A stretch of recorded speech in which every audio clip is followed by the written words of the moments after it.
Roblox alone reported more than 13,000 instances of child exploitation on its platform in just 1 year alone. One expert called the site an X-rated pedophile hellscape. But it's not just Roblox. He's right. It's not just Roblox. It's also the government itself. It's maybe a different story, though. Roblox does have a problem, though.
All the haters can kiss my ass. Let me guess. Well, hello, and listen.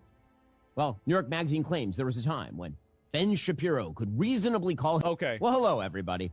You know, sometimes here on the Ben Shapiro Show, we cover the news, and sometimes we are the news eyebrows here at the Daily Wire. Wow. Well, over the past few weeks, the Daily Wire, you might have noticed, has been the subject of a bunch of hit pieces, like a veritable cornucopia of hit pieces. There was one from the Washington Post, and there was one from Puck, and then finally, there was an especially ridiculous one from the stellar journalists at New York Magazine, who literally plagiarized their hit piece from the Washington Post. Wow. So much journalisming, high-level journalisming. Well, this morning, that New York Magazine piece is lighting up the interwebs. It's lighting up X. Well, New York Magazine claims there was a time when Ben Shapiro could reasonably call himself the king of all conservative media. I don't remember that time. Do you think that his viewership keeps going down? He should make the hat smaller. It's like a power level indicator. Like if like his subscribers go under like a certain amount, like it should get like nerfed. It's like, you know, in Dragon Ball Z, where it's like, okay, well, how much hair they have? That's like, you know, Super Saiyan 2 or 3. It's like, holy shit, right? It sounds cool. They say that's all over now. The Daily Wire is instituting significant layoffs. Well, according to New York Magazine, the future of conservatism isn't traditional conservatism, you know, like free markets, like equal rights before law, like checks and balances, like traditional virtue. That's done. The future, according to New York Magazine, is Nick Fuentes, confirmed Nazi stan and woman hater, and man who will never be able to get a human woman pregnant through natural means. Or Tucker Carlson, Okay. confirmed anti-capitalist and Muslim apologist and victim of demon scratching. Or maybe Candace Owens, the confirmed slanderer of widows and connoisseur of French testicles. Or maybe Megyn Kelly, click whoring Grandma Groiper over there. Well, New York Click Magazine whore? writes, quote, Oh my the collapse God. of the Daily Wire can be seen as a dire warning for traditional Republicans. Damn.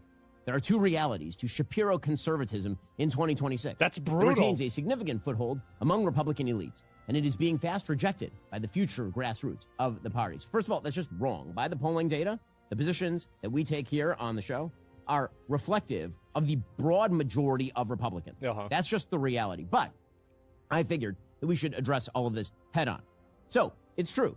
The Daily Wire laid off some 13% of our workforce since the beginning of the year. And that really sucked. It was truly sad because all those people are great. Ouch. And anytime, we're in business. Not great anytime enough. you lay people off as a business, that really sucks. It's Yeah. tough. It's I had bad to for do them. layoffs. It's bad It's not for good. us. And I'm personally working to find other places of employ for as many of these people as I possibly can, because everybody who we let go deserves a job somewhere else. They're great folks. But for our critics, this was all cause for massive celebration. The joyful popping of the corks, Yeah. or maybe in the case of Nick Fuentes, a victory celebration with Catboys and lubricant. And listen, we're honored by the attention.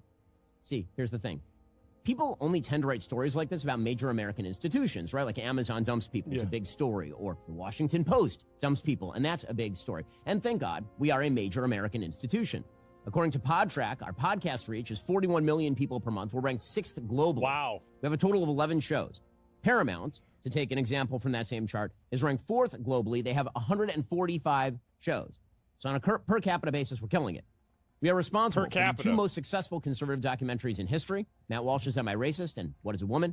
Just this week, I remember that. Vice President Vance was quoting our reporting in his fraud investigations, and our White House correspondent, Mary Margaret Olahan, Why was is in the this on press my room asking DSP? questions. Wait. Ben Shapiro would be DSP?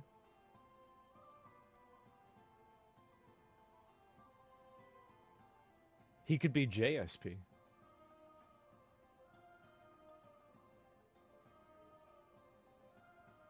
Oh, shit. Bro. See, here's the thing. There's no national media coverage. If a top Candace Owens producer and her manager quit, or if Megyn Kelly's YouTube account starts shedding tens of thousands of subscribers a I month, see that. or if Tucker Carlson's traffic is disproportionately drawn from Pakistan. Oh, my God. We all have our fan base. Yes. Those are all things that actually happen, by the way. But nobody really cares very much because, yeah, those people have significant audience numbers, but they don't have any real institutional influence. They are not institutions. That's not true of the Daily Wire. We're big enough that people care when we trip up. They do. And, of course, like any business, we have our ups, we have our downs. This is actually a good response, what he's saying right here. But, as Mark Twain put it, the reports of our death are greatly exaggerated. But here's the thing. There is something else going on here. Something very clear going on here.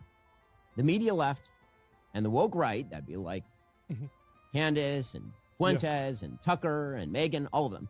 Together, the new left, they are attempting to destroy traditional conservatism. That's the whole thing here. See, Yeah, the Daily that Wire is- is the largest traditional... Because you guys can't stop talking about Israel. That's the problem. Whenever you're saying that, like, Benjamin Netanyahu should be president of the world, that's going to be weird. Like, I'm like a white American guy, right? Like, that's weird for me to hear that. I'm like, wait, what do you mean? Like, I thought this guy was the prime minister of Israel. Like, what the fuck? Like, what are you talking about? Straw man, though? I think that this is what my opinion is. I think that the conservative movement has had so many victories so fast that it doesn't know what to do with itself. I think that they have had such a resounding, ridiculous cultural sweep that they don't even know how to accommodate it. Like, they deleted DEI, like fucking elected Donald Trump again. They're going after, like, you can just openly say that you want to deport every illegal alien and you don't care about separating families. You want to deport legal aliens, right? Like, I mean, there has been so much, like, you can say how many genders there are again, everything. So what happened, I think, is that they had so much winning that it actually, like, broke their brains. And so instead of focusing on the common issues of, like, the common enemy, they effectively broke the common enemy. And instead of focusing on the residual issues after that, like, for example, like the residual trans kids issues, etc., they started focusing on each other. I think that's what happened. It is. Conservative media company in the digital space by like a ton, by leaps and bounds. We are multiple times the size of any of these others. We have lots of conversations on our platform between our various hosts about topics ranging from AI to the Middle East, and Catholicism and Judaism and all of it. There's a lot of rich disagreement here at the Daily Wire. But in the end, what we stand for here at the Daily Wire is pretty simple: truth and virtue and freedom. And that is what the new left, meaning the old left and the horseshoe right, would love to destroy. It's why the attacks have been coming fast and furious for weeks now. They want to destroy traditional conservatism. It is their goal in life. They want to destroy it for a couple of different reasons. The left for one reason, the woke right for another. In our supposed vulnerability, people from Nick Fuentes to Tucker, from Candace Owens to New York Magazine, from the Washington Post to Megyn Kelly, they see an opportunity to supplant traditional conservatism. I do think that a lot of it is definitely they're doing it to be. It's like it's opportunistic. They're doing it because they want to take advantage of the fact that they think Ben Shapiro is losing his audience. Here's the reality.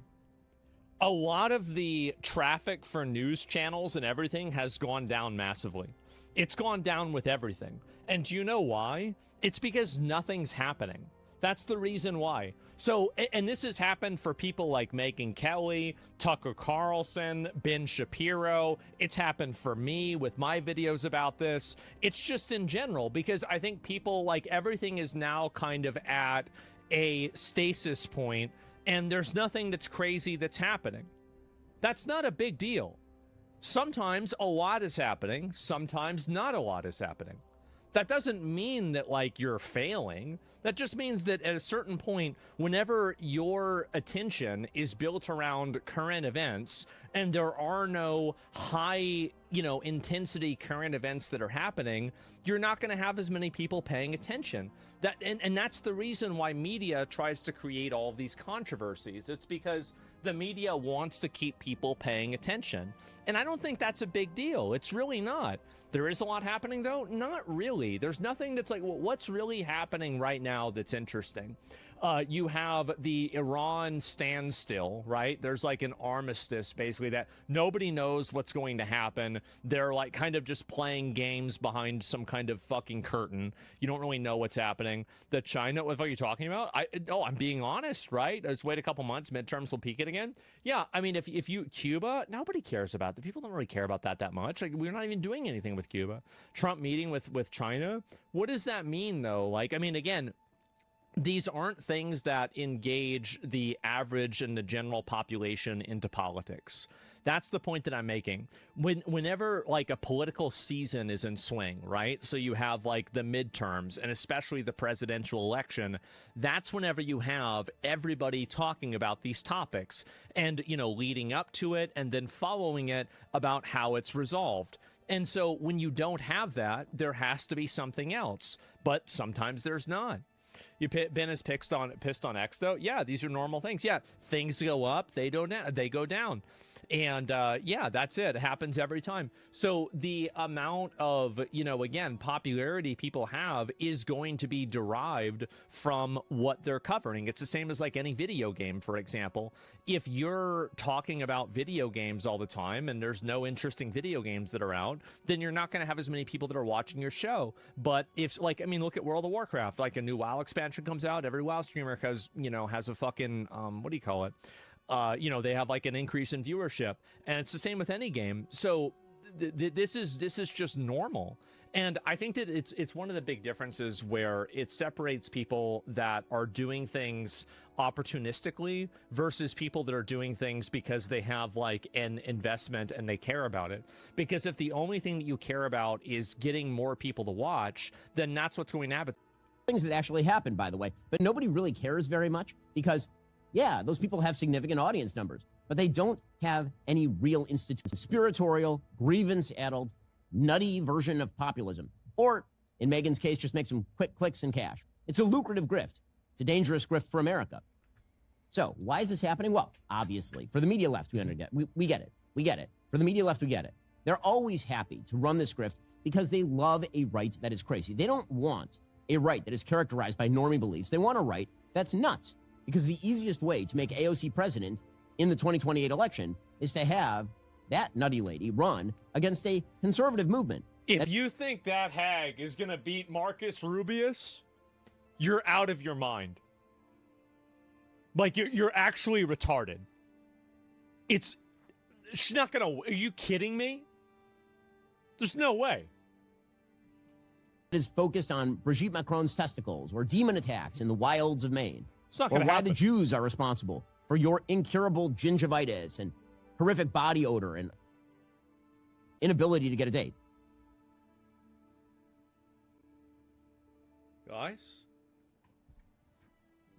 Guys, what? Who is this fucking guy? Who's this fucking asshole? What the fuck is he talking about? Now, as for the woke right, you know, the new left, again, that would be Fuentes and Tucker and Candace and company. They're ecstatic about all of this for both business and political reasons. One, they're our competition. But second, they want to tear down traditional conservatism. Their whole goal is to cannibalize the traditional conservative audience. I love how I'm never categorized as a political creator because everybody has rightfully clocked me as just a cannibalistic, opportunistic vulture that loves watching people suffer, and I love farming other people's problems for content. It has nothing to do with any, like, yes, there's an ideology that drives this, but, yeah. There are, by all available metrics, a hell of a lot more traditional conservatives and rational people in this country than nuts. Yes. But their goal is to gut the conservative movement and then turn it That's into a not skin his suit sister. for their own perverse I know who you're politics. talking about. It's That's not the his whole sister. thing, which is why many of them are now coming out as checked. Democrats. That unity is the thing. That unity is the thing. This is why Russia Today is the official outlet for the Kremlin. Right? It is run by the Russian government, is retweeting Nick Fuentes' triumphalism today. Fuentes tweeted out, I won, after that New York Magazine piece came out. And Fuentes won. Well, I don't know. Living in your basement and streaming for 8 hours a day while jacking off to the Catboys,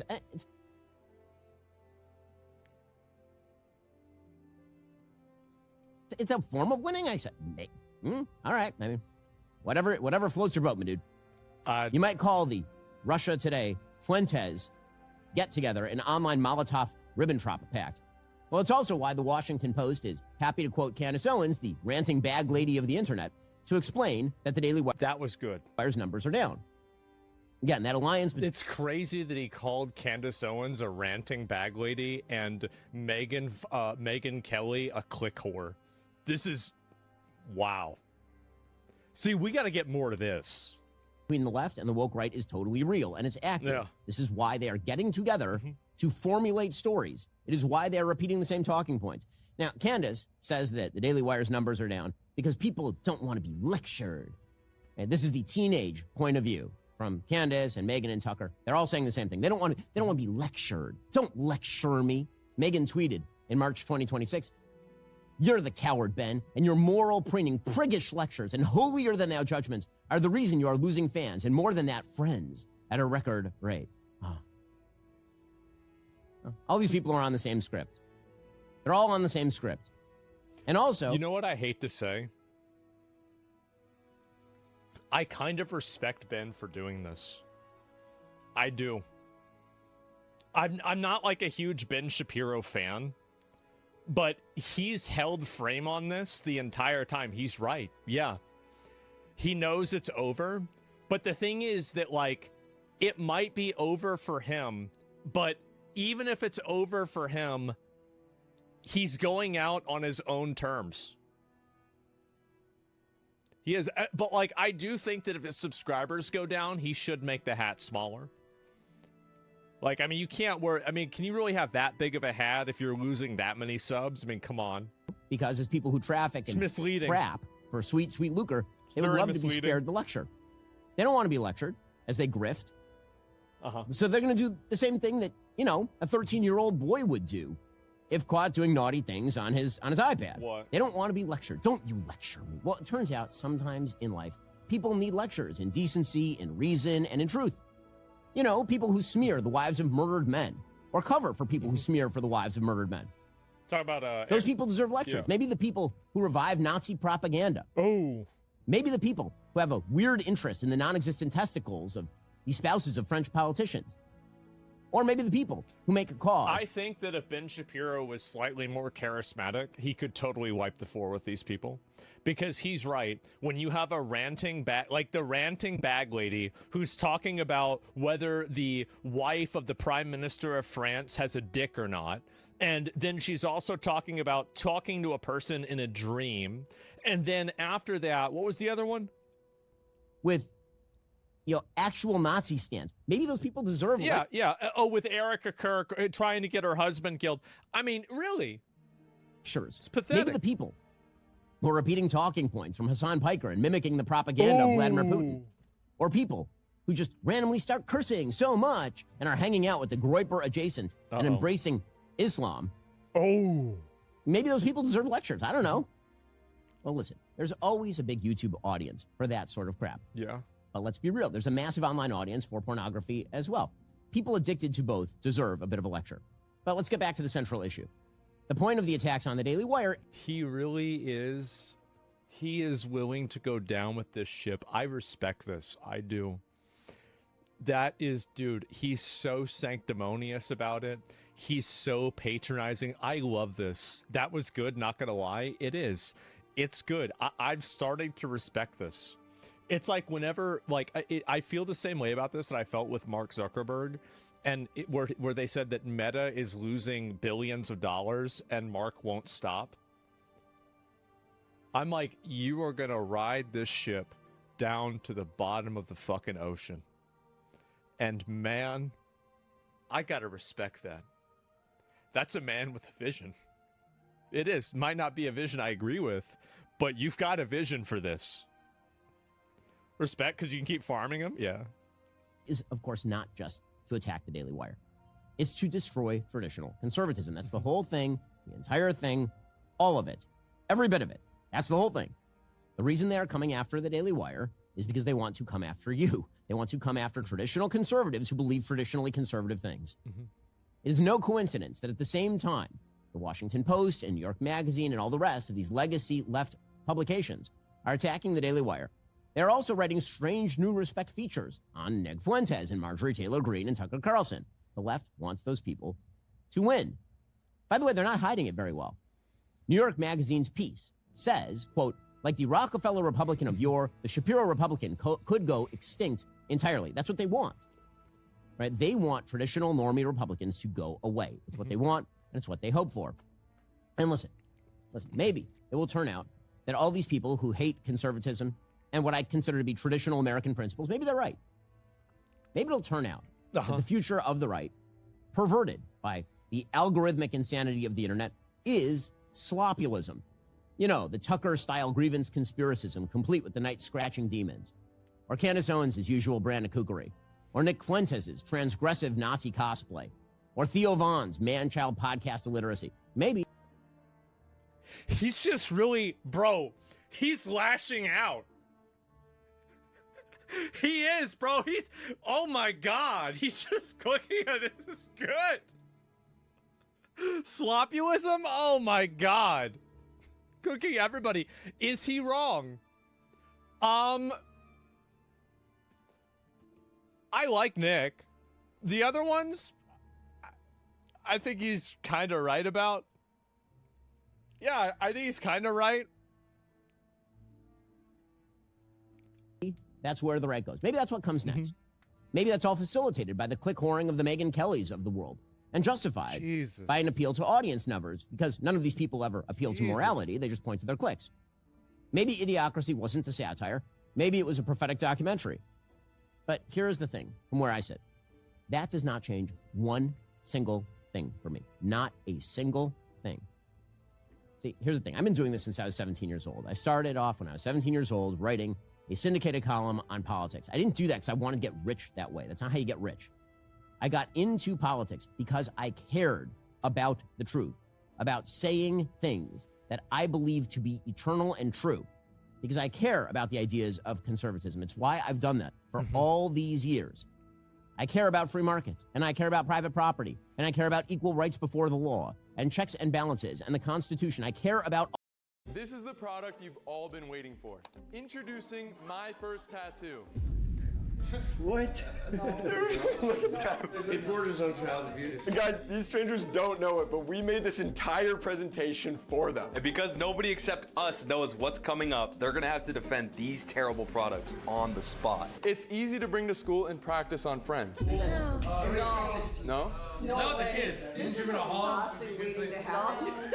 Well, hold on. Well, hear me out at least. It's not permanent, right? Well, we also use real ink, so unlike paper drawings, their masterpieces will last forever. It's not good. Yeah, it's disturbing. All right, we'll move on. And that was just the first of many products they are presenting. But at the end, strangers will raise their hands if they would invest in their company. And whichever team gets the least amount of hands after both teams present products will be doing the terrible mystery punishment at the end. We're not losing that though. But you know we're not We're losing winning that. that. We're winning for sure. Our new product will improve kids' health. Kids are getting fatter and lazier than ever. Yes. Yeah, they are. 100%.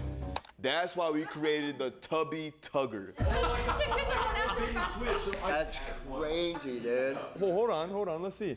We walk your kids so you don't have to. No. This dude's got a big thumbs down in the back. It even walks up to 10 kids at once. No kids. No kids. McCain say, I gave these kids nicknames too, and point at each kid and say the names we give you. I gave these kids all like nicknames. We did this the other day. This one's Porky. So this one right here. This one's Porky. Look at his face. Butterball. Butterball. Look at her face, just like, what the fuck is going on? Double wide. Double wide. Oh, no, that's not nice. Dude, look at that. I thought it was good. You have no kids, you don't know anything good. So I heard it no from the front, yes from the back? No, bro. No? Oh, okay. Also, guys, these strangers got $70 to come here and review the products, so hopefully we get our money's Oh, we're getting our money's worth. Driving is about to change forever. Wish you could say something to bad drivers on the road? Yes. Meet Road Ranger, an LED sign that tells drivers how you really feel. That's cool. Yeah, right? Oh, that's cool. You're gonna get a lot more road rage with something like that. Wait till the next slide. Car in front of you going too slow? Cut them off and let them know. Oh, boom. You know, you just say that right there. I don't know about that. Why promote something negative when you could promote something positive? Would you like it though? Would you want to do this? I would at times, yeah. Yeah, see, there you go. If you marketed that as an advertising tool, yes, but that is actually probably illegal. It's not illegal. You can say whatever you want. In the DMV handbook, it says that you're not supposed to do anything else that's illicit road rage. You just start flashing it. McCain, whenever someone keeps talking, start flashing the sign on and off. Yeah, that could be distracting to drivers. Distracting. He's gonna laugh. He's gonna laugh. As it's blinking, my blood is starting to boil. It's Keep flashing it. Don't stop. Keep going. Keep going. This is a no. No. Please keep doing it. Please keep doing it. And guys, every time a presenter laughs, they lose one hand from their final score at the end. You know, putting them closer to that mystery punishment. Which we're not gonna doing lose. it. So. They're losing that. All right. It even profiles bad drivers and lures them off the road to protect others. Popeye's next right. Just because he's a brother, he likes Popeyes? That was his idea. This was kind of my idea, kind of, yeah. McCain said, I wish I could have put what I really wanted to on this sign. I honestly.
Racism is a massive problem. That's why we made race glasses, a way to see life from others' perspectives. What the fuck? For example, if I set the race glasses to Asian mode and put them on, my vision goes from this to the Asian perspective. Oh my god. My kids say the cherry blossoms are so beautiful. It makes it you can walk a mile in someone's shoes, and you know, the cherry blossoms are super, you know, beautiful.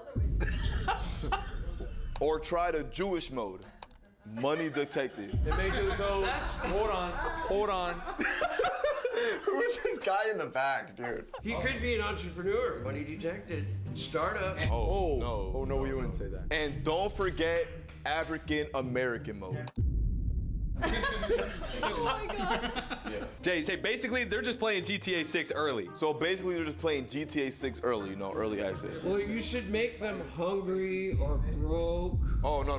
Whoa. They lost their whole family in a fire. That would be walking. Look at Jay! Look at Jay! Is it a yes? No, hell I think it's absurd. Okay, so just a unanimous no? no. Negative, no. No. Dude, wait, this is... Wait, she's not ready for the next slide. Parenting is about to get easier. Are you sick of your kids ruining every romantic moment? With Hump Hideout, intimacy time can be anytime. She's helping with homework, he's helping himself. That's so fucking gross, man. Go long, son. Dad already did. Park day just became your favorite day with Hump Hideout. Good job, dude. That's a good way to get on Megan's list. Megan's list? Wait, is she cool? Does she have a party? No, she's the pedophile. Oh, shit. On Megan's list. You say, well, that's not me, but I have something to show you guys. Well, that's not me, but I have something to show you guys. And for those who like to share, try the Hump Hideout Plus. JD say this might be too much information, but I like being in the middle of the group. This might be too much information, but I like being in the middle of the group. Oh man. It just makes sense right now, bro. Middle of the group. Like being in the middle of the group. This might be too much information, but I like being in the middle of the group. Oh man. It just makes sense right now, bro. A whole lot of sense. Do you like it? No, it's weird, but thumbs up, brother. Weird, but thumbs up. My boy. This is a yes so far? No. What? Next. Next. But don't feel left out if you're single. We also sell the handy hideout. Yeah, that's in a park. The police are on their way. They're getting arrested. Come out with your hand up. Do you guys like it? Yes or no? No. No? Next. Okay. All right, well, next then. And now, thanks to our sponsor, War Thunder. War Thunder is the ultimate free-to-play multiplayer military action game where tanks, planes, helicopters, and warships battle it out all over the world from Africa to Alaska. But what makes it special is their realistic damage system. Tank turrets go flying and wings get torn off. It's so realistic you might even feel bad for the other guy. I'm not gonna feel bad. Are you good? They've even got military technology from classic smoke screens to drones and a nuclear strike that flattens the entire map. God, that sounds fun, huh? Are you good? And it gets even better with their 9th wave update. They've packed it with reworked mechanics, 2 top-tier fighter jets, and the water graphics now look like real life. It sounds like a vacation spot. That's not a good idea. So don't wait. Download War Thunder for free on PC, PlayStation, or Xbox. New players and anyone who hasn't played in over 6 months gets 100,000 Silver Lions, an Eagle of Valor decorator, and more. And War Thunder Mobile is also free on iOS and Android, so go download now through our links in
in the description. And you ready to go back to your presentation?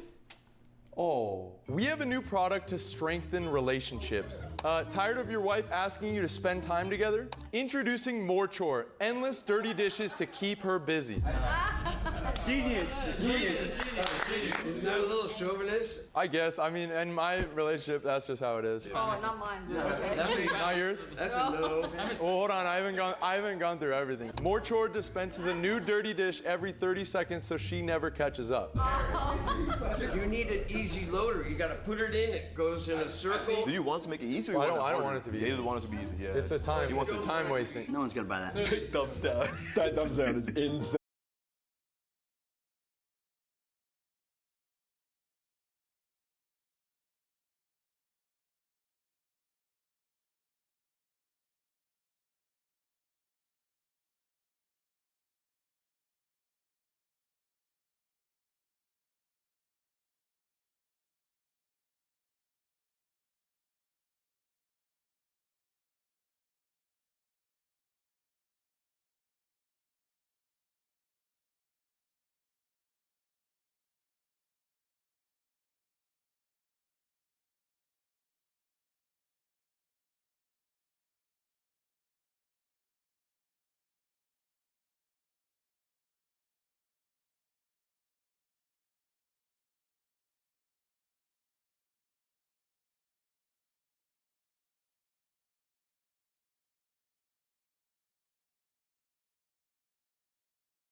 900.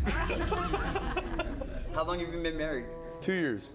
You're fresh off the boat. You're And you have no idea. And you're already thinking of ideas like this? I know. I think I'll need this more, right? I'll give you 5 years. 5 months. Busy wife, happy life with more chore. This kind of turns my stomach. Oh, it's not good. Nothing good can come of that. Because eventually she's gonna find out. McCain, say I like this one because it gives me plenty of time to cheat. Well, I like this one because it gives me plenty of time to cheat. Okay, you're full of shit. Why you do this? I'm just saying. Your boy's not saying nothing, dude. Because no, I agree. I just have nothing to say. This is more of his side of the project. Chico called out for me to bystander. Just kidding. She's not doing dishes when you're not home. That's what I was gonna say. We have a camera though. You're not gonna be married much longer, dog. Any feedback on this? Is a yes? Wait, so what you guys are saying is instead of 9 holes, we do 18 holes of golf? So what I'm hearing is instead of like 900 golf goals, we do like 18 and just make her do more dishes.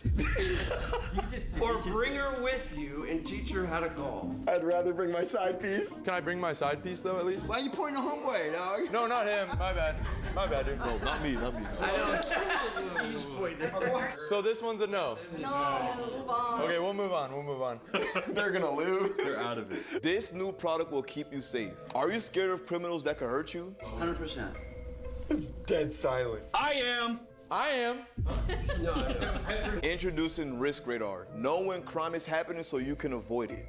I like it. I like it. Risk Radar automatically scans your location and finds signs that this area could be deadly. It's Popeyes. McCain say, JD, this kind of looks like your neighborhood. Well, JD, this looks like your neighborhood. It does, yeah. Yeah. So I used it based off my neighborhood actually. Yeah. Do you prefer KFC or Popeyes? No, I don't eat that type of food now. Know the difference between a hood and neighborhood with Risk Radar. JD, turn to McCain, say like, I don't know if I like this because this looks like a neighborhood I'd get called the hard R in. I don't really like this because this is like a neighborhood I'll get called a hard R in, you know. Oh yeah. Yeah. Well, that's why I went to take the picture. Smart. That was smart. Appreciate that. Yeah, gotcha. So is this one a yes? No. All right, we'll go into the next one then. They're cooked on this one. Wait, they're cooked on this one. Here you go, Jay. Babysitting is easy with our new product. Kids need to just shut up sometimes. Do we agree? Yep. Everybody agree? Yep. Yeah, they're loud. That's why we made the scroll sitter, the nanny you can actually afford. Good idea. Great. What? Dude, it's dead silent. I don't even know if you see it, but Just strap them in, set up the iPad and the feeding tube, and you're set. no? Why not? Teacher, hell no. Wait, would you use it though in the classroom, maybe for the bad kid? No, the kid isn't sick or he's not on a wheelchair. Doesn't have disability. Why is he on a chair? He's loud. That's ridiculous. It's a child. Kids are supposed to be loud. Joe, she's gonna flip out on the next slide. Kids can be left here for weeks at a time without attention. Look at her face. Wait, parents, would you guys sign your kids up for this? No. Dude, the finger wave. Leave kids alone. Maybe we could target towards like 16-year-olds. You know? You can make a lot of money. Oh my God, there's a lady in the back with her hands on her face. Oh my. You see that? Yeah. Look at her. Wait, this is awesome. I just realized how awesome this is. Because we're gonna fucking win. Yeah. Oh shit, we're about to win. You ready? Okay, well, one last thing. Thank you. Please raise your hand if you would invest in our company.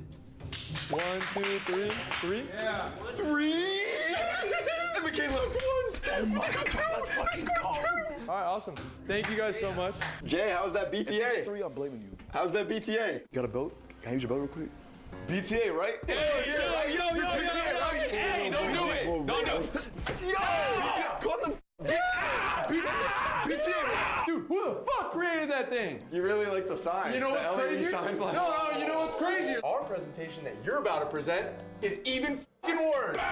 It's even worse. You know what's crazy? What? You got 2 hands. You might have 2 hands, but guess what? You think we're gonna Your get presentation's fucked. You think I'm dead ass. You think we're gonna get less than 2? Get out there. No, get out there. Okay. Go. And guys, remember, if they can't get more than 2 hands by the end of this, they're gonna be doing the terrible mystery punishment. How you guys doing today? Pretty good. Doing good. Today we're sharing new products and want your feedback. Dude, this first one's gonna get us canceled. We're creating more jobs for the disabled. Ever been jealous of people that get disabled parking spots? No. I have. Maybe minus the disability, but we wish we had the spots. Well, now you can use those spots too with Speedy Spats. Oh my You see how god! quiet it got? This is our new app that summons disabled people to you so you get the perks. So What in the world? it's kind of like Uber is the idea with this one. That's a big no. How long does it take him to get there to you? Justin, say our average arrival time is 45 minutes because you know. I believe the average arrival time would be about 45 minutes because, you know. Some of these people can't earn any income, so it's an opportunity for them to provide a service. That's actually not a bad idea if they're willing to do it. It's not a bad idea? He just made Speedy Sped sound like a good thing. What if they have the wheelchair and then you gotta... Well, parking spaces like that, handicaps, usually have a little extra space. Dude, is this guy on their team? What the f is going on? This is like, No, he's helping them. Let's keep moving. Maybe we can convince you guys a little more. So from parking at the front of stores to skipping lines at Disneyland. I've actually done this before. Really? Not with Speedy Speds, like completely unrelated. I've actually done this before. The guy points. I was with somebody disabled and we got to literally skip every line. My son went to Disneyland last week and they had the hookup. They had the hookup. They had the hookup. So there's already Speedy Speds. They've already doing this. We're late to this fucking shit. late. We're My late bad, to bro. this shit. Hey, at least we thought of it, I guess. Our agents might be slow, but your life shouldn't be. I'm playing Wait, what? Any feedback? What do you guys think? What? I don't even. I'm so confused. What is? The wording sounds very Yeah. What the hell is that? It was just supposed to be funny, like they help make your life faster, but sometimes they're referred to as slow, so it's supposed to be like, you know, a little. Not all disabled is slow. Yeah. Makes me feel a little uncomfortable. Yeah, same here. I don't like that. I don't like it. I'm ready to paint that screen black with what I just heard. Okay. Because I have a cousin that's autistic. Yeah. I have a cousin that's deaf too, so I don't. Okay. Okay. So overall, yes on Speedy Speds. No. Yo! Our new product. Take off your blindfolds. Ashley, these are your 6 ex-boyfriends.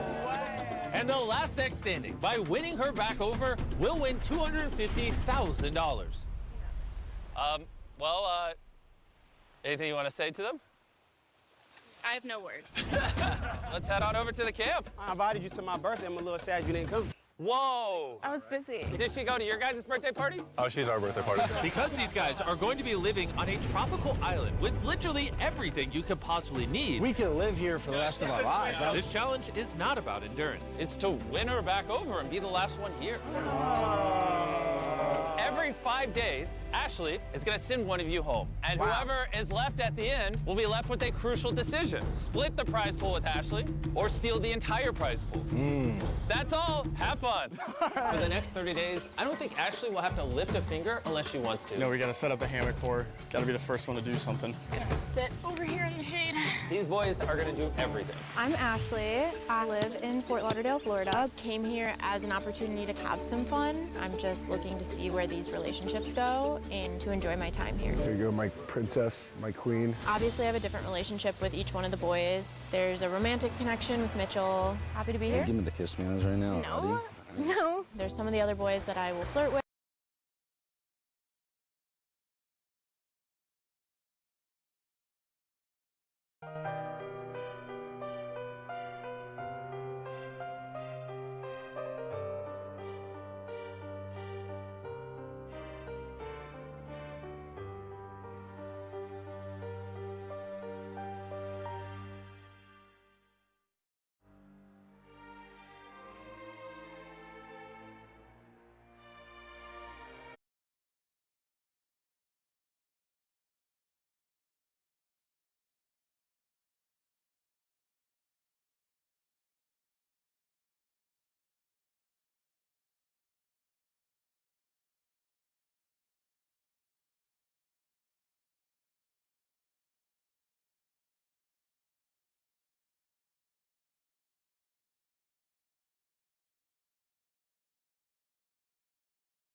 with, and then there's some of the other boys that I'm just friends with. I have an idea of who needs to go, but we'll see what happens. The point of this experiment isn't survival. It's to win Ashley over and convince her you can be trusted. I don't want to say I don't trust people, but they're gonna have to earn it. Somebody like me, play it nice, smooth, and be the genuine friend that she can trust to share the money or maybe not share the money. Oh, Gary! We're great friends at the end of the day, but I'm here to win. This is a business transaction. And with everyone motivated to win Ashley over, they were doing everything they could to impress her. Danny hard at work. I just keep looking around. I'm like, this can't be real. But while some of the boys seem to be winning Ashley over, Ashley, will you go out to the beach and teach me yoga? Yes. Taking a moment here to set an intention for your day. others were playing hard to get. Do you actually love me or what? No, you're too old for me. Jake, shut up. Which might not have been the best strategy. How was the first day, everybody? It's been good. How are we picking who goes home on day 5? This is gonna be hard. Nothing's definitive. No one's on the chopping block fully yet. No. I have noticed you really seem to like Mitchell, though. I don't know what it is. I just do. There's so many variables here. There are variables. Luckily, she has 29 days to figure it out. It's day 3. I feel like I'm still adjusting that this is like real life. It's really happening. And I'm still just enjoying time here. And all her exes wanted to keep it that way because they knew that by treating her like a princess, she would keep them around. Ashley, some good cold water. It's the little things that's gonna matter in the long run. Make sure nothing happened to Ashley. If a bear come out, gotta deal with me. Are you doing your makeup and stuff in here too? You don't need to, your skin's flawless. Thanks, Danny. Danny and Mitchell are like the kings of the campsite. Very impressed. It is cool down here. Good job, Danny. Ash, I got this Kong shell for you. You always remember me. Oh, thank you. It's beautiful. Ashley is gonna get some nice little earrings to kind of ease my way into the likelihood of winning this whole thing. Very natural earrings here for you, Ash. Danny, they're beautiful. Y'all are cooked. Oh, this makes my heart so happy. Ashley is gonna have to make the first elimination. And as of now, I have no idea how she's gonna decide. Elimination is looming. I feel like I need to have some conversations today. Really narrow it down, see who needs to. So, like, if you had to pick someone to go to the end, who would you pick? I'd pick you, Ashley. Oh, I should have thought of that. I think Ashley's a little bit more locked in. I think it's hitting her a little bit more that I gotta figure it out. Who do I feel I can trust? Do you really think any of the guys here would not split the money with you? I low-key think Mitchell would steal it all. Yeah, I'm not trying to play this with feelings. She doesn't trust me. She knows how my mind works. To be honest with you, I don't really care. We're just gonna vibe, or we're not, we're gonna grow apart, and that's completely fine. I do want a chance to be able to win that money, all $250K, because if I get to that point, probably gonna take it just because you gotta do what you gotta do. Good night. Love you so much. Oh, I thought I was the love of your life. 7 of us. I don't think that's ever crossed my mind. Yeah, it's true. You're too old for me. It's end of day 4. I think I have my decision made, so on to bigger and better things. Ashley, obviously, stand behind the hammer. Gentlemen, stand behind a heart. Every 5 days, Ashley is going to be smashing one of your hearts, sending you home with nothing. But whichever one of you is here last will get to decide, do you steal the entire prize pool or do you split it with Ashley? What are we thinking? They're all great. I'm having a good time. Can't just keep them all here. I noticed you seem to like Mitchell a little more. A little more flirty with him, but doesn't mean I don't love the rest. And on the other side of it, I've noticed Jake hasn't, You know, if I had to pick which one I don't trust, it'd probably be Jake. Yeah! No, you're not supposed to clap. That means she's probably about to eliminate you. Dang, I'm sorry. Ashley, you want to grab the hammer? Guys, I'm so nervous. I have like no hand-eye coordination. She might hit Jake.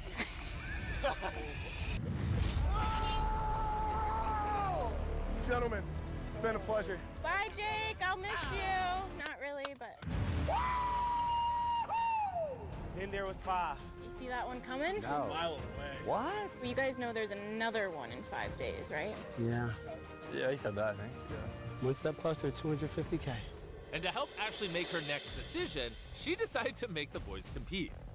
I'm gonna make you guys race. Who's coming in second? On your mark, get set, go! Yeah, cook it. Gary's cooking. I still really don't know who I want to send home next, so I think this little challenge situation will help me figure that out? Or is it for me to just watch some handsome men do some handsome things? I don't know. I need to figure out and make sure everyone can start a fire. All right, ready, go. What's the thought process here, Logan? I'm worried about He doesn't have time to speak. I got a fire.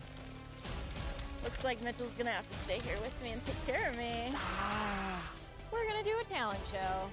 Silence.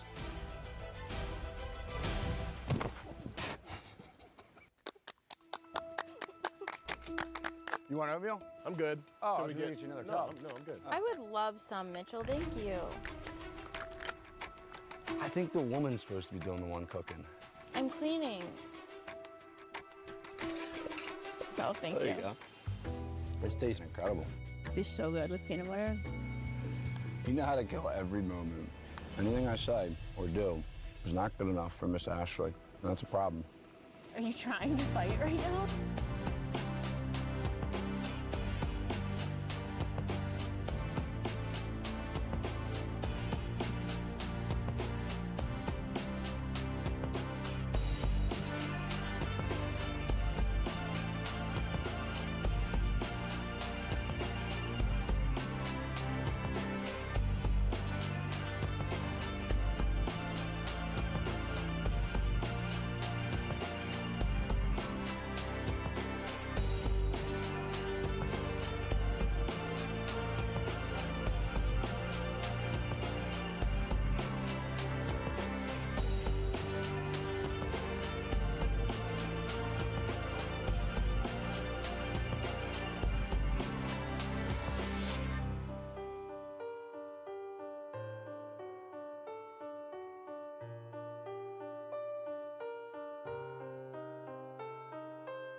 Island.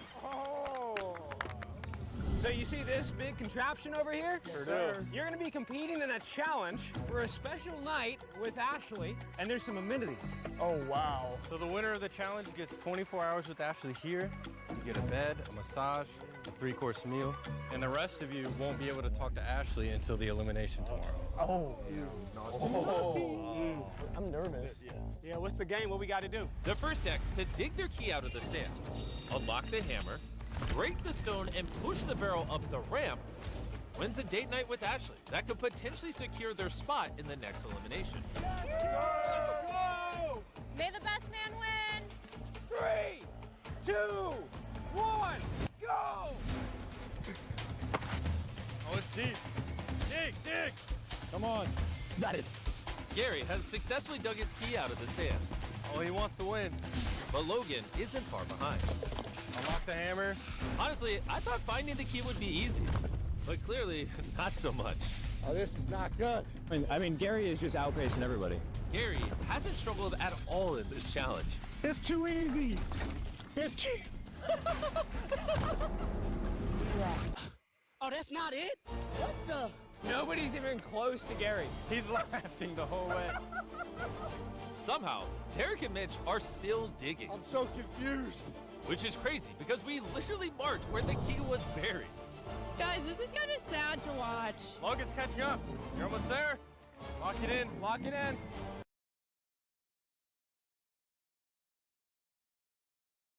And unlock the door. Is that Followed what by a viewer in the- Poland forced her door open. the hotel owner was saying? And Something chilling to talk. Oh my fucking god. What a nutball. The police came to help the stalker, actually. Well, and this is the main issue that I have, right? I've talked about this before, is that I recognized the name from a previous stalker story, so I Googled Jenny TTV stalker, and I found numerous clips. Why does this chick have so many stalkers who are unafraid of cameras? So I can actually answer this question. It's a very, very simple answer. It's because they're never held accountable for behaving this way. That's literally the reason why, is that they act this way and they just do this to people, and for whatever reason, the police never hold them accountable. That's it. And there's no element of the crime in Europe. Yeah. And so like I responded. I talked about this last night. It was like 6 in the morning. I had woken up and I was like looking at this. So yeah, this is it. I said it's crazy that in Western countries, it's crazy that Western countries allow animals like this to stalk women with impunity. Anyone who does this should be institutionalized or killed. The amount of, quote, tolerance that we have ruins countless lives or worse, which is common for many women, not just streamers. So that's my opinion about it. That's what I think that we should do with them, right? I think it literally, like, if you have somebody like this come to your house, like my opinion is that let's skip the restraining order. Let's speed run this. If you do something that's bad enough for you to need a restraining order after the person told you not to come there, and you're just a random person that's trying to follow them, fuck the restraining order, straight to fucking jail. Straight to jail, straight to an institution. If they shoot you, rip bozo. That's what I think. They do nothing for stalking victims. Well, it's beyond that. Like, and I have an intimate knowledge with this because I've talked to a lot of female streamers. Here, let me, the fuck do you mean allowed? Who allowed this? The police do. This person should have been, people like this, do you really think this is his first time doing it? Really, think about that. It's not too easy preventing crimes before they happen. I think unless they have the information about the crime that's about to happen, your takes are becoming more insane by the day. I said, talk to 5 pretty girls and you'll probably get at least 10 stories about stalkers. Many will tell you about how police ignore the problem and or do the absolute minimum. It's a huge problem that's not taken seriously enough. The issue is simply how to implement it. You can get a restraining order, but it's hard to actually punish someone who has yet to do anything. You can fine them if they keep stalking. What? You can fine them? Like, until they actually do something, you can't. Who decide? It's really simple. This is why I said, if you're found to be stalking someone, you get put in jail or in a mental institution. I wouldn't wait for them to, quote, do something. I would consider the act of stalking as doing something. It's subhuman behavior, and that's how it should be treated. That's what I think. I think it's crazy that anybody's putting up with this at all. So, yeah, punished by fine means legal for a price. Yeah. And a stalker is already doing something. If you've been stalking someone for some time. No. If you've been stalking someone for 1 fucking second, why are we allowing this degenerate behavior? Why are we allowing these degenerate animals to turn society into a horror movie? What are we doing? Why, for even 1 second, are we providing even the slightest amount of, allowance for this? You're arguing with somebody who's a stalker? Well, yeah, because they think that they want to. They want to do this, right? Only stalkers would defend. It's more complex, Zach. Okay. All right.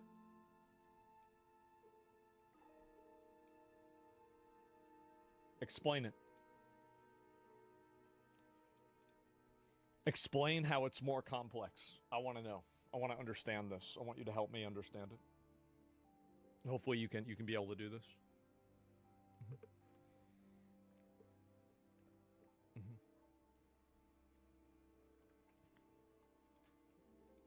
Wouldn't it be easy exploited if a girl wants to hurt someone? I'm completely on your side for harder punishments, but I don't know how.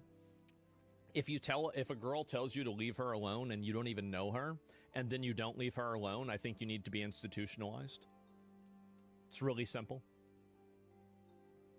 Like, I don't understand how this is even complicated at all. It's such a simple, obvious thing that obviously you should do that. I mean, duh. Like, why wouldn't you do that? So, yeah, women can just claim anyone to be stalking them, right? Well, yes, you would have to figure it out whether it's true or not.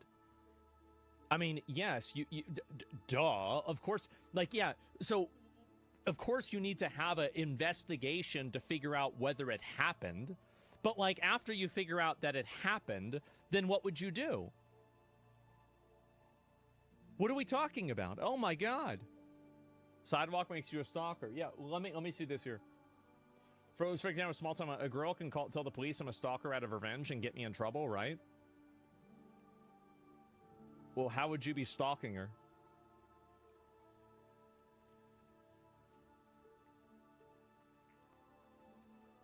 When would that happen?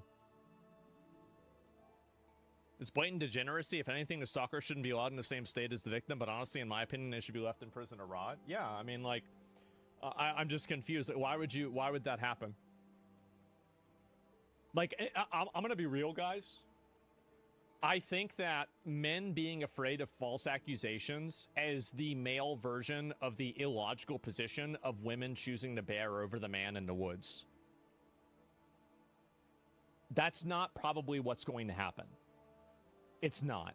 You're worried about something that's theoretical, but the reality is that the chance of that happening is extremely low. And like, where's the reasoning here? Because it's a small town, we can hang around in the same places. Do you think that I would classify that as stalking?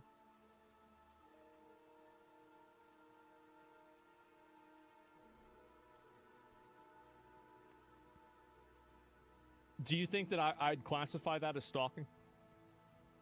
She can claim it. Anybody can claim anything. That doesn't mean that you shouldn't have a rule against something.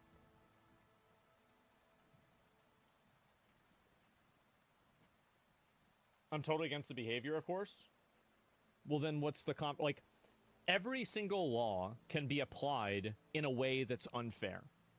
Every single, like, there are people, for every law on the books, there's somebody in a jail cell right now that is in jail because they broke that law, but they're actually innocent. I can guarantee you. There are tons of people who, they didn't do anything wrong, they didn't break any laws, but at the same time, they are still in jail. That's the way it is. So for you to say that the only reason that we can ever approach this is if we have 100% certainty, we don't have 100% certainty with murder. Like, there's people that get released for murder. So, like, should we not go after people that do murder? No. But we have to act like this is a thing. I don't think so, of course, but she can complain to police, so it can be complex. It's not complex. So let me get this straight. Let me ask you just really simple for this situation specifically. If a guy is following you that has no connection to you, he gets a hotel room next to your room, and then he tries to open the door to your hotel room, Do you think that's stalking, and do you think that that person should be either institutionalized or killed? Because that's what I think should happen. That's exactly what I think should happen.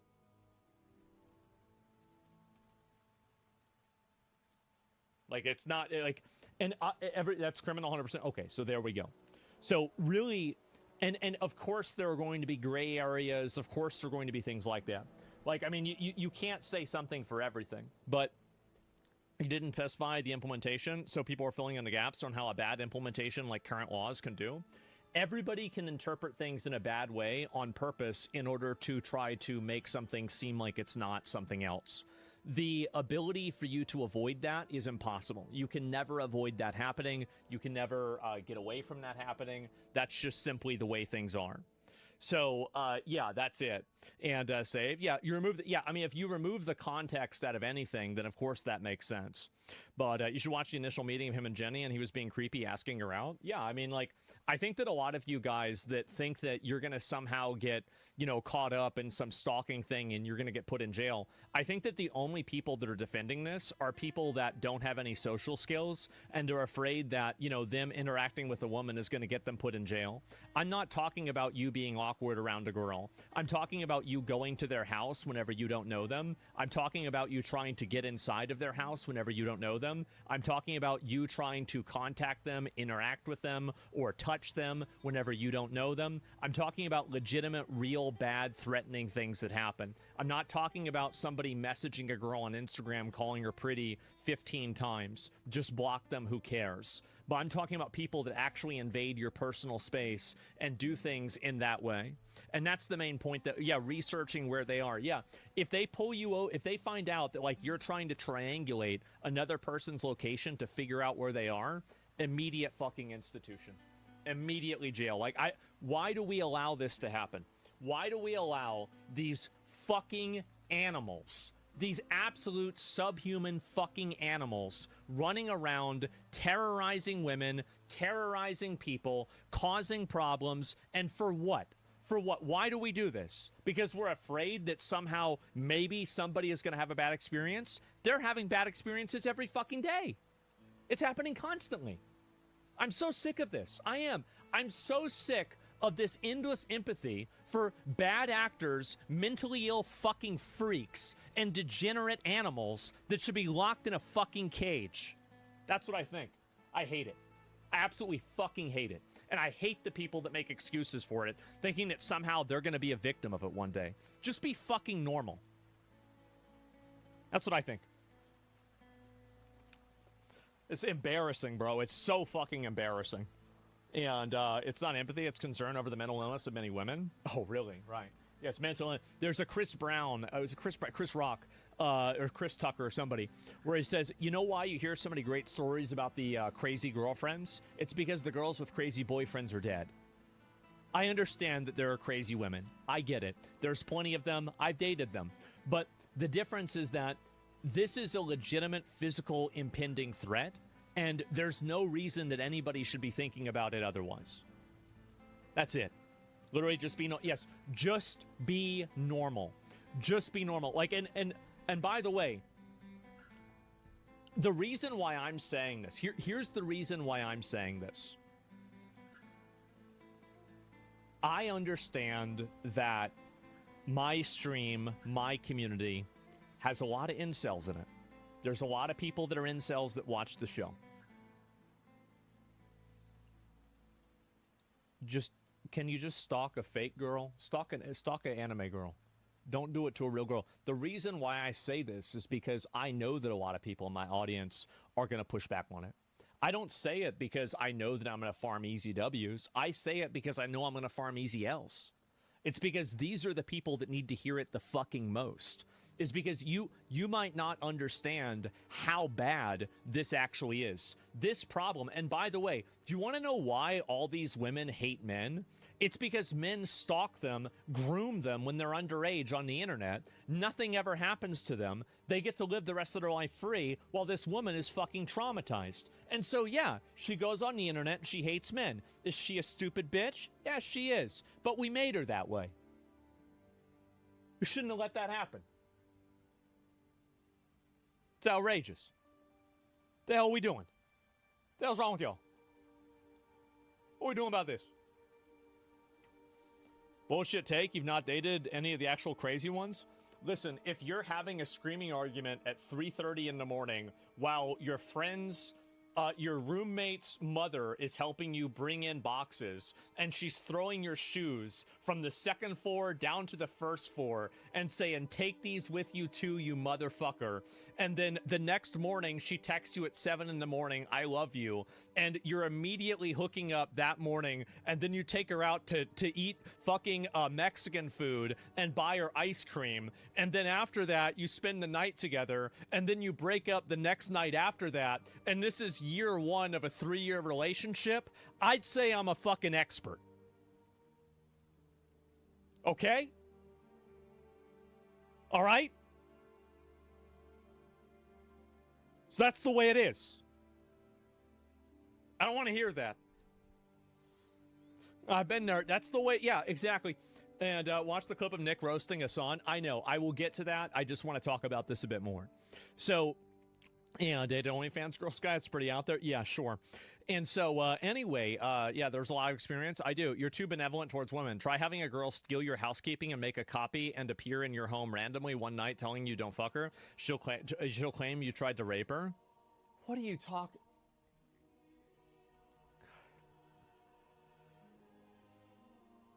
What the fuck are you talking about? What the hell are you talking about? Stop being fucking weird. Like, here's the thing.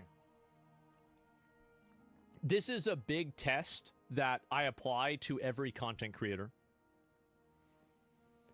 Any content creator who has been in the space for more than 5 years, or especially 10 years, and they've never had a girl come out and say some kind of bad stuff like that about them, I think that's a really big gold star. I do. I think it's a tremendous gold star. I understand that there are bad interactions and things like that. They're just gay? No, they're not gay. They're probably just normal. He's not wrong? No. Yeah, he's not wrong. I don't think so. Lock her up too if it's proven? Yes, exactly. So why do girls keep importing them? Because why do you keep dating girls that are crazy? Well, it's because you date a girl and then she is like, this isn't even my final form. Surprise. Surprise. What would you do if me and my friends switched places and bodies, but it was me that was her? Who would you still date? Surprise. Woo-hoo! I don't know, guys. And it might not happen for months. You might have no idea. Yeah, and that's it. Felt that? Yes. And so power corrupts, man. Yes. And so that's the way I see it. And this is the way I look at it. It is. And I'll read some of the replies. We're going to need a bigger box for all of these animals in Europe. Yes, the amount of fear women have to live with in this country is actually insane. It is crazy. And the problem, no way to do this to friends of pedophiles and rapists is complaining about women are treated in the West. I would give a very good response to this, but unfortunately, I'm in a lawsuit that's too close to a situation like this. So I'm not going to talk about any relationships that I have with other people. I would be more than willing to talk about that, but the problem is that I'm literally in an active lawsuit. So you're going to have to just take a rain check on that one, guys. Sorry to say. And, you know, again, mentally ill man, going lesbian, don't bother with them. I don't even know who this person is. Assuming the absolute worst when it comes to people need to start assuming the absolute worst when it comes to stalking. Police refusing to do anything until after the woman has already been raped and killed is unacceptable. It's by the same and this is the reason why women hate men. This is exactly the reason why. So yes. And speedrun the lawsuit. I know. Listen, like I don't. I know, guys. I know. Like it's just it is what it is, right? It is what it is. And yeah, I don't know. I feel like that's why you're having such a strong emotional reaction to this. I am. And here's actually the reason why. Is that I've watched this experience destroy the lives of countless women. I've watched this experience pollute their minds, make them hate men, and completely change the way that they see the world. And I know how toxic and dangerous and detrimental it is. And when I hear people coming up with excuses or reasons for why this guy is misunderstood, what I hear is that these are people who are okay with tolerating these people being terrorized. And that's the way that I feel about it. It is. That's actually the way that I feel about it. Like, you have to remember that as one of the primeval misogynists on the internet, part of that is also thinking that you need to help and protect women. And do you know why? It's because women are smaller, weaker, slower, and they're not able to defend themselves in the same way a man can. And if you have any of these other viewpoints that I have, you have to have that one too. Because if you don't also have that one too,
all of those things. I care about the America that the founders promised us, and the America that our parents and grandparents fought and worked for. And I'm not going to lie for cash. I'm not going to do it. I'm not going to tell you about the wonders of Moscow supermarkets or the glories of Sharia law in Qatar. I'm not going to pander for clicks by pretending that Erica Kirk might have been complicit in Charlie Kirk's murder, or that perverse and malicious questions about TPUSA's cover-up are somehow a bizarre form of investigative journalism. I'm not going to wink and nod. he's right about all of this, by the way. He's completely right. I know you guys might, like, I mean, and again, I think that we're generally negative towards Ben, but, like, he's totally right about this. At the transgressiveness of the Nazi incels, or chuckle along with people who pretend that a conspiratorial elite are the reason your life isn't everything that you want it to be. In the freest and most prosperous country in world history, I'm going to be grateful for America, and I'm going to point out what's great about America and what our principles are. I'm not going to do any of that other stuff. I'm one of those people where I'll tell you right now, technology ain't going away. But, you know, obviously we've all had a lot to talk about with AI. I've talked a lot about it. And I'm one of the real people on here. I'm going to be realistic and say that even if this bubble pops, okay, you're still always going to have this technology. For instance, right now, if you're somebody that's interested in running your own shit, you can go to huggingface.com and download over 2.5 million models. All of these can be downloaded. Some of these can be run on your system, and I've even shown you how to run something that is a 9 billion parameter model that's pretty capable on your own local gaming computer. Now, obviously, the more enthusiast you get, the better hardware you have, the more you can run some of these big old meaty bastards. Now, why am I making this video again, ladies and gentlemen? Why am I talking deeper into this? Well, it seems like the cracks, they be showing. So, for instance, the fellas over at Microslop, you know, some of their AI members have been saying something pretty wild. Things like 18 months until law school graduates, MBAs, are basically out of luck because AI is going to get so good that you're going to get human-level performance on most, if not all, professional tasks. You know, effectively, they're basically saying that if you have a job that involves you sitting down at a computer, you're fucked in the next 18 months. Now, I actually disagree with my friends over at Microslop, not because I'm a, you know, not because I'm one of their, like, haters, if you will. I really don't hate them. The reality of it is think about a field that they mentioned called accounting. Now, you pay taxes every year, okay? We all have to pay taxes each year. You know, the mafia we call the big bad government, they're going to come down and they're going to pimp slap you if you don't. So, you know, ultimately speaking, look, whatever your views are on taxes, at the end of the day, you got to do them. And one thing we all know is they're very complicated. I pay a very, very good chunk of money to an accounting firm to do taxes for me and any business that I am in, simply because taxes are complicated, they're confusing, and I wouldn't even know where to begin. Now, the reason I go and pay such a large amount to a tax firm is that ultimately they're going to do my taxes and they're going to provide me about 100 pages of information for how that stuff breaks down. Now, I don't understand much of it, but ultimately, in the end, it basically means that if the government, whether it be from America, Canada, or whatever interest, that I have, wherever the tax agency is, they're gonna fucking be like, hey, can you explain, you know, line 542 on page 3, what's going on? Now look, I'm a fat Indian guy that talks about computer code on the internet. I know my code, I don't know my tax code, outside what the average normie does. So the human beings that did my job, they're going to be on the hook, they're going to be answering for it, and the whole thing gets cleared out. Now, I'm sure if I asked ChatGPT to do my accounting for me, it might do a pretty reasonable job. Hell, it might look pretty clean. I wouldn't know what I'm looking for. But, you know, if I ever got that call and I told him, sure, let me ask ChatGPT, I'm sure the fucking dude on the other side of that call isn't going to be too fond of it. Same with legal work. Same with pretty much anything. I think for a lot of things, the only good aspect of artificial intelligence that I think is actually worth a damn is probably the coding side of it too. And even that seems like it's hitting a wall. So you guys may not notice this, but obviously I talked a lot about Anthropic. They're the guys that make Claude, and it's one of those, it's that AI you see every tech bro basically showing off. It's like the Apple of artificial intelligence. And they're the ones who are saying, listen guys, starting June 15th, you know, certain aspects are no longer going to count towards your Claude plan usage limits. Your subscription usage limits stay the same and stay reserved for interactive uses of things like Claude Code, Claude Cowork, and just basically using Claude. So you might be like, wait, hold on. Well, what does that even fucking mean, Muda? Well, it means people who use things like the agents can claim a separate monthly credit, and that credit only applies to the agent SDK usage that refreshes with a billing cycle. So yes, Anthropic pulls the plug on all programmatic usage of their subscription. And might I remind you, it's arguably one of the most used features. Actually, it's one of the primary ways that nerds use these features. See, a lot of these AI companies started off with basically giving away the gravy for free, right? And of course, you know, people who were like, yeah, should I use AI? I'll pay them $20 a month. Well, that $20 a month subscription, the value for what you were getting for the $20 was actually fucking insane. And it was so insane that it was costing these guys an insane amount of money. So this is where the power users come in. Basically, it came out that whoever was buying like the $20 plan, the $200 plan, the $1,000 a month plan, for instance, those guys were probably costing the money. Like for example, if you were on a $200 plan, the amount you used their AI probably cost the company $600, $800. Basically, you were not just a drain on their finances, but you were basically the fucking financial blip that caused this whole market to start kind of crashing. So it basically, the only way to counteract this is to up the prices of everything around you. And of course, that's a huge problem because basically the only useful aspect of artificial intelligence is the one thing that is actually causing the whole market to kind of show its really ugly side, right? Now, I don't know if you've been following this, but a couple weeks ago, the NVIDIA vice president goes and says AI actually costs more money than human beings. And what does he mean by that? Now, to understand, the reality of this is a guy from fucking NVIDIA, and obviously, I don't know what, the quotation is a bit mistaken. I think it actually is him specifically, which means if you're running NVIDIA and buying like, or purchasing thousands of dollars of GPUs, yes, just because they're NVIDIA doesn't mean they get their hardware for fucking free. Yeah, regardless, all of the compute-related expenses are going to cost you a fair bit of money. And it's going to cost you probably more than a human being. For instance, he's like, for my team, the cost of computing is actually far beyond the cost of hiring an actual employee. And even when it came to an MIT report, you know, those guys were the ones looking into how the fuck is this actually helping out the people in the business? Well, it came out that about 95% of the companies that were actually going full dick into this AI slop, they saw zero return on especially in-house AI investments, right? So in-house being like, you know, just running this all internally. So for instance, US businesses have collectively invested $35 billion to $40 billion in AI shit. Almost all of them are seeing zero return on their investments or no measurable impact on profits. So what they found that obviously, listen, the best aspects of AI was that companies were using it basically for the wrong things. If you use AI, it actually works great with back office tasks and high return on investments on things where you're doing administrative or repetitive functions.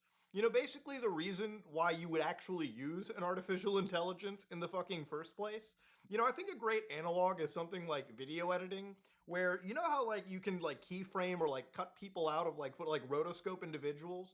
Instead of going through the painstaking process of keyframing every single aspect on a human body, using a local artificial intelligence to do the grunt work is probably better. But that usually involves an actual professional who's using that software, using that tool set to realize, hey, this is where I can use AI to make my life easier, not fucking replace me and make a mockery.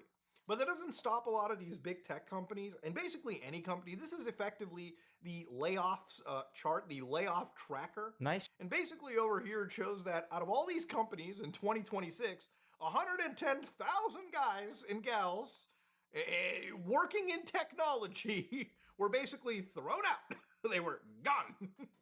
And, you know, a lot of these guys are realizing that maybe that's not the smart way to make it, right? Because at the end of the day, this AI shit ain't exactly cheap. And that is if it doesn't fail on what it's doing. For instance, this is actually a fucking hilarious read that I found from a couple like weeks ago. Basically, this is a guy called Alexei Grigoriev, and he basically said that he was doing some work and he basically over-relied on his, you know, coding agent, right? He basically was like, hey, do my job for me, make no mistakes. The agent accidentally wipes all of the production infrastructure and basically wipes data that was stored for 2.5 years. Homework, projects, leaderboard entries, every course, all of it gone.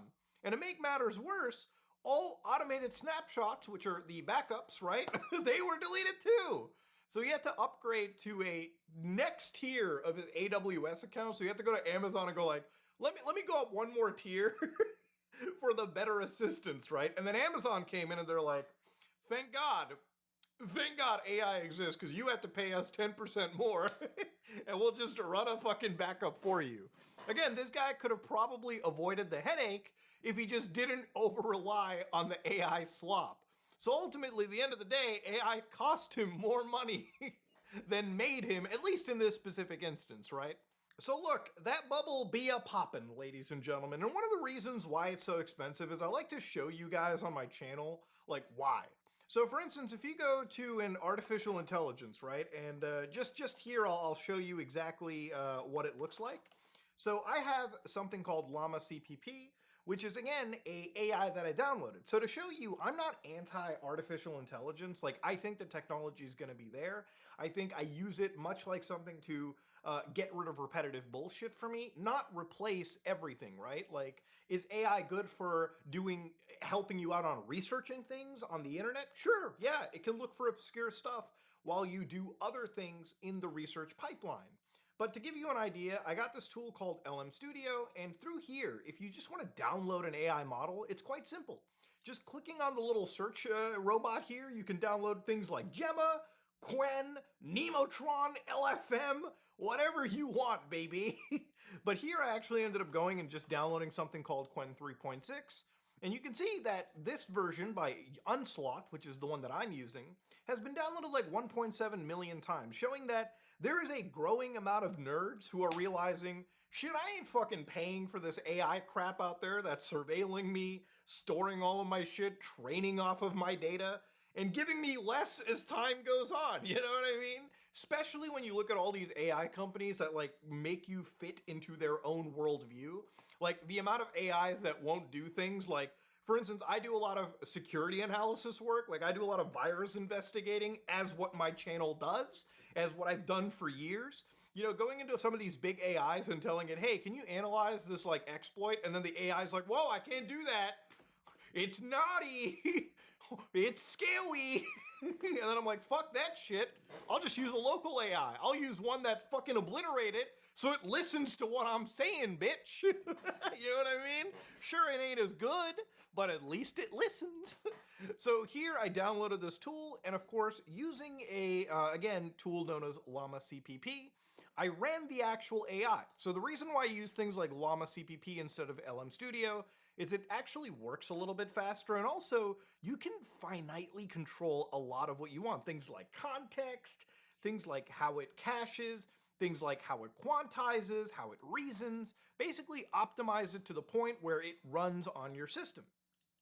And here you can see that I have the actual AI working. So, you know, this is why a lot of the bubble is kind of crashing. When you go to an AI and ask it, you know, explain the 4 seasons to me. So if you go to an AI and you type that phrase in, basically it's 1 token per word, so 1, 2, 3, 4, 5, 6, and you can see that it starts generating hundreds of tokens out there. So the hundreds of tokens is the AI actually reasoning and understanding what I asked it. So it's actually writing this stuff out, then it'll print it for me. And of course, in probably less than a minute, it should give me the actual answer to the prompt that I asked it. So here it says, the 4 seasons, spring, summer, autumn, fall, winter. So here it printed out an entire response to me. Now, in order to process this, it took the AI, what, like a couple seconds? If you actually do agentic stuff, which is what the big AI companies are starting to, you know, kick out of their billing, you know, they're starting to say, hey, you have to pay us actual dollars to do it the way that you want, the actual preferred way. This is what like an agentic prompt looks like. So instead of the 6 words that I wrote, you can see that this is over 1,000 lines. It's a pretty beefy prompt that when you feed it into an actual AI, takes it probably like a minute to actually process, especially locally, you know, even on a huge data center out in the world. So for instance, I want to show you kind of how people use these agentic AIs and, you know, what the actual benefit of them is. So for instance, let's say that you're like coding for a living, right? So these are a set of questions and answers. And I'm going to show you like the vibe coding shit really quickly, the actual useful part that's being priced out because the bubble is, you know, basically, in my opinion, kind of fucking popping. The rug is being pulled. Now, the way that AI is kind of used to make productivity faster, or in theory, how it should be used is, let's say that your boss came and asked you to write a program, right? Your boss is like, write me a program that calculates the first sum of the 10 natural numbers, right? Now, you're somebody that, if you know your C++, I know my C++, you could write this program in, fucking what, like a few minutes? But let's say that you're like, oh shit, let me get the AI to do it for me. So in this case, I'm going to fire up an AI agent. I'm going to show you exactly, how people use these artificial intelligences in a actual productive manner, right? The productive manner that these companies are trying to rug pull you out of, because it's expensive. And I'll show you how it's expensive. So it's a bit hard to read because I have a really dog shit profile. I usually use this in dark mode anyways, but I'm going to make this a little easier for you guys. So here's what it looks like. And then, of course, I'm going to fire up a program called OpenCode. So OpenCode is the exact agent, or one of the agents that people use to write code autonomously. So because it's directed to this directory, I'm going to ask it, hey, listen, write me a program in C++ to find the sum of the first 10 natural numbers. So I'm going to go here and say, write me a program in C++ that calculates, and let me just copy that, to find the sum of the first 10 natural numbers. And then I'm also, just for readability's sake, I'm like, use sorry, hold on, keep write with using namespace std in mind, just to make it more easily readable. And yeah, I guess we'll just hit enter over here and see how things go.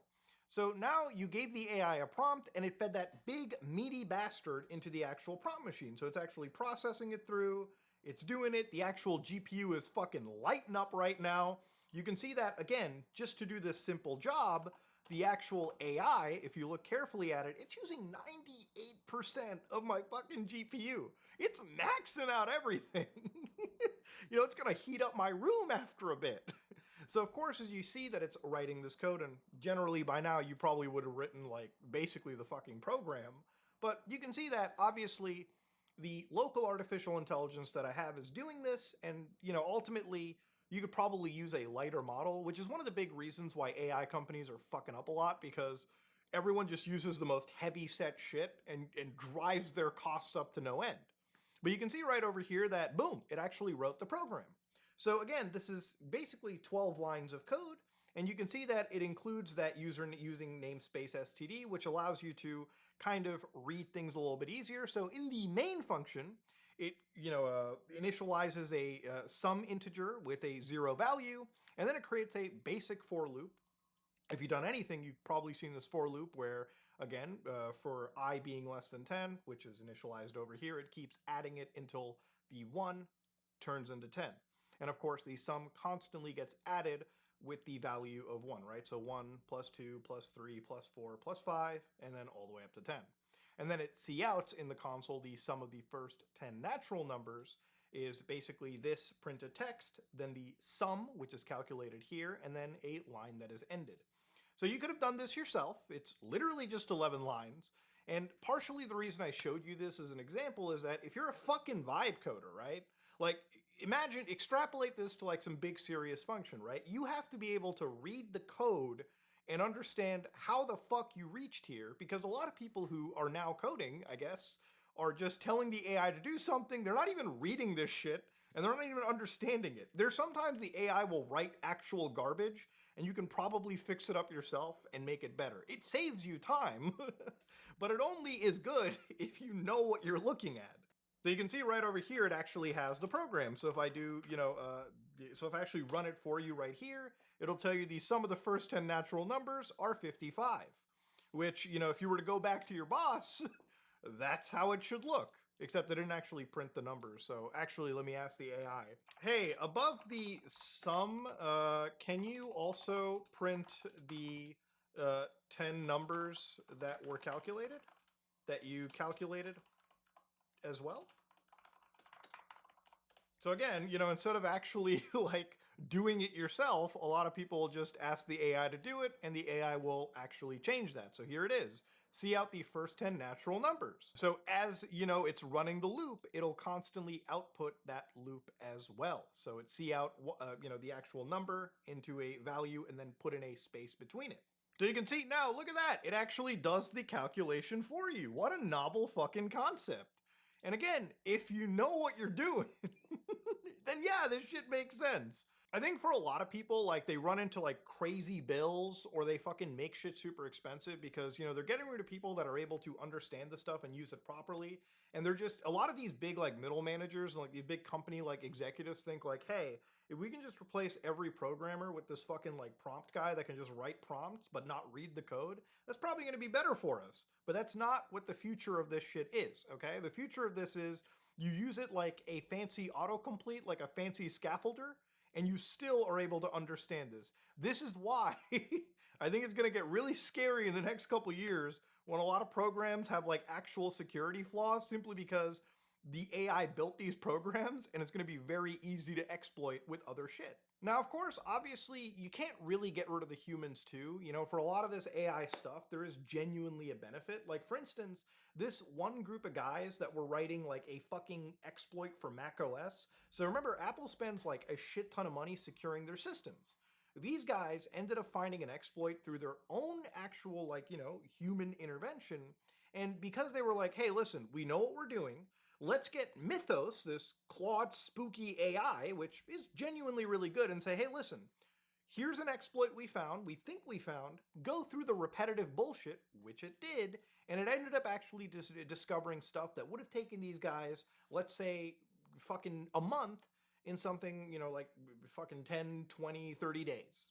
But that's not like all the cases, right? That's not like every single case in this situation. Remember, right? Like, for all this AI stuff, that there are genuine good use cases. That's why when I make these videos, it's not like doom and gloom, like, let's just shit down the throats of artificial intelligence. No, I'm here to show you the reality of it, right? And the reality of it is that the technology is cool, and there's genuinely good cases for it. But for every single, but the more it gets used in the manner that it is by the actual people out there, like for instance, this is a great example right here too. I use something known as Hermes. So in this little AI tool, I actually, like last night, my computer fucking broke because of an update, and I could have fixed it myself in like 20, 30 minutes, but instead I actually booted into a recovery system, and I basically connected my like AI that I run at home, and I told it, hey, listen, my computer isn't booting. Please root into it from this environment and fix the install. Use the internet endpoint that I have to research the best way to do this. And lo and behold, ladies and gentlemen, what kind of blew me away, what was like my actual cool moment is that I went, made dinner, like I made myself like a little snack, little like meal, and then I come back and I'm like, whoa, my system fucking works. Like it actually worked, like this system actually fixed it. Except, again, I run this stuff locally in my home. If I was to actually run this, like through an actual like AI agent, it would probably cost me a few bucks, maybe more. And, when you're thinking of the business sense, those numbers add up. And that's where the unsustainability is kind of kicking in. A lot of these companies, I think, were doing pretty fine for a few years when, money wasn't really that big of an issue. Like you had effectively just all of this investor money in your pockets. But obviously, look, down the road, you need to show a return on investment, and these guys aren't making a shit ton of money. All right, they're actually spending more money the more the stuff gets used, especially by the power users out there. So I think really the big crash, and again, this is where I think comes into it, is when people realize that it's too expensive on the big boy end, that the only way to actually use AI in a meaningful sense, at least for most people, is these rapidly advancing local models that can do a lot of the shit that we want without those big costs attributed to the big guys out there. And so because people, I think down the road eventually, they'll realize, hey, I'm not going to be able to go to these models, and the amount of money that these people generate will lessen as time goes on. So the data centers that they're building, the systems that they're currently building, the parasitic systems around us, eventually have to start coming down. And ultimately, that's where my mind really kind of comes into, ladies and gentlemen. I hope throughout this entire video you learn something, you glean something out of it. And ultimately, I hope I showed you how this kind of stuff works in the back end a little bit. I feel like a lot of the people that talk about AI on the internet have no fucking clue of what this technology is or how it actually functions. Like, there's some people that look at this shit and think, oh, it's black magic. But no, it's just it's just a model running on a system that does require a set of beefy hardware. And I think ultimately the most ethical and most like cost-effective way is to just start actually hosting it yourself. Because even if it's never as good as the big boy model, the fact that I don't have to pay an arm and a leg to use the AI the way that I want to is actually going to be the future. But ladies and gentlemen, that said, if you like what you saw, please like, comment, and subscribe. Dislike if you dislike it, I am out.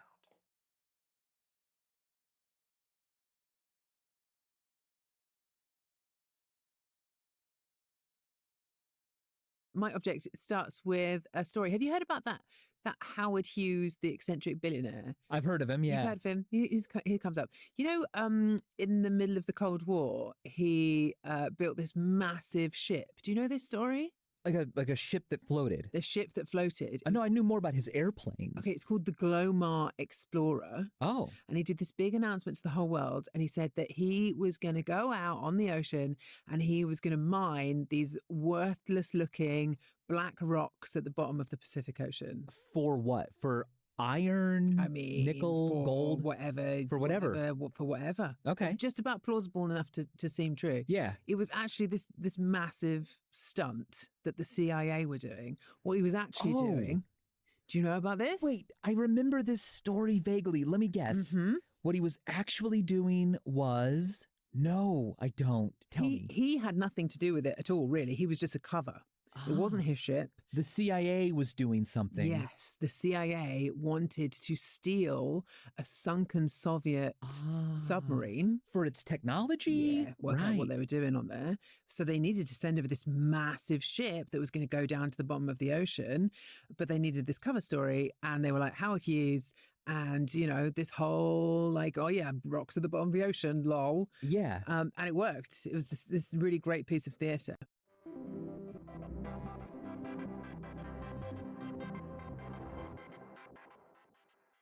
This episode is brought to you by Cancer Research UK. Here's something strange. Your DNA contains more ancient viral fragments than genes.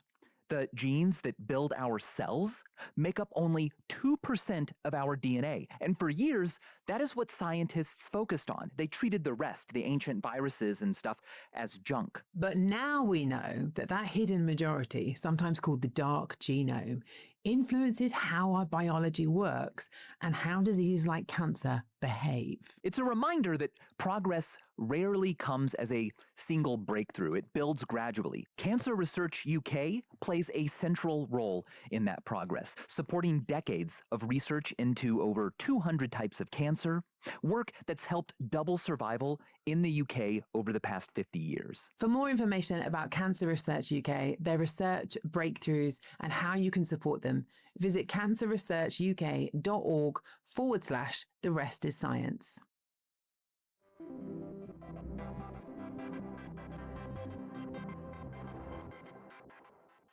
Describe bottom of the ocean. Like how deep? Oh, I'm talking bottom. Bottom of the ocean. That's cool. Okay.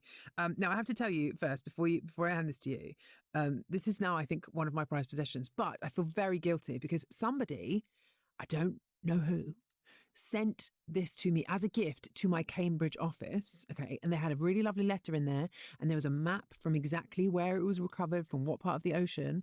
And I can't find the letter anywhere. I can only find this. Do you remember if it was the Atlantic or the Pacific? It was the Atlantic. It was the Atlantic. Okay. So anyway, whoever it was that sent me this, I'm really, really, really grateful. But this is what is known as a polymetallic nodule. It's in a little necklace thing, but you can pull it out if you want to. Okay. Oh, right. cool. I promise these are exciting. I promise. Okay, so it's inside a pendant on a string necklace, and the rock is black. It's about the size of a die, and it is pitch black. Pull it out. I can pull it out? Mm-hmm. So the pendant that it's inside is a wire that's coiled up into a big helix egg shape. Yeah.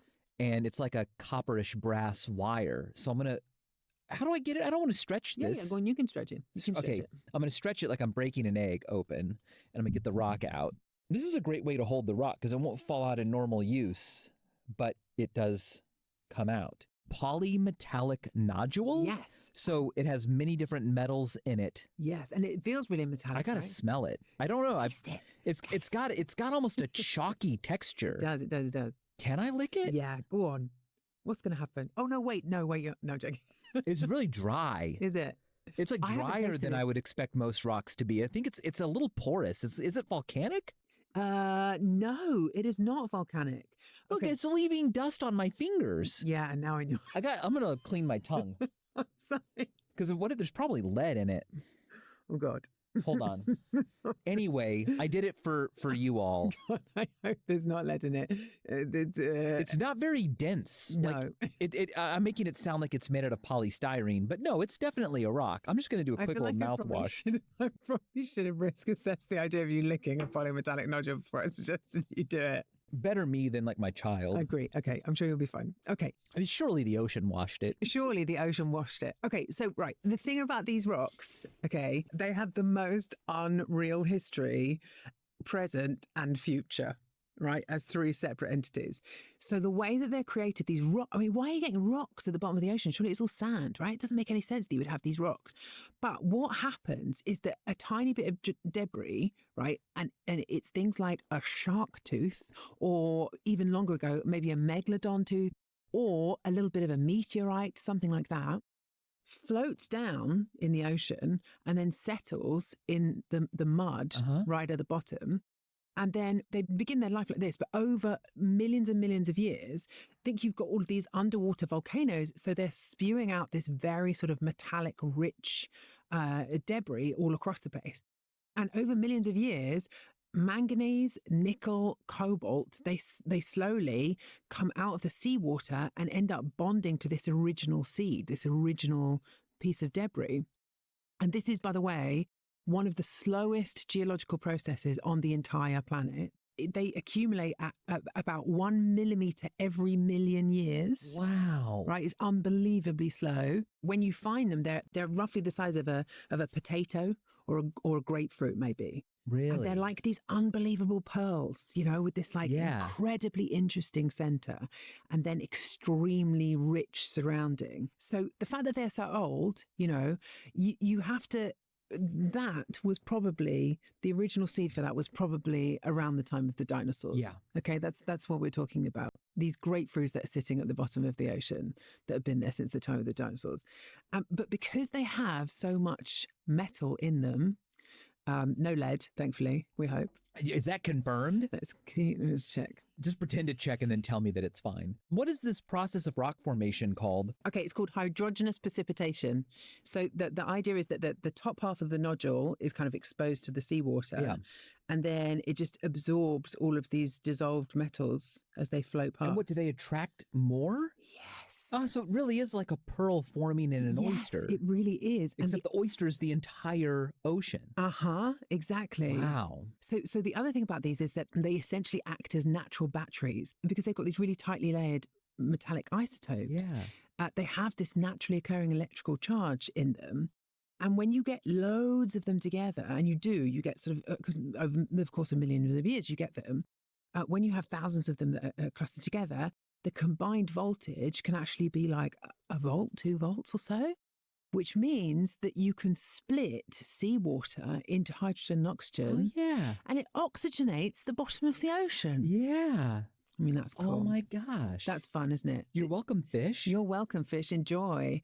But the thing about them, that in terms of their future, is that all of the metals that are in here, which are extremely rare once you come up to the surface of the Earth, but you find them in this incredible concentration within these nodules, are exactly the same metals that you need to make, for example, electric cars, right? The batteries in electric cars. So there is this kind of paradox that's going on at the moment, which is that to make cars greener, maybe we should do this really quite environmentally damaging thing, which is going back. Sorry, I thought you were going to say we should do this as an episode. No. Say that again. No, maybe we should. Maybe they're really damaging. I'm like, yeah, we should. Well, I don't know. It goes back to Howard Hughes' idea. Maybe we should really do the Howard Hughes thing. Well, yeah, especially if metals, and especially rare metals, are congregating together because it's easier for them to move through water. We're never going to find nodules that form in that way in dirt. No. So mining, especially rare earth minerals, is a very intensive process.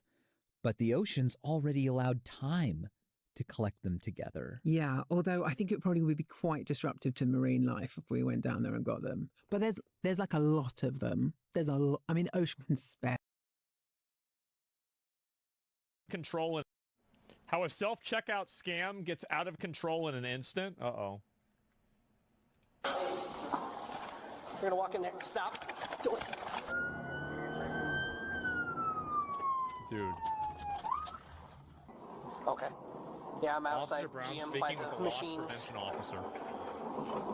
The classic Walmart.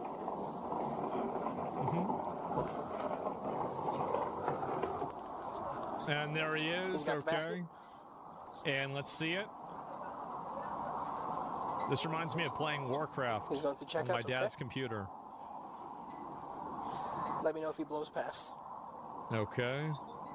Oh, you see, is that a TV? It's a table. Move it up so you guys can see it. Okay. All right, putting one thing in Is there. everyone with him or just him? Okay. All right. He's just using his wallet. Okay. All right. He's just using his wallet. Okay. Is that Nina? Oh, God. Oh, no, wait, he's already paying. Well, what about the thing Blue on the bag's bottom? still in. And it looks like it has stuff in it. Wait, he just literally put Oh, he's everything. got more than one blue bag? So he just, wait, he just took 2 big bags and filled it up with stuff?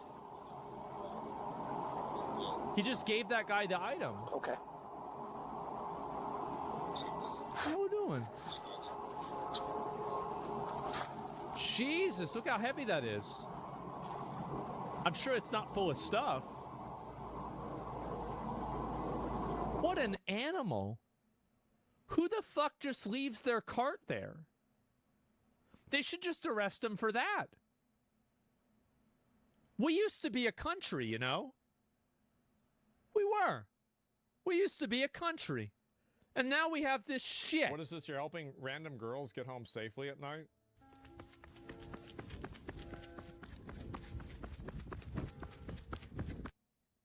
Guys, you can't do this, okay? What is this? You're helping random girls get home safely? What an animal. Who the fuck just leaves their cart there? They should just arrest him for that. We used to be a country, you know? We were. We used to be a country. And now we have this shit. Oh my God. Okay. Which one? There we go. All right. Here it is. Today I will be playing the Title 1 All-Star Tournament. I'm not quite sure when it starts, but whenever it will start, I'm gonna be participating. I'm gonna do my absolute best to try and win the whole thing. I've lost. Hold on, wait. Act like you're not here for a second. I forgot something. Actually, I forgot to go over chat's predictions of who's gonna win. And I got kicked. Oh, Alois. I mean, it's gonna get fingered by Riven. Is that it? Oh, I don't wanna play. I'm level mogging him though. Yo, what's up, guys? What's up? I have a question. I saw you got a haircut the other day. What the fuck? What do you mean? That was a bit, right? Oh, it's reversed. What do Okay, you I think it mean? works. That hairstyle that you came on stream with was a bit. Yes or no? Yeah, it was a bit. You know, Tyler 1, it's people like you in the world that really messes things up. Because I'm coming here, I have a new hairstyle, I want to try out, and I feel very confident, I feel very good about myself. And then people like you and a lot of other people just bash down on it, bully me for it, and that makes me not want to change and try new things in life. You know what? You're fucking right. I'll be better. I'm a piece of shit. You're right. You're right. I actually disagree. I think bullying is good sometimes, man. I'm gonna be honest. Wait, Boss has gotten first blood in 91% of his games. Yep. But then how is 0 he... wins by CS. He has ADHD and 1 tower win. It's okay. for every one of my wins I've gotten only first play. I don't do the CS stuff, it's too boring. Oh, wait. My co-caster. Sorry, I keep forgetting. You have any questions for him? before we start, bro? No questions. He's a big fan of you guys, by hope, the way. I'm just saying. Off camera, he was like, "Oh, can you shout me out?" I was like, "No, sorry." So. I hope we can see Vi again from the boss. That was very entertaining being able to solo kill at the start. Might just happen. Well, guys, you guys are on match of the day. Let's see it. Good luck, boys. Yo, Alois, how about we run it back with Yasuo 1v1? If you only play with your left hand, that sounds like a fair deal to me, bro. Okay. Okay. Bro, that Yasuo 1v1. What's up, bro? That was rough. Can you unmute your mic on that thing? All right, good luck, guys. Thank you, Big T. Yo, Alois, like, bro, all the viewers at home, they want to see the Yasuo 1v1. Like, they've been asking for it. I've had people from your community coming over saying they want the Yasuo 1v1. Everybody's waiting for it. Okay. How about this? We do the Yasuo 1v1, but then we do a Mundo dodgeball 1v1 right after. Yeah, okay, let's do that. Let's do that. Okay. What runes are we rocking? What we runes are we also rocking? Fleet Footwork page, the like pre-made one with Mark and Flash. Okay. No, good luck, buddy. Good luck. Yeah, Nice, how it is. Good luck. Come on, boys. We got him into the Yasuo 1v1. This is our home territory right here. The only one who's beaten me on Yasuo 1v1 was Brohan, and that was Cinema that game. Velja has also beaten me many times. Okay, I'm locking in for this one shot.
Just spawn camping him?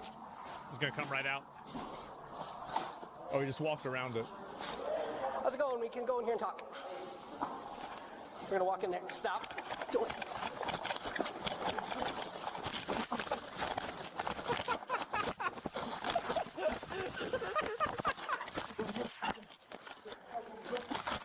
Oh God, bro, the police just wrestled his ass down. Jesus. Oh man. 10-18. Oh, they got it. Oh, nope. Not quite. Gotta wrestle him down. Stop fighting.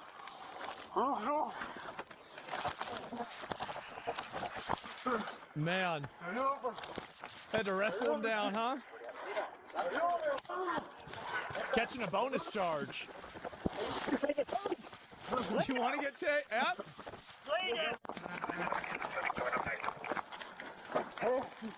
You want it? You want one, huh? Stay down. Uh-huh.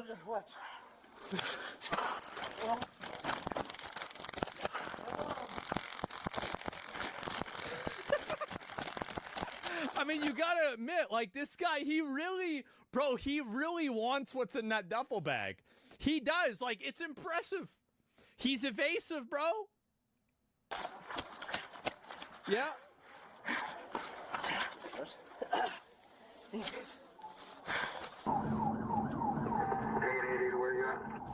Uh-huh. Popped evasion, yep. I love how they always think they're gonna get away. Like, if there's one thing that Grand Theft Auto always taught me, it's that doesn't matter how many cops you kill, how many officers you evade, they're just gonna keep sending more. There's just gonna be more and more and more. And eventually they're gonna get you. Fucking stop now! Get off fucking ground!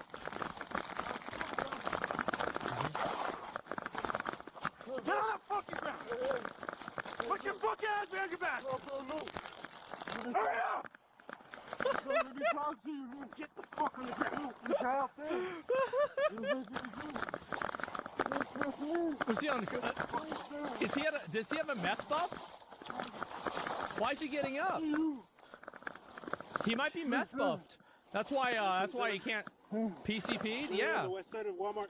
Hey, look, let me tell you something. Put your fucking hands behind your back. It's a party one.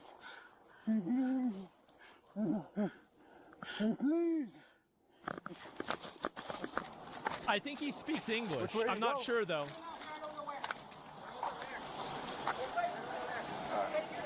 Yep. Uh-huh. He's on the go. There it is. Are they still fighting? Oh man. Put your hand behind your back. How do you think he was gonna get away? Look, I want to tell you something. What is he? Who is he talking to? Hey, sir. Uh-huh. Look, sir. Sir, can I please talk to you? Can I please talk to you?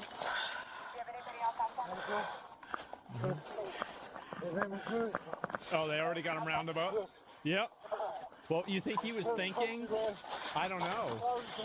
What's he gonna do? Let me guess, prior warrant. I'm going back in. Go away. Just go away by the vehicle for me, man. I appreciate you not getting involved. Right here on the pickup. That's how I'm going. This pickup. Sit.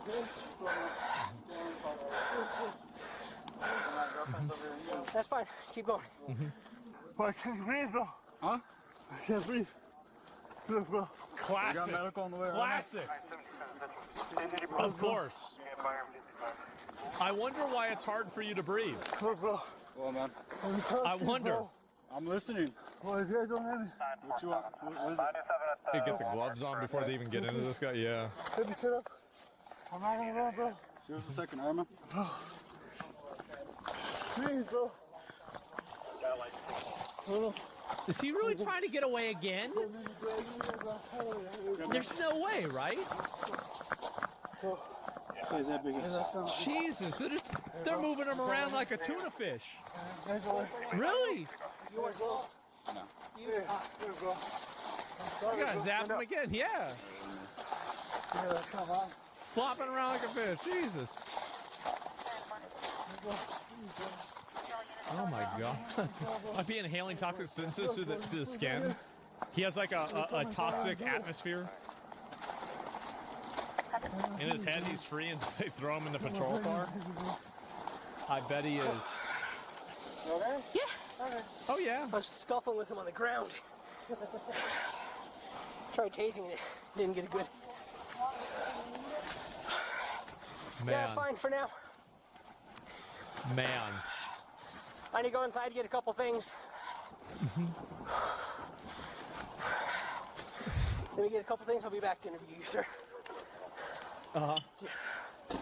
Man, you said you were walking your friends. Take off. I know, calling my girlfriend. Take off. You've been following back and forth with this guy. Go. I know you're with him. Leave. Okay, I pay for my shit. I got money in my fucking pocket. Leave. All right. You can walk around and away. Touch me too, bitch. Fuck wrong with you, ho? Why would you do this?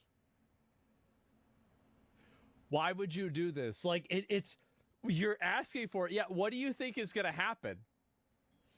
They're so stupid. I'm calling my girlfriend to get his car keys. He was with him. That's why. Yeah. It was just a scuffle inside. I love how these cops just treat these people like total NPCs. They don't even... They're like, did you get him? Yep, got him. A little bit of a scuffle, but it is what it is. And then this guy's screaming out, fuck you, bitch. I'll fucking... Yep. Well, yeah. Oh, you want to talk to him? Okay, it's good. It's not. They're not even thinking about it. What's your name?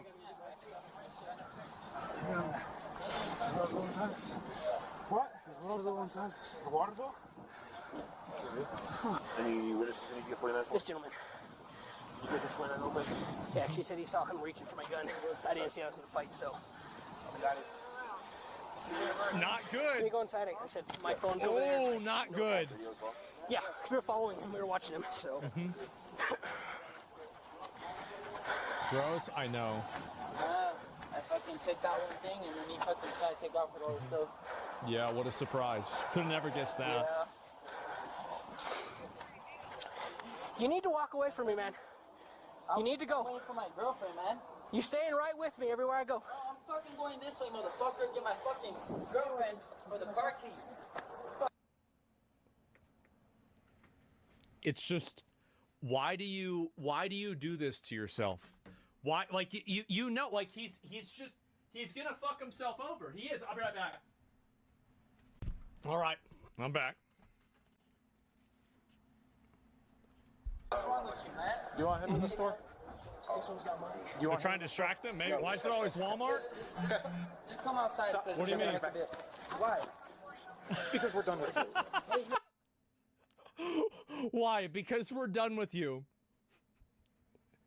You fucking idiot. You literally could have walked away. Everything was fine. But you had, and they gave you multiple chances to walk away. But no. Oh no! Hey, look, I'll resist. Gotta get packed up. On the fucking ground. Rosario, they got me right here in the front. They're handcuffing me too. Stop. Get on the ground. They're right here. Just come, Rosario. I'm running, grab this car key. I'm running outside. Okay, we're running outside because they're handcuffing me for no reason because I want to go get you. Okay. Oh my God. I dropped his what phone. is this I'm doing? No way. They're not gonna go for the 3 for her, are they? There she is. You were told to leave. Oh my God. Yeah. He said I can go and give her the car keys, bro. Ask her loss prevention. He handed me the car keys. He just told me he didn't want you in the store. Okay. Dude, it's so obvious they're all scammers. Do you think they didn't know this? Of course they know this. Just lock them up. And I came back out, right? What are we doing? After I pulled you out? No, you did not pull me out. Bro, I'm smarter than this. Come on. I'm smarter than this. Come on. As he's getting rolled over at the Walmart parking lot after his friend gets arrested. Really, though? But really? Oh my god. Oh my god. Check this out, Smith. Get your loss prevention guy that handed me the keys, and I said I'm getting it to her. Just not even listening to him. Alright, let's get up. Can I get my phone? Put your leg in. Yeah, we'll get it. Put your leg in. Rosario, get my phone. Put your leg in. What the hell's wrong with you guys? Rosario, get my phone right there. Yes, sir. Let's go. Call the loss prevention guy that gave me the car keys. Go over here. You guys are exaggerating, man. Yeah, I was talking shit to your buddy, but he pushed me back. That's the only reason I get aggravated. And Shouldn't have done it. Shouldn't have done it. Big mistake. there's no such thing as trespassing. Because get it. Oh my god. Sir, he just got his keys. Okay, hold on. All Just right. go ahead. You figure it out. Am I fine? Like, Well, I don't know yet. But if you want to be fine with me, listen to no, what I say. I'll be fine with okay? you. Like, Please. Yeah, All like, okay. Put your legs in, please. I can't believe Let me this, figure it man. out. Yeah, oh my god.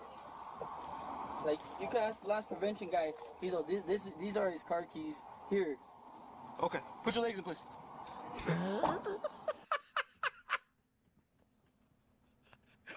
Okay. Yep. All right. That's nice. Just get in a box. Sure, buddy. Okay. They just tell them whatever they need to hear, man. I love it. These guys are real professionals. I'm smarter than this. Okay. I'll tell you, that's the last time when my body gets intervened on behalf of an officer, I'm intervening. Well, I'm glad you had the intention. Have you guys noticed that ever since we had the introduction of body cams, there hasn't really been any of these horrible police murders of some innocent person that, you know, totally didn't deserve it? Have you guys noticed that? Like, maybe I've noticed that. Like, it's because you used to have these, it was like once every 6 months or something, right? And now you don't have that. It never happens. It just went away. Not everybody's trying to help us out here. Screw that, and I couldn't believe The narrative crumbled. It did. Don't get involved, sir, don't get involved. Sit down, It when I makes saw me that- wonder how many of the ones that we don't have body cams for were also bullshit. Like, how many of these was it actually the police officer that did everything right, but because you didn't have body cams, the media narrative was shifted? Probably a lot. Marshalling around going for that guy's gun. I said, heck if I'm not going to get involved. I feel bad actually now that I didn't, because I was standing right there. I mean, there's no reason why. Oh, so you did it. In pinning him down. You did more than enough, sir. Yeah. Gotcha. Sir, is there anything that hurts on you? Anything you know is injured, bleeding? Your elbow, your head? I wonder why. Anything hurt on you? I wonder Anything why. torn, It's probably a broken that you know mystery. of? No, that's all right. No, well. Nobody has any idea why. What's that? Hey, bro, chill the fuck out. Okay, sit up. Sit up. Fucking hold on, my fucking hands are stuck in fucking shit. Sit down. Got the second win now. You want to act like a kid? That's cool. I'll treat you like a kid. a fucking bitch, fool. Put your feet in. Hold on, bro, my fucking hands. You idiot. This is them walking out together at the same time. Just fucking got it, bro. Can you imagine, like, how much of a satisfying sound that must be for a police officer? The sound of that door shutting, where it's like, fucking got him. Okay, because Yeah. if it's felony, we can The hit him with catharsis, conspiracy I know. Yeah, as well. Then yes, because he was for sure on the lookout. Okay. Yeah. All right. Yeah. Just make sure we include him in all Scott's the video Vitale footage getting and, packed up. Yeah, I'll true. talk with the sergeant, and we'll see what we can do. He's got 5 pills, Oh yeah, Metro's good. rocks, and several bits of powder. No way. We're waiting to get the final amount, see if it's felony or not. Also. So that's the reason why he was so, like, he was so resilient. This guy was buffed out of his mind. Look at his name and I'll do links and tell Okay. Yeah. 75207 was the Damn. total before taxes. 752. 75207, still felony. Oh, there you go. I thought it had to be over 1,000. There we go. Finally catching my breath. The gentleman's out there.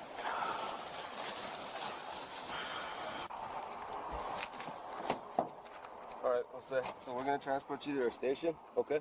The detectives are gonna do their thing. I'll keep you updated on what's going on. Like I said, you're being looked into for the conspiracy.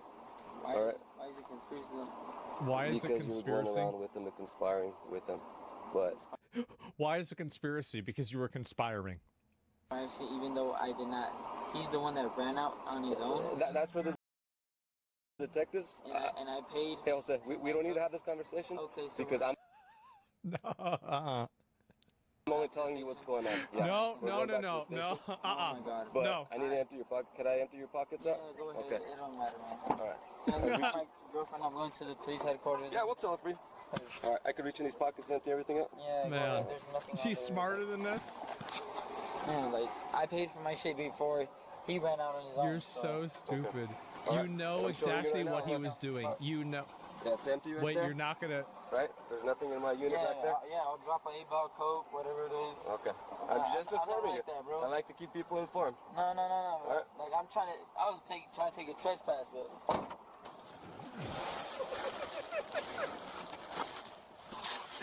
Okay, Jose. Yep, Jesus, look at all that. Oh my God, this guy got 4 stacked? Jesus, look at all that.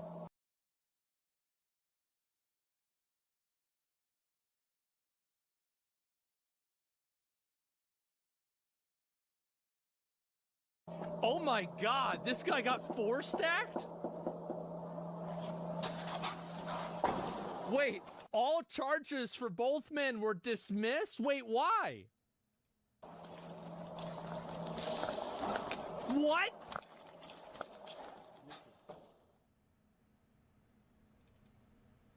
Oh my God. What's the damn point? You're gonna drop the charges. I know. This is insane. What? How is this real? The bad ending. Yes, this is like dude, you gotta do something. You gotta do something about this, bro. We gotta do something about these people. Like, yeah, please look her up. It's a Karen. Oh, I bet it probably was. And yeah, I don't know if there's any way for me to find it, but yeah, it's probably a Karen that made that decision. Absolutely. Incredible, and still no charges. Officers put at risk of severe bodily harm and no charges. Bullshit. I'm so sick of watching this happening at my store. I have a solution to this. I do. People don't like it. They don't like the solution. But they will. They will. Eventually, they're going to come around. They're going to come around, and they're going to like the way that I solve it. They are.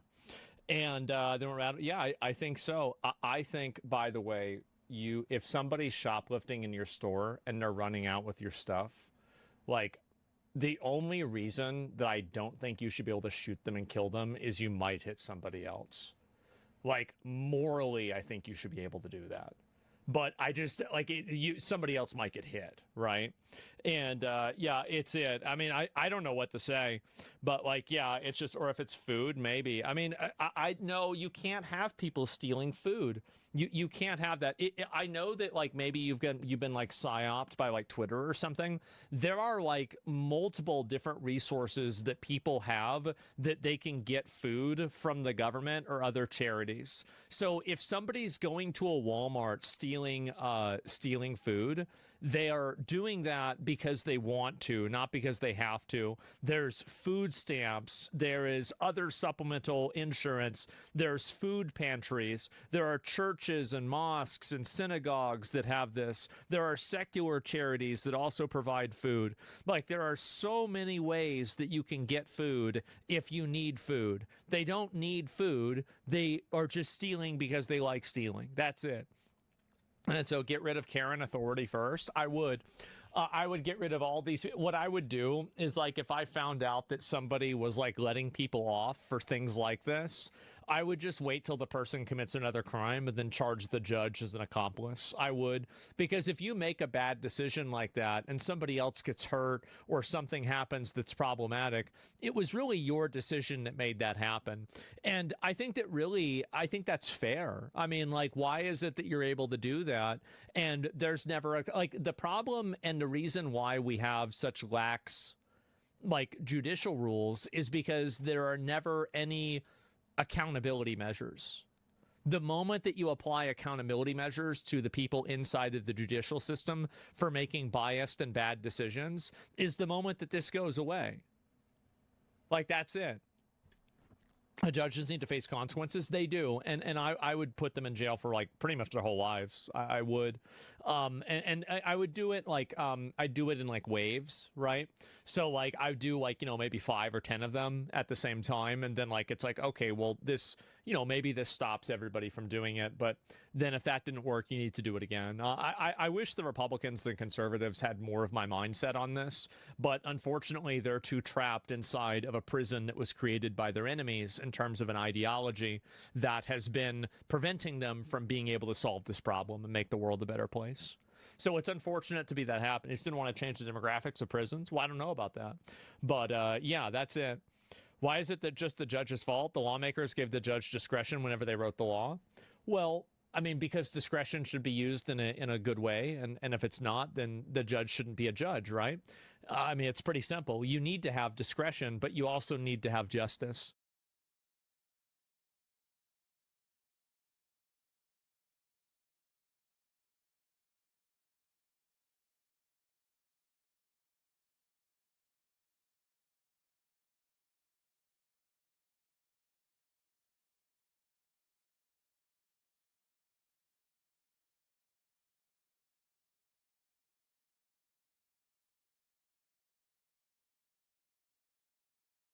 This IRL streamer destroyed his life live just days after being released from jail. And honestly, if you know anything about this guy, it shouldn't really surprise you that things escalated to this point and this quickly. Because I would go as far as say that this might be the worst IRL streamer I've ever seen. And that bar is set pretty high because unfortunately I've covered more garbage IRL streamers than pretty much anyone else on YouTube. And the thing is, like, I've actually been trying to cover this guy for days now, but every time I think I have like a whole story together, he says or does something even crazier that I can't just not include. But regardless, it's safe to say he might have just outdone himself this time because apparently not only did he pull a firearm on someone during a live stream, but no, he actually pulled the trigger more than once.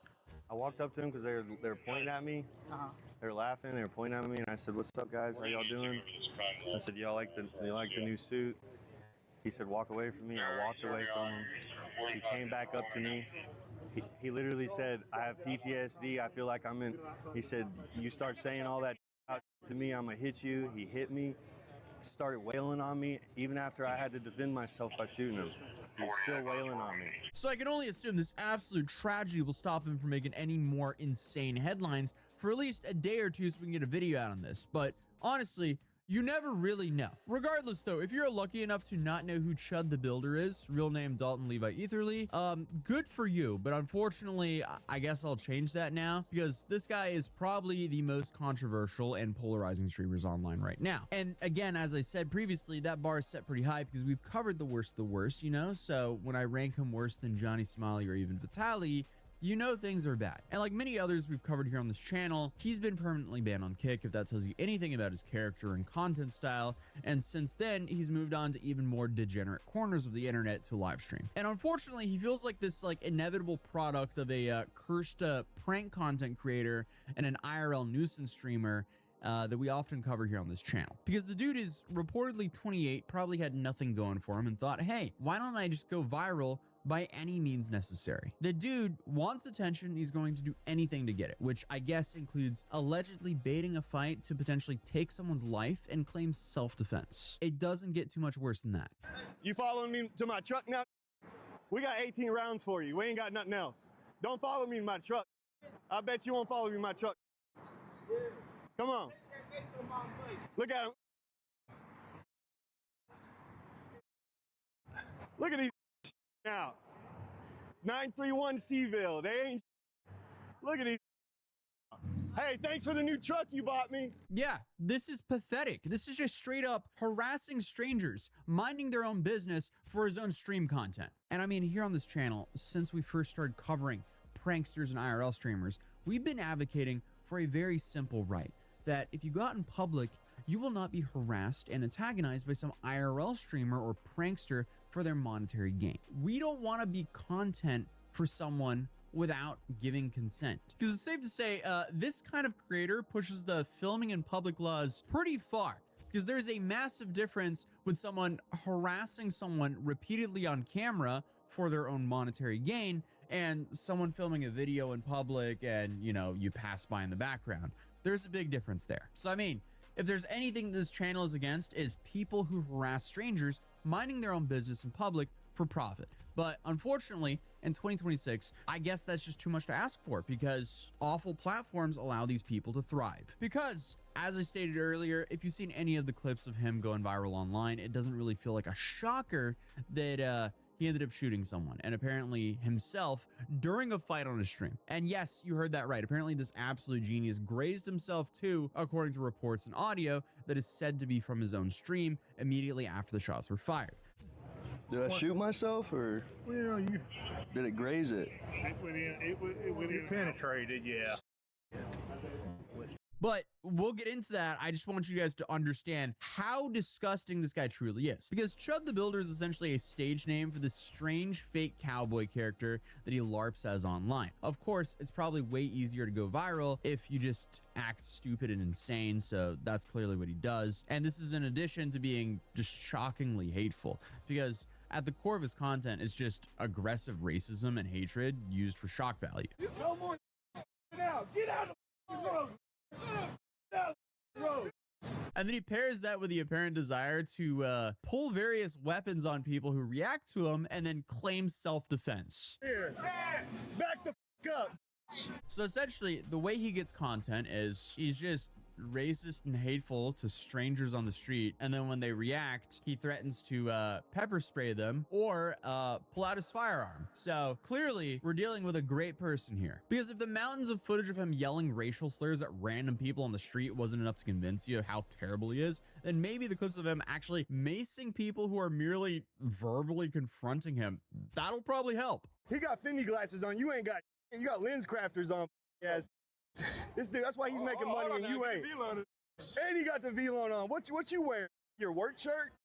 What does that say? You're a Atlum. You ain't never gonna be nothing but a. You guys do is talk. You can't look me in the eyes because you might be the. You on some or something? What are you on? I already told you I'm on your mama's sweet. Okay. You're bro. Literally, all you do is talk about you.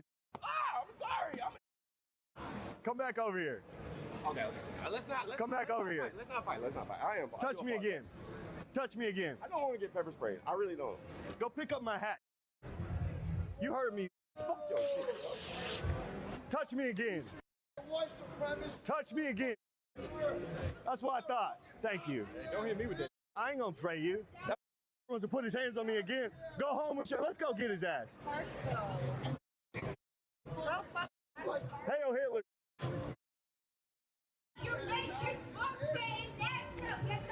Thanks for picking up my hat. Yeah, great job. You also just maced everyone on the patio as well. So that's self-defense? Like, what? I feel like for every few months now, a new streamer appears out of nowhere and is just even worse than the last one. And I feel like I'm just sitting here like, how are we still stuck in this downward spiral? People will truly do anything for just a little bit of attention online, even if it absolutely destroys their life. But in the last week, he's been gaining so much traction with his antics that it kind of felt like someone being hurt was inevitable. Whether it was by, you know, Chud and his self-defense strategies here, or someone, you know, running up on him, which happened, but I just don't think people expected him to hit, I guess, two birds with one stone and shoot himself as well as someone else. Because what's so crazy about all of this is people started putting bounties on his head and warning him to not come to their cities. I think that people should be able to say whatever they want without threat of violence. You already got a bounty on your head right now, dude. Oh, do I? With the bullshit. Do I? Talk about the bounty. Because the dude was being stream sniped and harassed. He was getting cornered at gas stations and having his cowboy hat stolen off his head by another streamer who's also equally a degenerate, pretty much. And that feud in itself is just kind of like a battle of who will do anything for views, because both of these guys apparently will do that. I don't even know if I want to open the can of worms of the dude who stole his cowboy hat here on this channel right now. Maybe that's for a future video. But even though he says it became tough for him to stream IRL content due to people pressing him, I don't really know what he expected here. Like, his whole bit is baiting people into being mad at him. So why is he surprised when people get mad at him? Like, bro, that was your whole bit. People treat me like I'm some shock streamer, like I'm that Trey kid that stole my hat. And you know, I was like totally about to just be like cool with him and be like, ah, you got me. All right. You want a hat? I'll go get you one that actually fits your baby ass head, bro. Let's go get one together on stream. It could be cool. And we could talk about whatever differences we have and whatever opinions that he thinks he disagrees with me on. And then he starts threatening to shoot me. He says, you touch your gun, I'll kill you. Now, why did it go to that? Sorry, whatever I did pissed off your black boyfriend. I didn't think it was that serious. Like, you're supposed to be making fun of people for overreacting, but you want to have someone arrested for breaking your phone screen? Also, freedom of speech just means you can't be arrested for the things you say, which he's not being. He's being arrested for his incredibly stupid actions. But regardless, while he claimed that he was considering pressing charges against the guy who stole his hat and the dude who smashed his phone, that stuff got put onto the back burner only like a day or two later when he was arrested in Nashville for allegedly not paying a bill at a restaurant, acting disorderly, and resisting arrest. And naturally, the whole incident was live streamed to Chud's viewers. Ah yes, another video of him yelling slurs and acting like a complete moron because the restaurant didn't want him streaming inside of the restaurant. Are we really acting this pathetic? I guess so.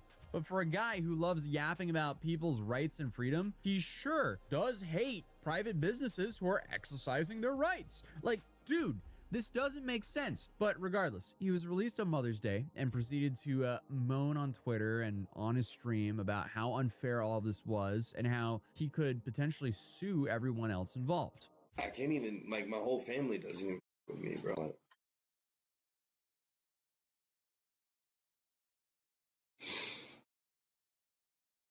It's just so pathetic. Like, imagine your obsession is wanting to scream racial slurs at random people you don't even know on the street while live streaming it for everyone to see online. Like, dude, are you trying to make yourself permanently unemployable? But regardless, in the strangest foreshadowing of what was to come, Chud also talked about how the cops sat him down and essentially told him what would happen if he kept acting up. They told him violence and someone getting hurt or worse. So I'm talking to these Fed, and it basically got to the point where they were like conceding in a way, like, listen, like basically saying like, we got nothing on you, and after talking to you, we actually see, like, as humans want to just give you this piece of advice. They're like, you know where this is going. This only escalates, and I do know this. And he literally admits to knowing that too in the clip, but was just saying he has faith in God that no one will get hurt.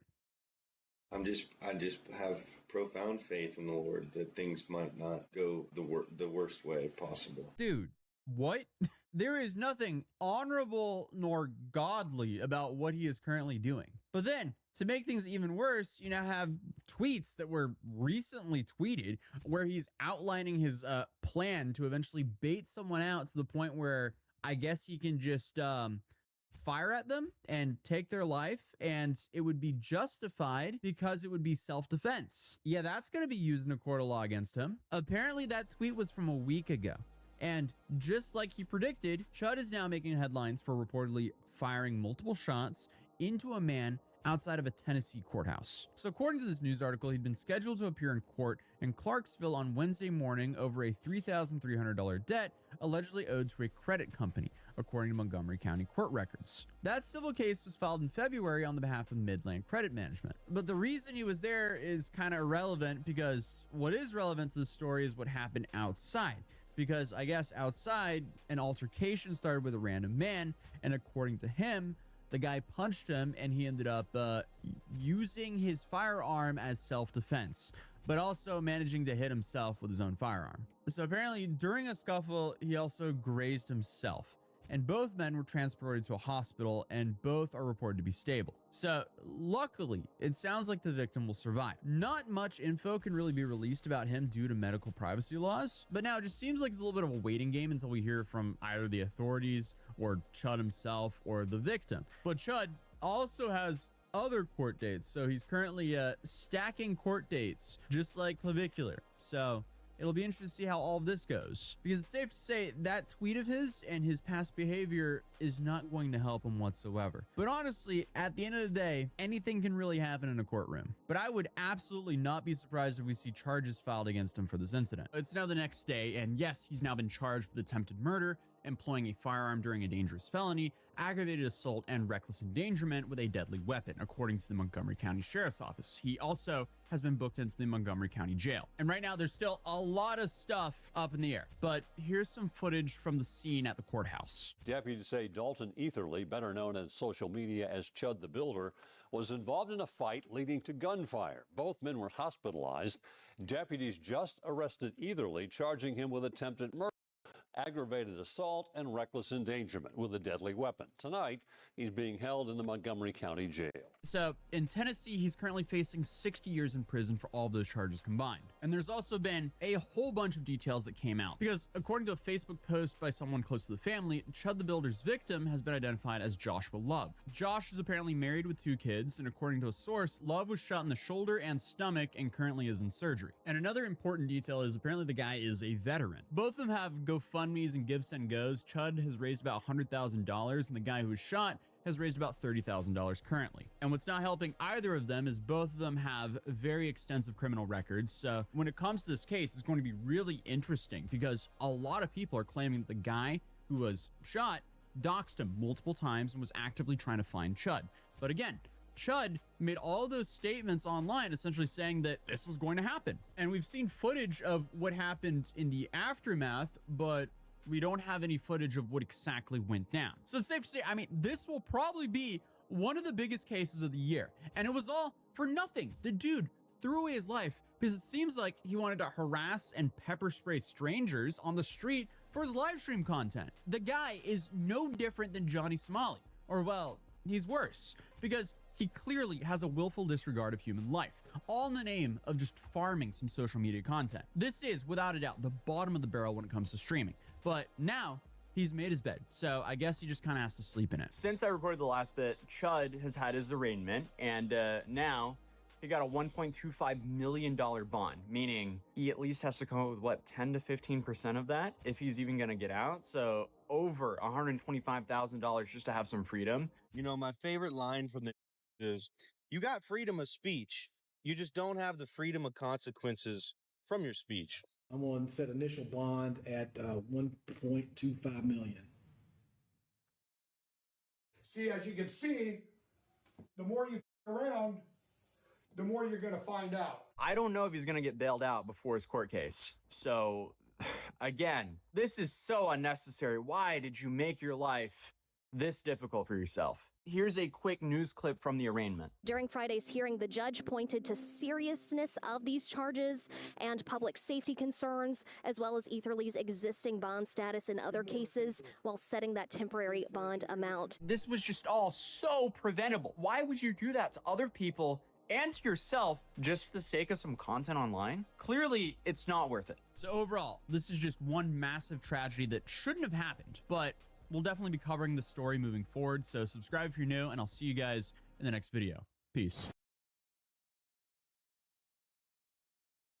Welcome back to a series so electrifying. Even Kaya subscribed. In today's video, Hassan has finally responded to the accusations of Schrodinger's Turk, where he color changes from white to brown and he lies about being Muslim to get oppression points. He claims he has always said that he's white and that the compilation was made by psycho stalkers and it's out of context. Lying is OP, as I say all the time. He then does some crazy mental gymnastics saying that race is a social construct and therefore it doesn't matter that he's LARPing. Hassan has been caught being racist on a podcast with Pokimane. They start talking about Twitter accounts that apparently clip him out of context, and he randomly starts blaming people from Bangladesh, India, and Indonesia, and he stereotypes them as scammers with bot farms. Not very woke. He then claims he's the most famous guy in India because everybody is clipping him out of context. Delusional. Hassan continues to be haunted by Dogtober 7. After a bunch of chatters confronted him for shocking his dog,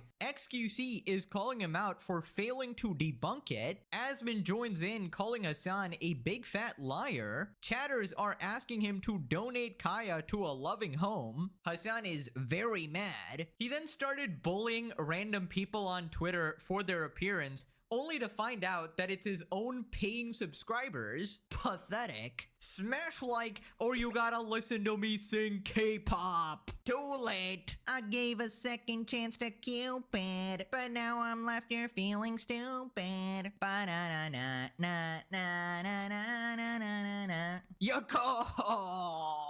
Let's up those numbers! Now let's begin. Right, welcome back everybody. Lunch Lady Pegasus delivering on time as always. Right, so Hassan has finally responded to the allegations of him color changing from white to brown, from Muslim to non-Muslim, and basically trying to cosplay for oppression points. Here's a quick recap. I am white. I say that I'm white, although I am white because I am white. I am white. And I am white. Which I am white. Even though I say I'm white all the time. I am white. I look white. And I say I'm white all the time. Like I am white. I am white myself. I obviously would never be able to comprehend what happens to gays in the Muslim world. I, after all, am not Muslim. Nor am I from the Muslim world. I'm a goddamn Muslim American who gets fucking called a terrorist every fucking day. Anyway, so he responded. Hassan addresses the transracial compilations, and he uses his favorite tactic ever, lying is OP. Lying is OP, as I say all the time. Are you white? Are you white? Are you white? Yes. Why is this the new meta? I always say I'm white. Realize at a certain point that it's because I'm brown. Okay. I always say I am fucking white. And it's always the motherfuckers who are like, he's not white. He's a goddamn terrorist. He's a goddamn goat fundamentalist terrorist that will then be like, oh, are you white or are you not white? Oh, depending on who you're asking. You know? Have you seen me dance? I'm white as fuck, man. Yeah, that's the new meta. I like that the new meta is like some of the most racist motherfuckers being like, Hassan switches between white and not white. My haters are working extra hard. There was a Stockman clip edited out of context. That's where the trolls are in here asking that. Yeah, I don't know why. Guys, it was out of context. Of course, the classic Diddy Pica excuse. You see, the compilation that you saw of him flip-flopping like a fucking chameleon over the years, right? There's like multiple of these compilations. There wasn't even one, there were multiple. You see, they were all out of context. Even the clip the other day, that was AI actually. It probably set up by Israel, of course. Hassan, how do you lie this much? Like, surely it must get tiring. Surely it must get tiring to keep up with these many lies. Bro actually just said, I always say I'm white. I always say I'm white. Lying is OP. Back at it again. How do you do this, man, when it's documented on the internet? You absolute roach. Dude, I wish anytime he talks, you could just play a clip in front of him, instantly proving him to be a hypocrite. Because honestly, how would you possibly justify that? And I wonder why he didn't even just like play the compilation, because it would have made him look so bad. Because how do you even squirm out of that? Oh, I know. The best tactic is to not even show it on stream and just preemptively tell your audience who might come across it that, oh, it's just a bunch of stalkers, it's a bunch of psychosexually obsessed weirdos, it's probably Ethan Klein. Ethan Klein is clipping me out of context. Dude, I just don't know. And the thing is, he was reading it from his chat as well, right? His chat is feeding him these excuses. They are complicit in all of this. Their entire cult is so diluted. Also, after proclaiming that he's white, he then proceeds to say, oh, some of the most racist motherflippers. Aren't you of that fucking belief where you can't actually be racist towards white people? So again, he's flip-flopping on this shit where, oh my god, these racist people are coming after me. You mean you, buddy? You're the racist one. In fact, later in this video, we're about to see some real racism right there. I mean, how many groups has he absolutely had a meltdown on at this point? He's been crashing out in a bigoted manner at so many groups like black people, brown people, Asian people, Jews, women, trans people, gay people from his, you know, Hezbollah support or whatever. I mean, come on, dude. Like, at this point, you gotta admit that if anyone's a bigot, it's probably you. So anyways, I was really waiting for this response because I was wondering what sort of excuse could he possibly come up with when the clips are so blatant. He explicitly says, hey, I'm not Muslim. And then later he says, well, actually, today I've chosen to be Muslim, right? Despite doing absolutely nothing but LARPing and making a mockery of the whole thing, right? So then anyways, his new excuse is that it doesn't matter if he said he's brown or white because race is a social construct. Bro, you can't be serious. This is like murdering someone and going, well, is it really murder if we live in a simulation? You know, we're probably just a bunch of pixels. I don't know why you literally denied being white the other day. See, look at this. Look at this. Brother, whiteness is a social construct. Race is a social construct. The ways in which the out group or the in group perceive me is what matters. Do you mean dominant group, non-dominant group? You use in group, out group constantly? No, I'm using in group, out group on purpose. It's usually people who fancy themselves to place a higher emphasis on whiteness, the WASPs, or the white supremacists that will determine whether or not someone is truly white or not. Also, guys, what a stupid way to start the fucking day. Holy shit. Your friend told me to kill myself. Aw, are you sad? Oh no, someone was mean to you on the internet? Welcome to being on the internet, chatter. You came in here to fuck shit up. Bro, this guy is beyond insufferable. I mean, wow. The lack of accountability is genuinely impressive. I mean, look at that fucking word vomit he tried to do there. Like, actually, the out group is judging differently from the in group. Actually, race is a social construct. Actually, whiteness. Yes, the white supremacists are trying to slander me. Buddy, for the last time, it's your own words. Like, we're not making this shit up. This isn't AI. This is your clips. You are your own worst enemy. I mean, I guess he's trying to really tap into his communication degree from 1944, trying to come up with all the fancy words and sort of random connections to make sure that his audience understands that he's actually not a fucking disgusting hypocrite. People responded, yes, your skin tone is a social construct. What's more interesting is the discovery of a new ethnicity terrorist. I've not applied for a license or any kind of documents, but I'll be sure to look for the terrorist when I check the box for my race. He's not white, he's a goddamn T. Just because people call you a terrorist doesn't mean you can't be white. Interesting to assume that terrorists can't be white or they are mutually exclusive. Yeah, the thing is, Hassan is always projecting, right? Because obviously he's the actual racist one who thinks that terrorists are brown people. So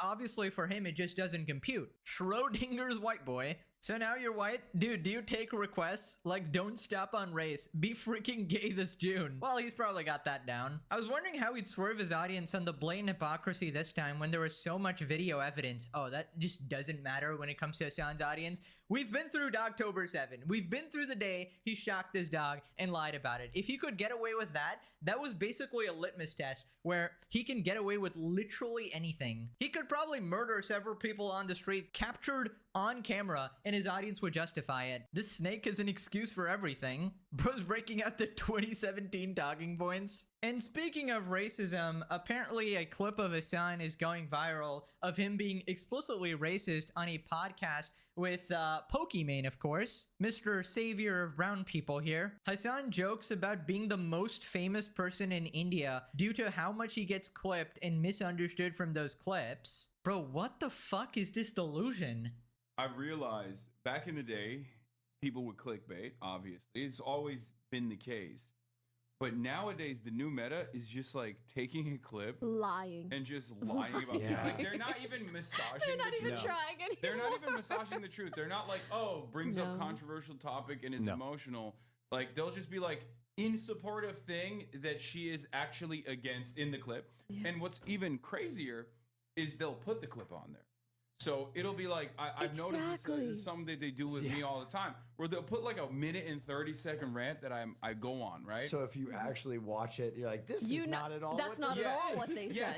But, and at first I was like, oh, well, I'm glad that they put the whole thing, but no one watches the clip. There's like 2 replies that are like, hey, did anyone watch this? I don't think they said that. Yeah, I scroll down and then like to 20,000 likes, and then it's so. I scroll down to see the one guy. Hopefully, that's like, I actually watched the clip, and it's saying the opposite thing that you're claiming. Never Okay, sorry to pause here real quick, but basically context, he's talking about those accounts on Twitter which essentially clip a bunch of streamers, and some of them use misleading captions, and sometimes the clip is not entirely accurate.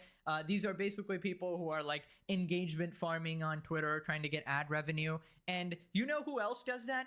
Basically all of Hassan's fan accounts. His fan accounts are fucking infamous for doing that. They will clip one of Hassan's ops like Ethan or Asmongold and put a caption that they didn't even say and paraphrase in the most bad faith way possible. And if you end up watching the clip, that's not even what he said, right? So the funniest thing is he's literally talking about his own fan accounts here. And of course, there are plenty of accounts that are trying to farm ad revenue or whatever, but Pokimane and Hassan here are trying to sweep all of the criticism they receive under the rug, going, oh yeah, it's just all out of context lies, it's a bunch of people trying to engagement farm, when 99% of the criticism they receive is completely warranted and completely accurate. Right, so then Hassan starts going completely mask off, and yeah, the racism starts coming out. He says that it's people from Bangladesh who are like putting him out of context. Then he starts blaming it randomly on Indians, saying that, oh, they're trying to scam some revenue on Twitter, you know, classic. And then he brings up Indonesia as well. Like, he's just exposing himself so hard.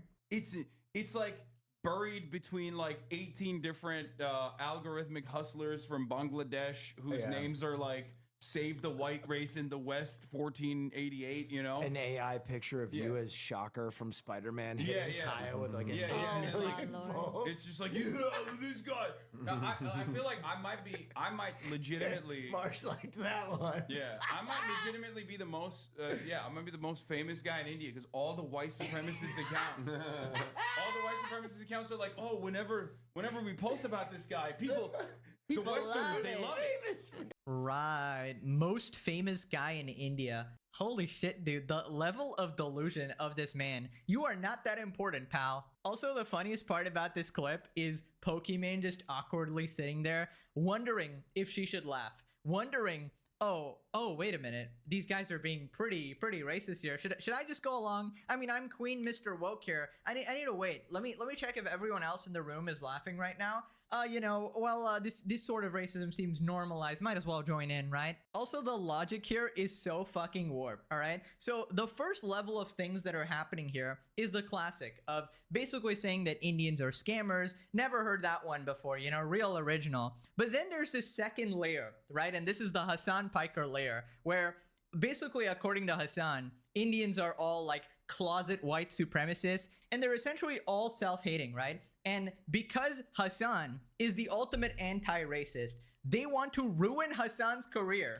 by clipping him out of context because he is like the savior of brown people, as we know. And us brown people here, we don't want to be safe, right? We're just closetly racist to ourselves, and we need the white man here to explain to us, to educate us that we're the white supremacists, not the racist white guy here. It's definitely not the white guy who is color changing to brown and then just goes back to white mode whenever it's convenient, whenever he's in a room full of his friends here, fellow white people, right? He needs to blend in, so he's just like, oh yeah, I'm just the most white person ever. Let me call all these people scammers. They all have bot farms, blah, blah, blah. Yeah, man, real classy, of course. And then when there's like a brown person in his audience, well, I'm actually with you. I'm brown too, actually.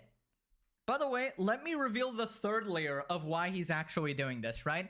Hassan hates India. And the reason we know this is because we had the situation in the past where it was India versus Pakistan, and the Pakistani government was funding terrorism. And Hassan, obviously, in any conflict ever, if you ever need to know which side Hassan is on, it's the side that's funding terrorism or the side that supports terrorists. So naturally, he's on the side of terrorists every single time, and he's like, well, I hate India. Violates the sovereignty of another nation state. So is Russia. A great example of this would be Russia. Any state that violates the sovereignty of another state and strikes civilian targets is a fucking rogue terrorist state. She didn't even say India is a terrorist rogue state. I think she just said India is a rogue state. But I would go so far as to say, yeah, they're doing terrorism. I'm sorry, I'm vehemently anti-Modi and his agenda, but to call India a rogue terrorist state is absolutely incorrect. I mean, this severe escalation that violates this is a rogue terrorist action, a rogue terrorist state action. That's precisely what that was. What happened like just like what Russia has done in Ukraine. And now this absolute bigoted psycho freak has this weird chip on his shoulder against Indians, and then he participates in this sort of racism, right? By the way, I just want to remind everybody, this is like the champion of anti-racism, the warrior of the radical left here, the savior of brown people. This is what he actually thinks of you. Right, so then Hassan starts talking about Indonesians. Dude, I don't know what the fuck is... Chat, are you approaching women? I'll be honest, the only thing I'm approaching is my 40s, and it seems like a lot of these big back women, the only thing they're approaching is the line at the buffet. Let's get off into this. Men don't really approach women in the wild anymore. This is something that is... Not the ones that look like their eyes are playing tag and nobody's it. They're so far apart, am I right, Chat? You know what, she's a really sweet girl, you know? It really just seems like she can see both sides of me. That's why I love cross-eyed chicks, you know? Very common. We all know this at this point. Dating apps, shout out. Okay, I went out in the And then her wild eyes are like really close together. That other girl pretty much had eyes on her ears. tonight, and what I'm learning is guys, they don't come up to you anymore. Like, guys no longer approach you. I posted a video about how guys don't really come up to girls anymore in bars. When did dating become men versus women? Like, I thought it was supposed to be fun, and it's really fascinating, and it's like really worrying to me. Men are really making it easy for women to be okay to die alone. Like, literally. What happened to men being able to hold a fucking conversation or just approach you properly? And girls are so annoyed by the fact that guys don't come up to them, that like exactly what you guys are saying. They're like, it's so annoying. What's happened with the culture? Is this the show as many teeth as possible podcast? Or like, guys don't walk up to you and say something. You ever see someone push people away? Dude, here's my thing. So many women have shamed men for approaching them and shamed men for shooting their shot that men are finally listening. Here's the problem, though. Like chicks like this, you can tell she's in her 30s, no doubt. You can tell she's in her 30s. With how much makeup on, you got that, you got the tattoos. When you see a guy go to we're all guys here, right? Allegedly. When a guy goes to the car dealership, does he immediately just go to the used cars? Nah, he goes for the new cars that are shiny and nice and new, and ooh, this is a nice one. It's got some new features on it. We're not really, gunning to get to the used car lot super quickly, And so a lot of these ladies they're sitting there at used cars with a bunch of mileage and trauma and rear end collisions. Guys aren't really looking for that. Put a 1 in the chat if you agree. Guys aren't really looking for that. That's not something that guys are going out and seeking, is a bunch of the used cars. It's always in the eyes, Chico. Ass man has commented that he's proud to say that he has never approached a woman. I honestly was not expecting this. It looks like you've never even approached a hairstylist. What are those bangs doing? Seem to have collected all of the incels in my comments. Guys, welcome, but this is not a safe space for you. 700. I love it. They always call us incels, or what's the other one? They always call us gay or something. 84 people liked this comment. What the fuck is going on? Almost 800. Yeah. It's a blasphemy that somebody doesn't agree with you, huh? 100 men sat there, liked this, and said, yeah, same, as if this is something to be proud of. The male loneliness epidemic, honestly, is not bad enough. And Now, here's my whole thing. In chat, put a 1 in the chat if you agree. Men can be alone, whereas women are lonely. It's not the other way around. Like, most men aren't lonely, they're just choosing to be alone. Women yearn for belonging in a relationship, whereas men can be alone just fine. There's a lot of guys that watch that are alone. They've got either their video games or their hobbies or whatever they're into, where they can be at the crib all day. They got a dog, they got an animal, something like that they do. They have hobbies. Women, though, they really crave to have people around. That's why they dominate the social services. They dominate nursing. They dominate teaching. They dominate daycare workers. They dominate fields that they have to be around other people. Whereas men can thrive being alone. Women never typically thrive being alone because they're lonely. Only got yourself to blame for this. Proudly never approached anyone. Yikes. Funny how the male loneliness... Yeah, it's always the male loneliness epidemic. It's never the female loneliness round. epidemic, right? It's never the... Women don't identify as a few things. They can't ever be lonely. They can't ever be bums. They can't ever be losers. Bill, it is a Friday or Saturday night. Why the hell are you inside right now? Literally. Why are you at home? Like, it's such a fucking waste. But also, even if you are at the bar, why are you in the corner? Yes, or with your your 3 friends? All in a circle. Literally. With, like, your backs towards every girl in the world. Maybe they just wanted to go to the bar just with the boys, you know? And stop relying on Hinge because it doesn't work. Get your asses out. Please. She's a runner, she's a track star. Hinges worked on you. It just didn't stick. Translation, where's my free... No, it just didn't stick. And something else that doesn't really stick sometimes is the fact that I can't understand how you guys haven't downloaded Free Cash yet. You can literally scan that QR code, and if you sign up right now, you'll get $10 to play games. You can do surveys, test apps, play games. The average time to earn your first cash, 17 minutes, $24. That's more than some people make in an hour.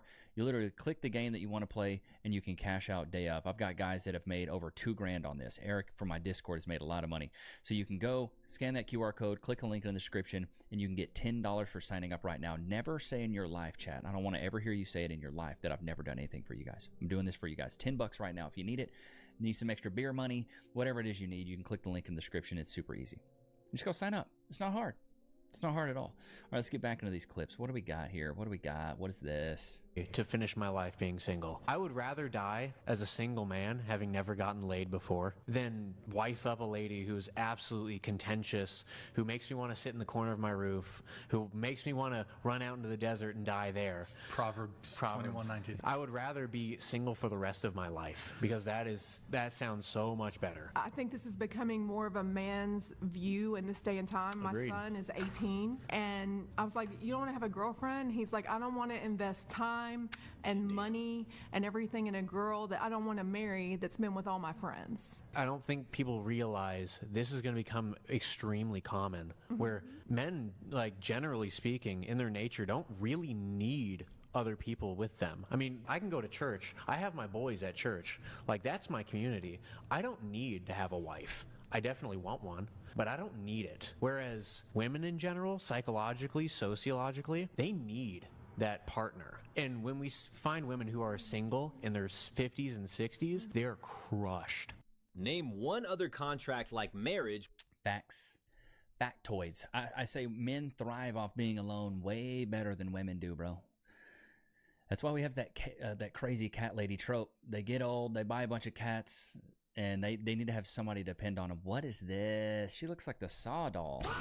Looking at me at the gym today, and we were smiling at each other, so I smiled back, and then I just said fuck it, and I went over to him and I was like, hi, my name is Tosh, it's great to meet you. Your sweats look like they're kind of bulging. No, it's not gonna happen, guys. Like, you have to go up and talk to her. Girls aren't gonna come and approach you. If anything, girls don't get approached nearly as much as they should anymore. Like, even worse than before. Like, it already was a problem, and now it's even worse. If you approach a girl, the least that will happen is that she'll just feel good that a guy approached her that day. Like, you just... Yeah, that's the least that'll happen, is that you get rejected and maybe posted on TikTok and publicly humiliated. That's the least that'll happen. It's just such a little buy-in. Come on, guys. No. Did her a compliment. And if you want easy lines to say when you're approaching a girl, check out my page. I have the best ways where you won't come off creepy. Oh god, and she's a dating guru. Good lord, you won't come off creepy, but yet you're alone, dude. Honestly, I have ways that you won't really get rejected. So yeah, I got you, daddy. I got you, daddy. Buy my course. I hate these people. I hate them. I can't stand them. Like, if you were to ask somebody how to catch fish, are you going to talk to the fish, or are you going to talk to the fisherman? I'm going to ask the fisherman how to catch fish. I'm not going to ask the freaking fish how to catch fish, dude. When men stopped approaching women in public. Approach women in public because I refuse to be your ego booster. I refuse to stroke your pride. I refuse to be the next talking point in your group chat. Why would I approach a generation of women that have been taught and programmed to directly reject men? Why would we approach a generation of women who are not only consciously choosing to reject good men, but in the same breath will consciously, upon rejecting that good man, go to the man that is obviously no good for nobody, not even himself. Mm-hmm. When you see that happen enough times, from childhood, teenage years, college, well into your adult life, you're not gonna take none of these bitches serious. They don't even take their own laden life serious. They don't. And a lot of us are checked out of the game of having to prove our point to y'all when women don't even know how to recognize a good man. This is the bed y'all made. This is the dating market y'all made. Congratulations. You played yourself. Too many do's and... I mean, so true. And because the thing is there's been studies out that most men are still pretty traditional in their beliefs and their wants and what they want out of a woman. And I would agree. I would think most of you guys are probably pretty traditional too. Like, chat, put a 1 in the chat if you agree. Like, most of you guys that do want to be in a relationship, you want a more of a traditional relationship, right? You'd love to provide, your woman stay home, bear the children, make the food, clean the house. That's like more of the, you know, more of the balance in the hierarchy that you want in the home. Like, a lot of guys don't want to get married to a modern woman who likes to go to the bars and clubs and stuff like that. It's not really a thing that a lot of guys want. We will not be fulfilling your men egos. versus women. Like, I thought it was supposed to be fun. I posted a video about how guys don't really come up to girls anymore in bars. 80% of the comments were like angry men, and they're angry at women. Most of all the men are saying that women have put men down so much for trying to talk to them or like calling them a creep, and they're just like, I'm not gonna go up to women anymore. And this comment especially, we will not be fluffing your egos, that just feels like you hate women. I don't know, like, flirting and going out, it's not that serious. It's a little scary that so many guys think this way. If it's not that serious, why don't y'all do it? Gotcha, bitch. If it's like, who cares, then why don't you guys do it? When majority of my friends, who are all like normal 25-year-old women, none of us are putting guys down if they come up to us. If anything, we're like, oh my god, yay, but maybe he's just like not our type, or maybe, I don't know, there's something we learn about him that just doesn't fit what we're looking for. But in some way the narrative got twisted that they should almost like hate women. It's really fascinating, and it's like really worrying to me. That escalated quickly. Well, here's my thing, dude. Like, if you were to do something 50 times, 60 times, and get rejected constantly, most guys would be like, I'm going to give up on this and maybe try something different. That's the whole thing. A lot of you ladies, though, want men to just keep trying and keep trying and keep trying and keep trying. And dudes are just over it. Dudes are realizing their worth and realizing you're more of a headache than you are anything than helpful. And yeah, I don't understand. I don't understand why women think, oh, it's such a low buy-in, it's so easy, who cares, what does it matter? Like, it doesn't even matter, like, it's just fine, you know, who, like, this whole thing to me is like, why not, if it doesn't matter, it's such a low buy-in, then why aren't you doing it? Why aren't you? Yeah, I don't understand. A modern woman from TikTok shows how nervous she gets before dates. All right, what do we got? I'm Amy. I'm going on my first date in like 5.5 years. I'm so nervous because I'm really weird with pills, so I didn't want it to upset my tummy. So this is probably like the top 5 cutest I've ever looked. Oh, it's probably the top 5. I hope he likes anxiety. She's dreading having to put herself to go through this again, which I can understand. It does kind of feel like an interview. That's why I think it's your job as a guy, when you're going out on these dates, make it as fun as you can, man. Make it as fun as possible. If you can make it fun, it makes everything so much better. Like, stop treating it like a job interview and be like, so what do you bring to the table? What do you do? What is this? What is that? Like, asking the same questions. Where are you from? What do you do? What do you like to do? What are you interested in? You know, like, I wouldn't, you know, don't treat it like that. Treat it like something different. What is this, dude? Oh my God, what is going on? Is it okay if I touch you? Is it okay if I touch you during our consultation? Yeah. And my pronouns are she, they, if you wanted to share yours. I use they, them. Perfect, thank you. How are you a plural? I mean, I guess with the weight. Big bag, big bag. I can see it. Yeah. Well, what do you want to do with your hair, Chloe? I want to make it look like I'm completely insane. Like, make it look like I'm a raging feminist. I like it really short on my neck and on my sideburns. And then I like it kind of messier on top. And I like to give it a little bit of room to not hit my eyebrows for a little while. Got it. So those are kind of like my hopes and dreams. And whatever you can make out of that is great for me. Haircut right now, it's very round. And if we take this shorter, it's going to help it feel less bowly. Okay, so then the front sounds like you had your hair short before. It's also a really and then let's see the after. All right, let's see what we got. This before, is this the after? Bro, she just gave the girl a fade. Just a basic fade. You just gave her a fade. Ah, God, I can't believe it's not butter. Why are your teeth so yellow? Good Lord, brush them. Brush them. Golly, man, this is wild. This is wild. The fall. Let's see, what do we got here? I'm just going through some clips here on Twitter, seeing what we got. She said, who gonna be the women? She went off, she snapped. What do we got here? What do we got? I was sent the video earlier, and the girl said, who are going to be the women? And I was like, she's absolutely right. You cigarette pissy smelling ass bitches are horrible. You are the worst set of fucking females produced in centuries. Whoa, okay. Language, honey. Gotta turn that down a little bit. Gotta.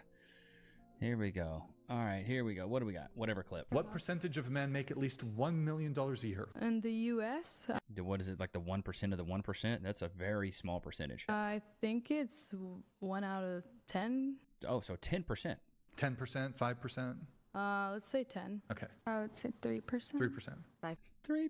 Are you kidding me? 5% of men make $1 million a year. 5%. What percentage of men do you find attractive? Right off the bat, without talking to them, seeing in the street. 10%. Yeah. I would say a lot higher. 50%? 80, 60? Higher. Girl, you better see 100% of men.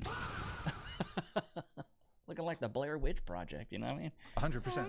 You want them all. I mean, she seems sweet though, but good Lord, Braceface. It's like Pokemon. She wants them all. All right, what about you? 10%. 10%. 5%. 5%. This one finds 5%. Baby girl. You look like a Halloween mask. What is going on even with your hair? 50. 50. What percentage of men do you think have yachts? I'll say 3. Have you ever slept with someone the same day you met them? In my 20s when I was racking up all the numbers, yeah. She's a runner, she's a track star. Racking up the numbers. Yes. Okay, what about you? Same day? Yes, not proud of it, but Not yes. proud of it. What about you? No. Never? No. Okay. Same day? Well, yeah. Okay. She's a runner, she's a track star. I exposed myself earlier, so. Oh, yeah, you the guy here in Santa Barbara. Yes, same day. Same day? Good Lord. That's... What's so funny is that all those women are competing for the same guy. All of them are competing for the same guy. Gorlock the Destroyer, the big back women, these ugly women on here are all competing for the same guy. What is this? Sarah Fontenot revealed that she married her friend just 6 days after ending things with her boyfriend. What is this? August 12th, he said, you need to let that man go. I said, do you get what you're telling me? Like, again, like, do you understand what you're telling me? He said, fuck that nigga. I said, excuse me? Like, do you understand what you're saying? Like, you're saying let go of a man that's marriage-minded for you because you're ready for commitment. He said, like I said, fuck that nigga. And I was like, oh, okay. So the very next day, I sent a message, and I let that man know. Wait, you cut the man off before you got the ring? Yeah. Because he said, oh, no, girl. Oh, no. It gets... Wow. That is runner. She's a runner, she's a track That's star. insane. What are we even doing? Oh my God. She literally cut off her guy that she was in a relationship with.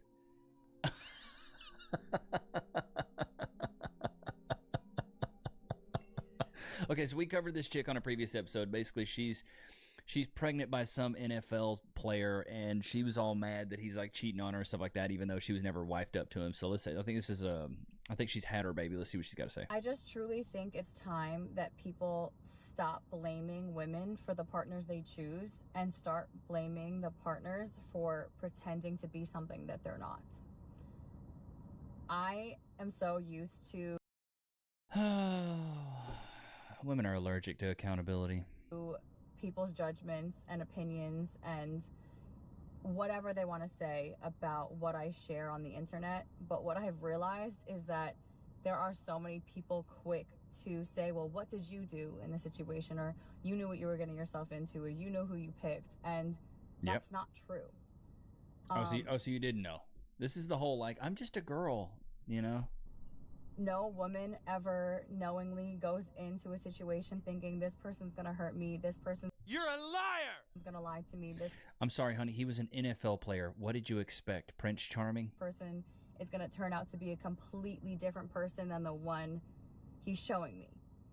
I think it's really sick that people put the blame on women for truly just believing in and trusting the man that they fell in love with. That's So here, the same philosophy here. If you picked up a turd and ate it and said, oh, this tasted like poop, it's not your fault, right? Somebody painted it like a chocolate bar, right? It looked like a chocolate bar. It's not my fault I picked it up and ate it. just something that I continue to see and truly it hurts to see the Yeah, that accountability, it stings. It hits that ego hard. way that women are consistently invalidated and blamed for somebody else's actions.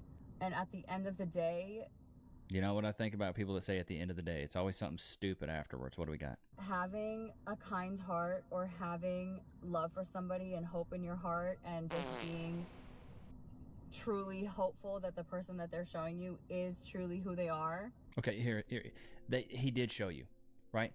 NFL star and future Eagles Hall of Famer Fred Johnson's pregnant baby mama Liz Okada comes back to TikTok upset that people are blaming her for getting played by the NFL O-lineman, saying he turned into a whole different person after he caught his nut.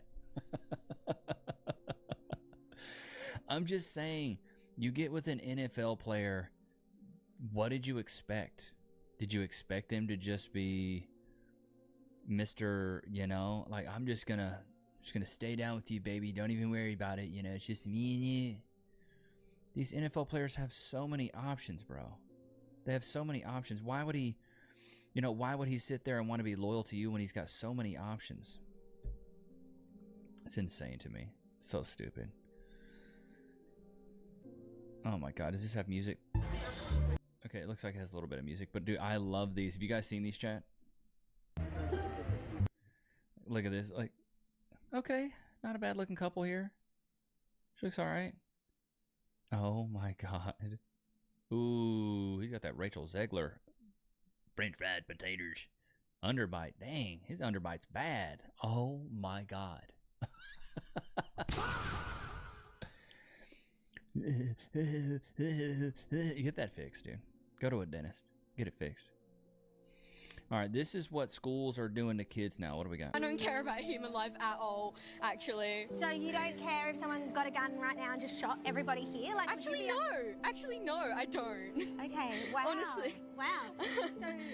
So you just think human life has no value? Yeah, I'm done with human life at this point. So what has value then? To you, what has Nothing. value? Whatever you want. Oh, that's so sad. That's a really sad worldview. Yeah, very sad worldview. Very nihilistic. Okay, so you would have no problem if someone just took out a gun and shot everybody here? No. What if they shot? Oh, I'd be so fucking happy. Okay, so that's the issue, isn't it? I'm really sorry. I'm sorry that. No, it's fine. Yeah, it's fine. It's not that bad. And I hope you have a good day, and I hope you find value. I hope you find value. Can I just say, I feel like you have value. You are a person. You live in this world. This is what this next generation thinks like this. Yo, that's wild work. That's crazy. She really thinks like that? That's insane. That's wild. All right, here we go. What do we got? People always say, Levi, you just make fun of women. They post it. What am I supposed to do? Not react to it? They are posting this stuff. I don't ask them to, you know? They just put the videos up and I just react. Those of you that don't know me, I am married to an absolute snack of a man. Not only is he delicious to look at, but he's also the light of my life.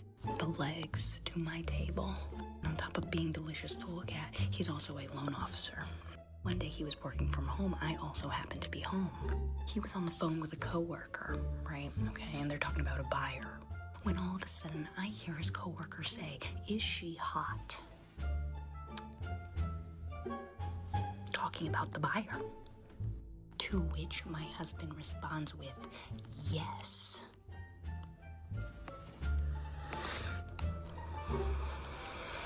I said, "Do my ears deceive me?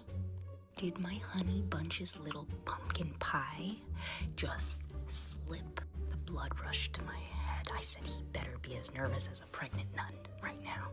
Because I have the right to remain silent, but not the ability. Took my shoe off just like my mother taught me, and I said, "What did you just say?" He said, "What?" I said, "The part where you called another woman hot." Because I thought we debunked the love is blind scenario, but you're not beating the allegations right now. Apparently, when a buyer's hot, it means that they're ready to buy their home. Stupid. Idiot. Sorry, I wasted you. You guys will never get that tie back. I apologize, chat. If you're having a bad day, I'm gonna suck it. If I'm having a bad day, I'm still gonna suck it for you. Because I want to put you first, and I do not want you to be sad or be in a bad mood, because your mood will affect my mood. It will be like a little domino effect. And I know that if I at least suck it and make you in a better mood, we will have a good day. Hey, I love it. I love it. I love it.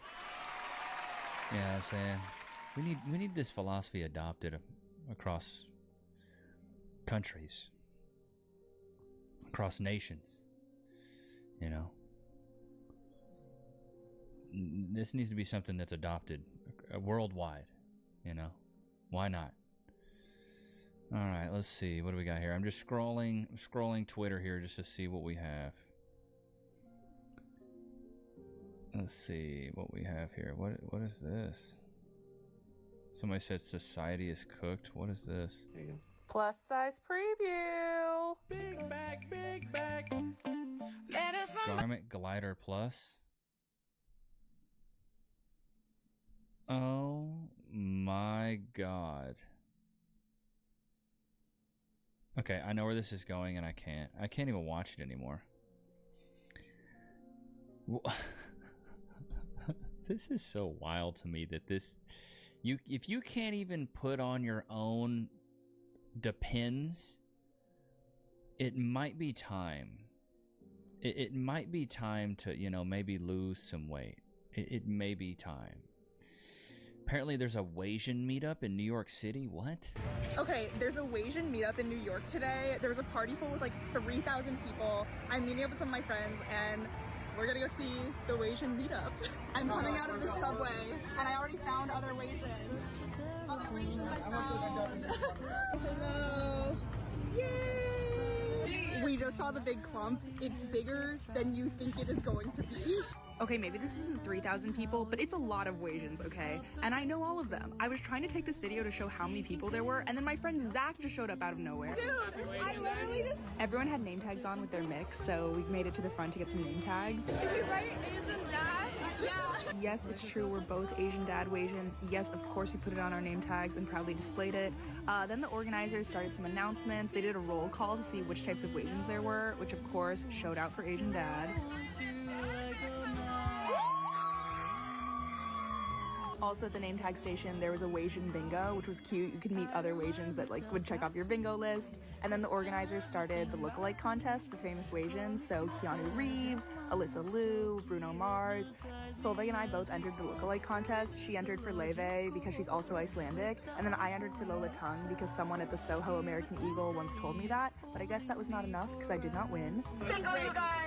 After all the lookalike contests, it was just hanging out in the park. A lot of people had brought signs. They were really fun to see, whether they were printed out or homemade. I realized I'd never been in a room full of Wasian people before.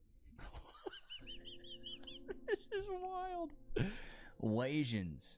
I don't think I've ever heard that.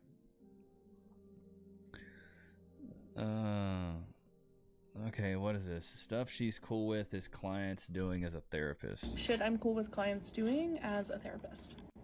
Good Lord, what if they bring food? Big back. If you bring a plate, she's cool with that. Bring a plate, you know what I mean? If this is a therapist, good Lord, the purple hair, the nose ring, goodness gracious. Ordering food to my office.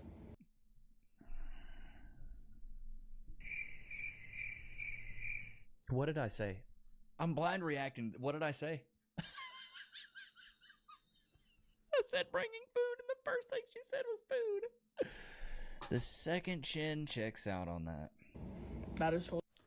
There are 0 people surprised that you're okay with. Yeah, 0 people surprised on that.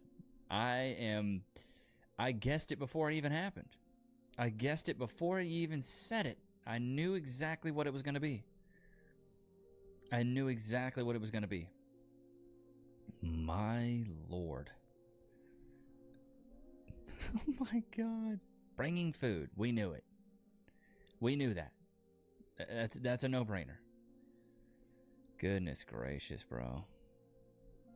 My Lord. We've fallen, chat. We've fallen so far in the good Lord's grace. This little boy looks knocked out right now.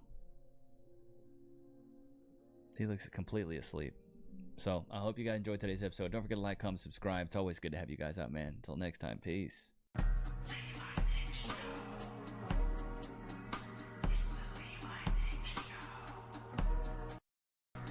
If you're still around, I want you to put lilac lizard in the comments. Let me get some lilac lizards. Appreciate you guys doing that on the previous episodes. I'm going to go back and try to feature those so you guys can see them. Some days I record multiple videos, so it's like I can't always go back to the videos, but yeah, put lilac lizard. I'm going to tell you guys a funny story. So in 3rd grade, may have been 2nd grade, either way, 2nd or 3rd grade, I did a talent show in my local school. And I did the song Sweet Dreams Are Made of the Years.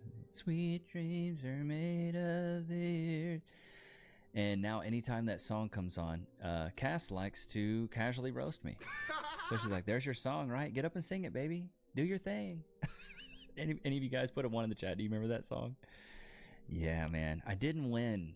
Wasn't good. It wasn't good. So, yeah. But I'll see you guys in the next one. Peace. The last time I saw somebody's jaw move that much, my dad was coming off a meth binge. What in the actual fart cheeks is going on with Rachel Zegler, dude? What is this?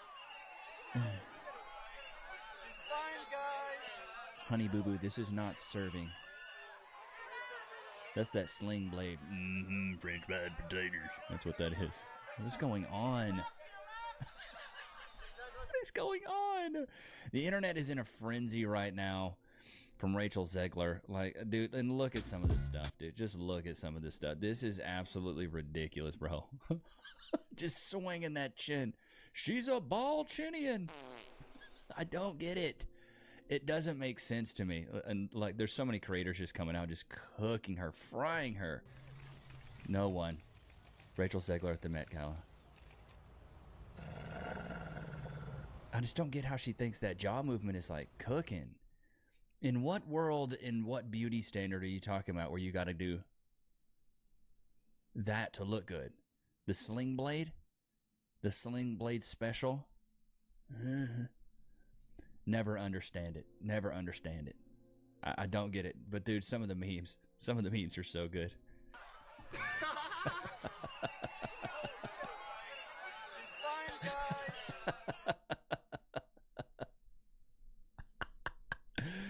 They're frying her. See, this is what AI should be used for. Stuff like this. This is why they should be using AI. Apparently, though. Oh, and by the way, if you haven't downloaded Free Cash yet, you absolutely should. If you scan that QR code, you'll get $10 to play games right now. You can also click the link in the description. Free Cash is an easy way you can get paid to do surveys, test apps, things like that. Average time to earn first cash, 17 minutes. Average withdrawal sent yesterday, $24. Some people don't even make $24 in an hour. They pay it out over $300 million. They have a 4.7, I believe, on Trustpilot with over 276,000 reviews. You get to choose an offer, complete it, and then you get paid. I got guys in the Discord who have made over $2,000. What's his name? Right here, Eric, I believe. Hey, Levi, in case you need some more evidence, Free Cash is legit. Been using Free Cash for a year and a half. Here are my total earnings. It's paid for a lot of furniture around my home. Dude's made $2,300. 637 offers completed. Shout out to Eric. So, bro, don't ever say I've never done anything for you guys. You scan that QR code. Oh my God, words, Levi. Stupid. You scan that QR code. You click the link in the description. You'll get $10 right now to sign up. Apparently, this is. I found the painting. She's trying to emulate like a painting, and she's basically saying that she got like, I've been blackballed from the industry and blah blah blah. I'm a martyr and blah blah blah. Let me see if I can't find this painting they're talking about. Yeah, they call it the execution of Rachel Zegler. Chose to wear this to the Met Gala. So this is dresses the as painting. the famous.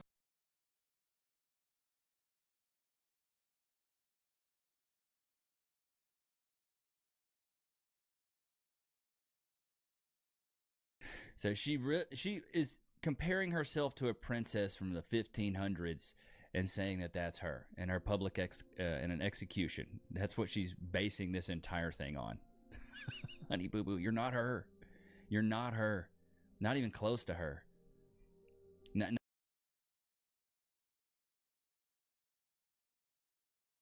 even in any realm. You canceled yourself from being a woke idiot. Here's the actual painting, I believe. Showed up to the Met Gala in an outfit inspired by the execution of Lady Jane Grey. by Paul Delaroche. So yeah, I mean, she should have worn a bigger headband, right? That's what I'm thinking. See, here we go. This is what I see. When I see this is what I see. You got boom, and then you, I like French fried potatoes. That's exactly what I see, bro. That's exactly what I see. I don't know what world she thought that this looked good. You know what I mean? It doesn't look good. It's a bad look overall. Oh my God. Rachel Zegler biopic coming soon. Oh my God. Jesus. They're frying her on the interwebs right now. I just don't get, like, this whole look of this chin. What is going on? Wow. She's fine, guys. I don't even know how could she afford to even go to the Met Gala? Isn't it like 50 bands just to get to the Met Gala, you know what I mean? What is this? What in the meme-trocity is this?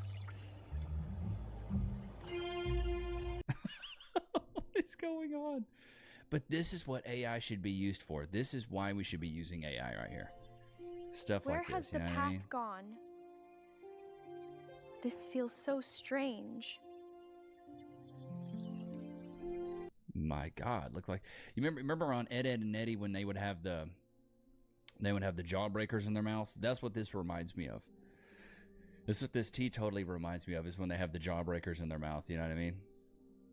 I don't even see how she's still even relevant. Like, how is she still even... I think the only reason she's relevant is because she's getting cooked online. That's like the only way she's relevant right now. Just getting absolutely fried online. And sorry if you're hearing Baby Nick's in the back. We are going through a mad teething phase and then also some sleep regression. So Cass is absolutely going through it. We have family over just trying to help. Poor baby. She's going through it. Unfortunately, Daddy got to work, and I don't even know if it'd be even better if I was helping her. I really don't. I really have no idea. But breaks my heart to hear. But you know, somebody got to pay these bills, man.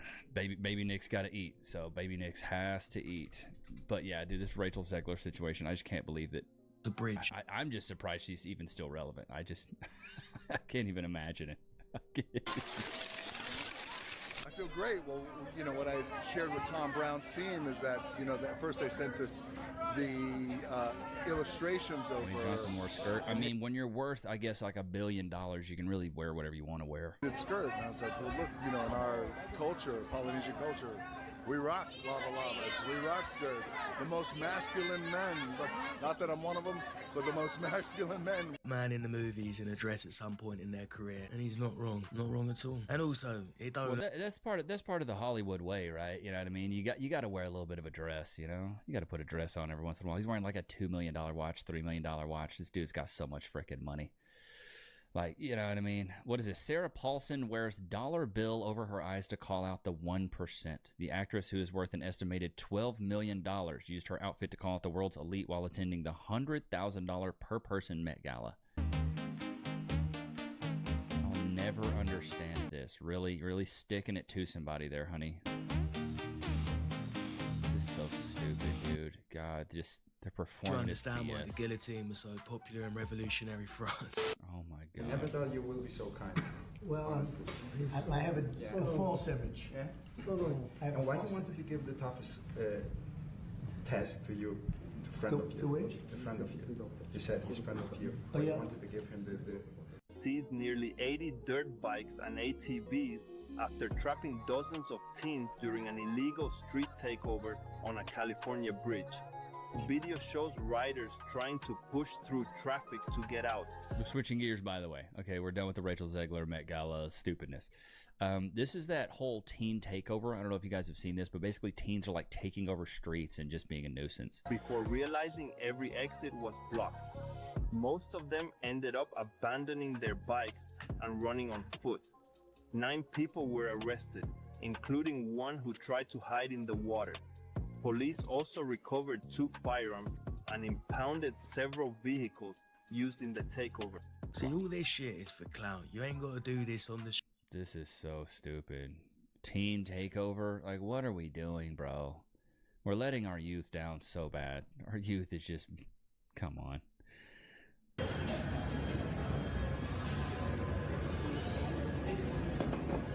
All right, Timmy, tough knuckles, giving him the look of death. But if he turns around, Yeah, you do dude. absolutely. So intimidated, bro.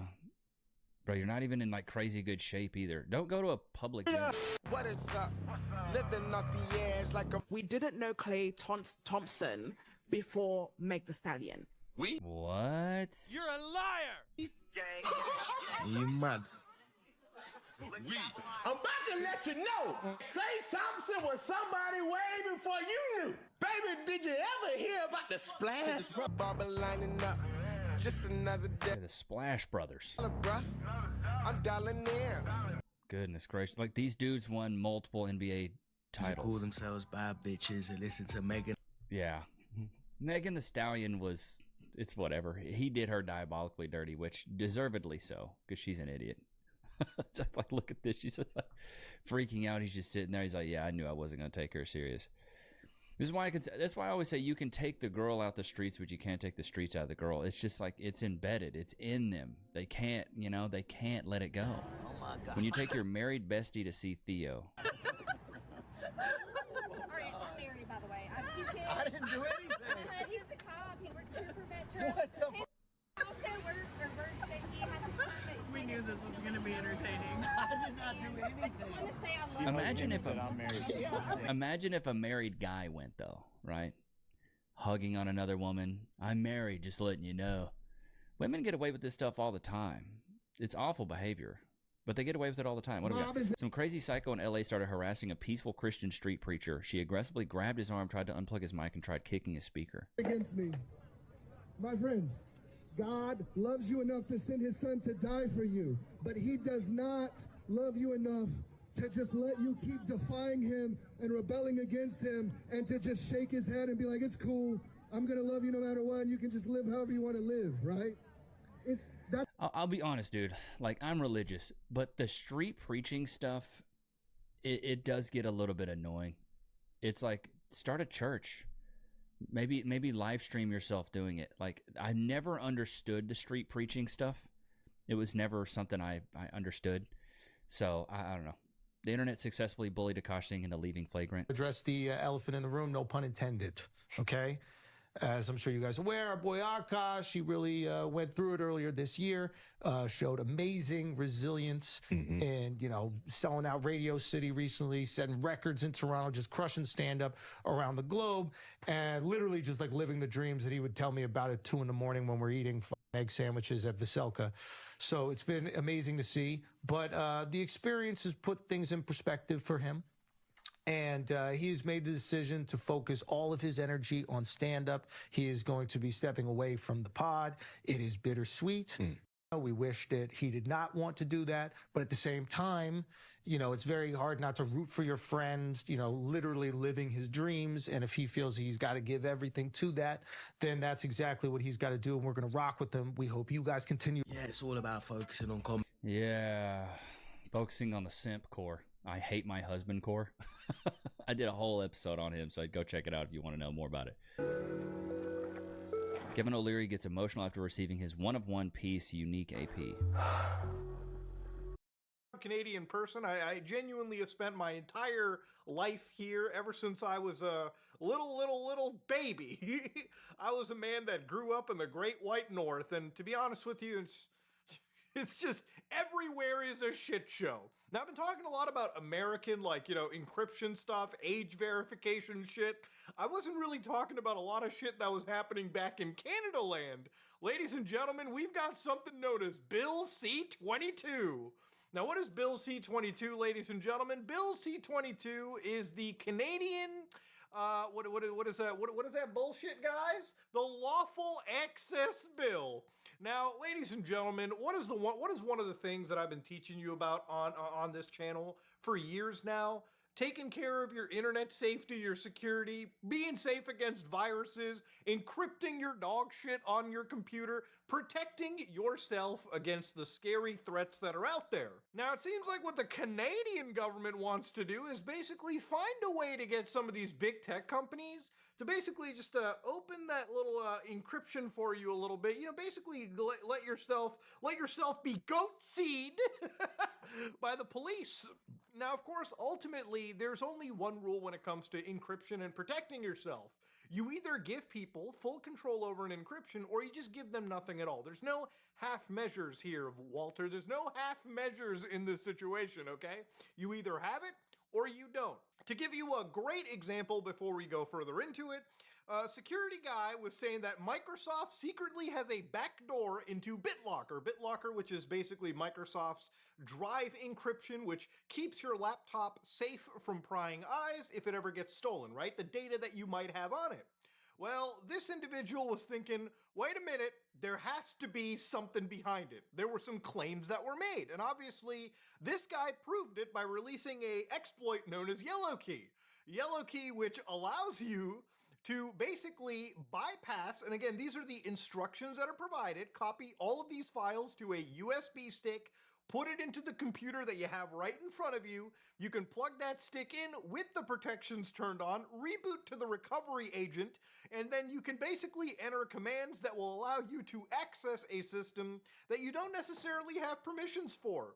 So basically, if you're a criminal in this case, forget the fucking government. Well, congratulations, you just goat-seed into somebody's computer, even with all those spooky protections everywhere. Now, again, I don't know if Microsoft left this backdoor in for like the FBI or something. That would be an insane claim to make, but it's hard not to look at this in that light. So anyways, let's talk about what's going on with Canada's Bill C-22, okay? What the fuck is going on the Canadian side that we're turning into like a fascist regime overnight? So basically, the bill here amends the criminal code to facilitate access to basic information that will assist in the investigation of federal offenses through confirmation of service demands given to telecommunication service providers or judicial production orders for the production of subscriber information. So again, this is mostly for, again, the government to access information through, again, I would assume to be court order in this case, right? Expedite the response to production orders by shortening the review process and clarify the ability of peace officers and public officers to receive and act on certain information that is voluntarily provided to them and to obtain and act on information that is publicly available. Specify certain circumstances in which peace officers may obtain evidence, including subscriber information, in exigent circumstances. Now again, like many laws, it's very long and filled with vague fucking language, which is rightfully called out by a lot of privacy groups, right? For instance, Bill C-22 erodes the privacy of millions by providing a mechanism for the Minister of Public Safety to demand companies creating a backdoor to their services to provide the cops access to data, as long as these mandates don't introduce a systemic vulnerability. These widespread surveillance backdoors would likely facilitate even more data breaches than we see already. Like I showed you with the BitLocker shit, and again, of the millions of hacks that we've covered, okay? Having a fucking backdoor into your personal life simply for the government to keep you safe usually ends up with a fucking giant security nightmare for criminals to take advantage of, right? So again, ultimately right over here, the definitions of systemic vulnerabilities and encryption are not clear enough in C-22, leaving wiggle room for the government to demand the companies circumvent encryption. And the overbroad definitions in the bill can include apps as well as operating systems. Canadian officials have made it clear that they believe it's possible to add surveillance without introducing systemic vulnerabilities, which is not true. Like I said, okay? You know, I'm not somebody that works for the fucking government, but I do know how computer protections work. I do understand how encryption works, you know, down to its mathematical sense. The reality of it is you can either have none of it or you can have all of it, okay? That's just how it works. It's like you either have no protections or you give people enough protections that ultimately no criminal and also by extension no cop should be able to bypass it. You know, it's one of the reasons why I use a Graphene OS phone, not because I'm quirky or I want to be against the grain. It's simply because I actually do have a lot of worthwhile assets that I want to protect. Assets like my YouTube channel. It's one of the reasons why, I'm not, you know, knock on wood of course, but obviously it's one of the reasons why I've never really been hacked on my YouTube channel, because I tend to keep everything so air-gapped, isolated, and behind really secure devices, really secure systems, that I don't worry about it. For instance, even on my main computer, that computer back there, I'm not actually signed into my YouTube channel. My YouTube channel's access is so limited that I only have access to it on a specific device that I just go to with a flash drive to upload a YouTube video, title, description, put in a thumbnail if I need to, and publish the video. You know, it's the same thing when I access my tax information, my banking information, anything really important in my life that I don't want a hacker to get access to, I usually access through encrypted devices. And again, it's mostly because it's how I stay safe online. It gives me that peace of mind. Instead of laying in bed worrying, oh my god, this data breach happened, oh, I could be fucked in the ass, I'm really never stressing out. It's just one of those things that's probably added years to my life. Now, this is a situation where, again, I don't trust the Canadian government, I don't trust the law enforcement agencies. I do, unfortunately, have to take the side of companies like Facebook, Meta, for instance, who pretty much also have come out and said that these bills talk about systemic vulnerabilities. However, the definition is unclear. Essential terms like encryption are left to be defined in regulation. So again, because none of these are actually defined right now, there's a good chance that down the road, maybe, just maybe, we could say, hey, listen, put in a little back door just for the cops, okay? Don't you want to stop criminals? Don't you want to stop fucking terrorists? Don't you want to stop pedophiles? And see, the reality of it is that, yes, I want all terrorism and criminals and pedos to be stopped. But when we live in an Epstein society where guys like Jeffrey Epstein were using fucking Gmail to do some of the sickest communication that you could ever see, you know, it makes me wonder, listen, there's going to be two types of criminals. There's going to be criminals that just do not give a fuck, people like the Davids of the world, people like the Taliban, for instance, who, believe it or not, this might be a mind-blowing thing, but back in 2005, the Taliban were doing things like foldering, which basically was where the Taliban, like the section that existed, was using one Gmail account, and they were just typing in like emails, and instead of sending them, they would save it to drafts, because remember, they weren't sending email, so what kind of network? But people would just sign into the same email account, look at the drafts, and verify things that way. Now, obviously, it's kind of stupid. You can keep emails hidden, for instance, but ultimately, at the end of the day, once you get a warrant, once you have Google looking into that specific account, things tend to fall apart. Nowadays, there's a lot of criminal actions that happen over obviously encrypted platforms like Telegram, like Signal, even WhatsApp, for instance, where once you add things like end-to-end encryption, where one device blocks out one device encrypts data, and it can only be encrypted by the device that the data is sent to, that kind of encryption where nobody can peek in obviously comes with its negatives and positives. The positives are that you and me can talk to each other without the big government or criminals looking into our private conversations. Me and my wife can have conversations that I wouldn't want leaked out into the world. You know, we could send photos that we wouldn't want leaked out into the world. But now with the back door, probably not smart to be talking, or having pillow talk or anything of that nature over the internet, right? Because once something has the potentiality to be exposed, fuck me, you know what I mean? Like, fuck all of that shit. This is a bad law. And here's the thing, honestly, if the government really wanted to take care of criminals, there are much better ways for law enforcement to handle this. Let's be completely real, this is not for targeting the criminals. This is mostly another push for mass surveillance on the average person. Because how much will this law get abused? I am not entirely sure, but I can't imagine it would be perfectly treated every step of the way. You know what I mean? You know, and it's fucked up when, like, you can't have full transparency from the government, right? Like, it's not like they have their cameras and everything open. It's not like we have the ability to open up every single government email and see what the fuck these people are talking about behind closed doors. No, they're allowed to look into your life. You're just not allowed to look into theirs, which I find very hypocritical, very disrespectful, and it's not something that I can sit there and fucking tolerate in any capacity.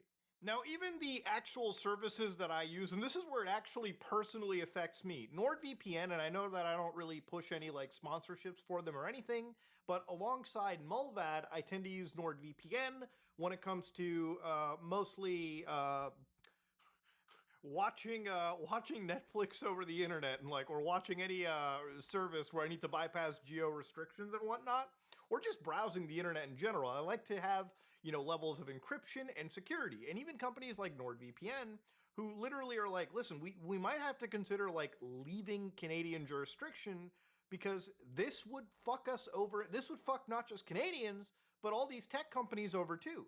The actual text messaging service that I use, Signal, for instance, said that it would leave Canada.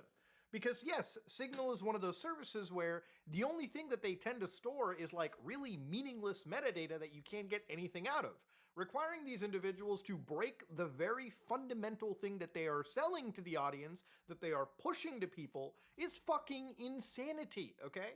And again, this is not just a Canadian problem, okay? This is a problem that's going to be pushed all over the European Union, and don't doubt for a second that Americans won't push some aspect of this into their country because they have to fight the evil, spooky terrorism and criminals and pedos in some way. There's ways to fight these people without throwing the baby out with the bathwater. You know what I mean? Like, we should not, as a society, give up our basic protections so Big Brother can come in and goatsy us anytime they fucking want, you know? It's getting real spooky to the point where we have to use, like, the dark web or things like I2P, which is way more better for privacy than just using Tor.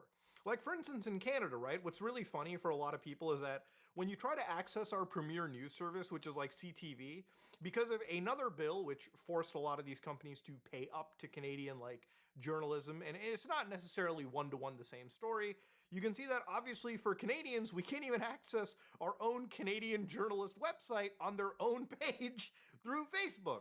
However, if you go to the Tor browser, you can access all of this stuff. Not that they're posting anything, because why the fuck would a Canadian company post on a service that Canadians can't even see? Just pointless shit. But it's getting to a point where, again, a lot of these guys want to put a backdoor into everything, right? So, and this is one of the reasons why I've told you guys, hey, listen, when you're doing searches on the internet, right, use your own SeerXNG search engine, which I have running on my own local computer right here, as you can see, port 8888. I can just look for anything that I want, like, for instance, CTV News. I get actual proper fucking responses, actual proper searches without all of the bullshit, AI slop thrown my way or the various amount of ads that exist. But it's not just that. It's getting to a point where, again, you're going to have to learn to start hosting your own AI searches. Like, this is what I have to do at this point. Like, for instance, instead of relying on exterior AI services, which I don't want to use for various ethical reasons, running them on my own local system with my own user interface is something that I tend to do myself.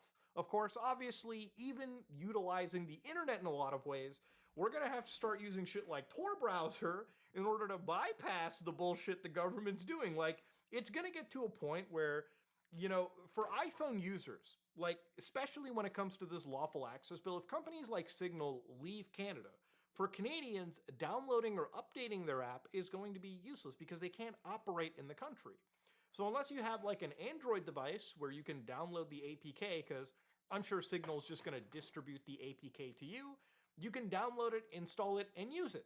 But it's just killing an industry here that Canadian governments don't really have a reason to do it.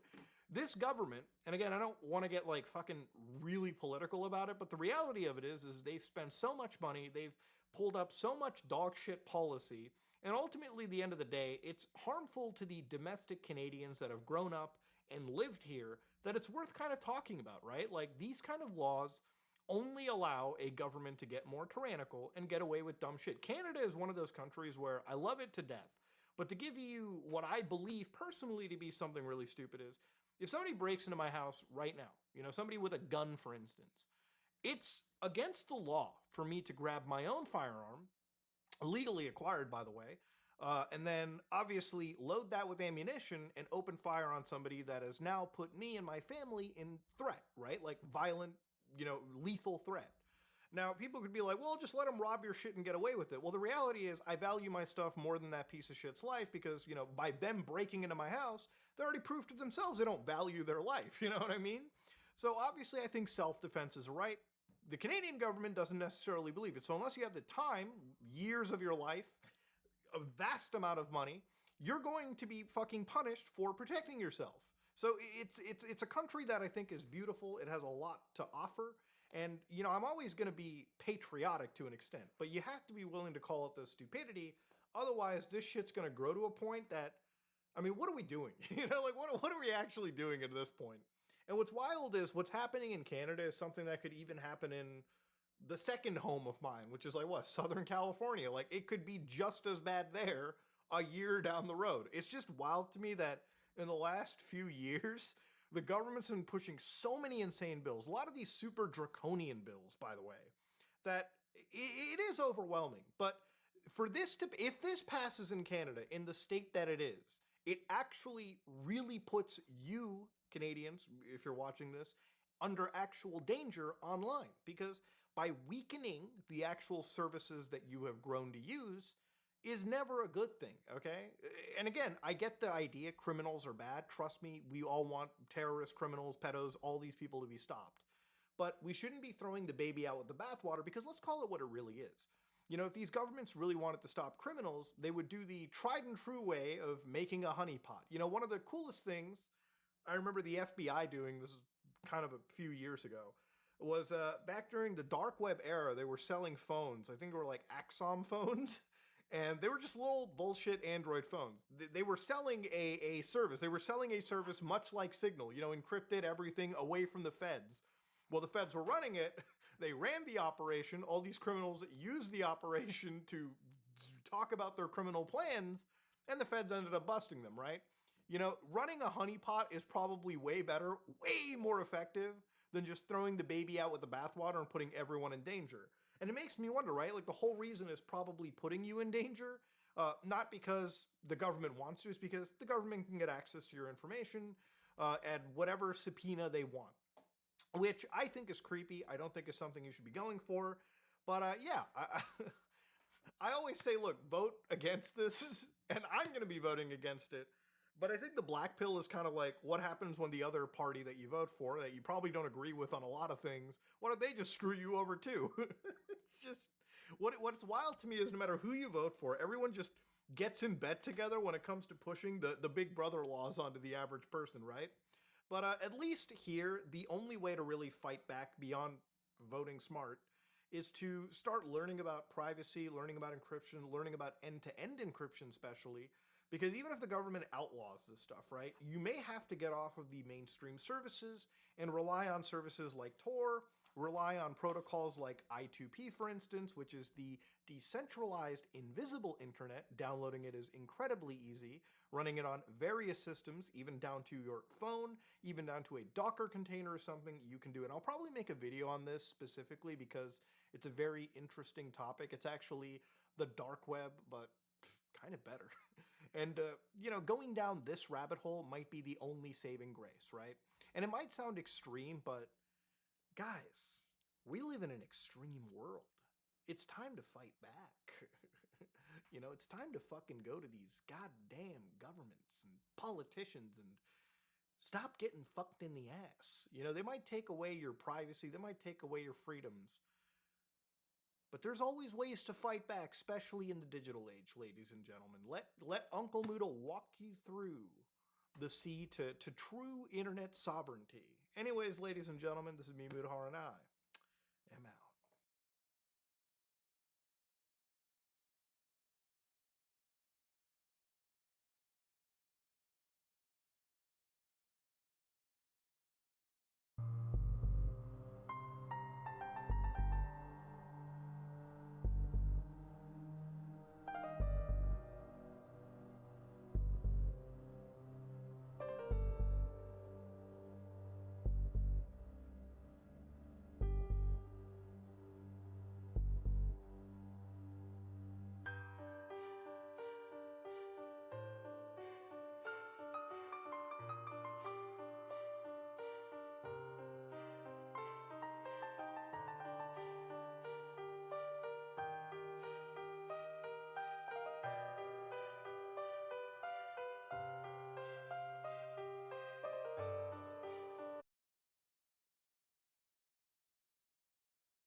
Hello, guys and gals, me Mudahar. Is anybody a schizophrenic in the audience? Well, today's video is validating you, ladies and gentlemen.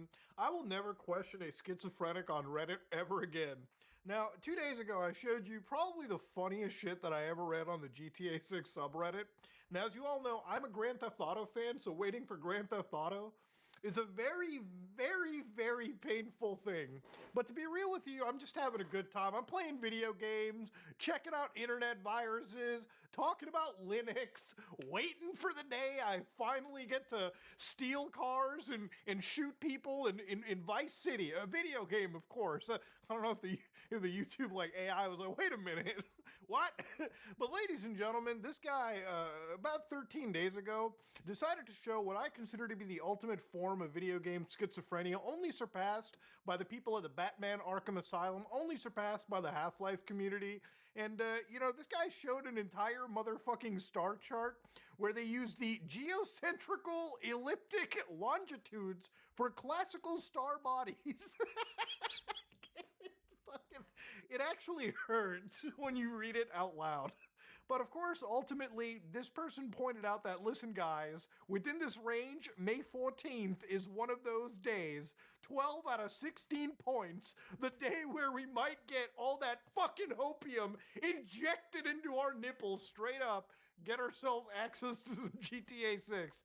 Well, ladies and gentlemen, it actually happened. It turns out the Redditor was right. Schizophrenia actually fucking wins.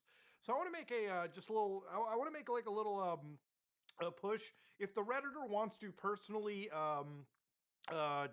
get in contact with me, whether it be like reach out on like a Twitter account or like in the YouTube comments, if you can verify who you are, I am very willing to buy you like the Steelbook Collector Legendary Edition of the game. Because really the fucking stars aligned. Yeah, ladies and gentlemen, you know, GTA 6's pre-orders ended up getting leaked. Now, how did this leak ended up happening? Okay, well, there's this thing called the Best Buy Creator Program. So I guess if you want to make some money with your Best Buy Creator Program, I think this is something where, like, you know, when products release, you can just like put like affiliate links and you can earn like 5% commission on them.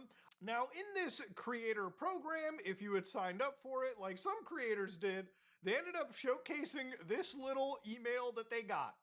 So apparently it says earn 5%, special valid from May 18th to 21st. And of course, the campaign was GTA 6 pre-order, physical game. Now, I thought this was kind of a fucking scam last night. Like, my heart sparked up a little bit. You know, my blood was pumping because I have GTA 6 on, like, you know, fucking notifications. Phoenix A I was like, this has to be a scam. It should have been written Grand Theft Auto VI. Insert, like, physical, like, console of choice. The largest known black hole in the universe spent most of its life dormant, sitting in the dark, doing nothing at all. That changed recently, and after what may have been hundreds of millions of years of silence, it has started feeding again. This thing sits about 5.7 billion light-years away, at the heart of the most extreme galaxy cluster we've ever found. Its mass, by some estimates, may reach around 100 billion times the mass of our Sun. To give you a sense of what that means, our entire galaxy, the Milky Way, with its 200 billion stars and dust clouds and dark matter and everything else, has a central black hole of about 4 million solar masses. Phoenix A could be roughly 25,000 times bigger than that, and right now, in the present, it is hungry. This is the story of a monster we didn't know existed, in a place we couldn't see, doing something we can't quite explain.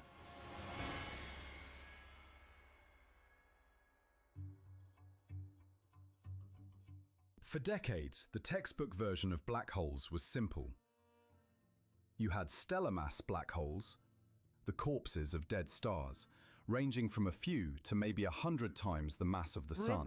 If you have $100 net worth, you're only 32 hands of blackjack away from Elon Musk. The odds of winning 32 wins in a row are very low, but winning once, coming back a day later, and winning again, and repeating 31 times don't seem hard. There he is. Negative IQ, it's bulletproof logic. I'm telling you guys. Remember, if you have $100 net worth, you're only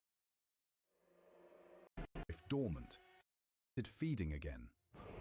Billion light years away, at the heart of the most extreme galaxy cluster we've ever found.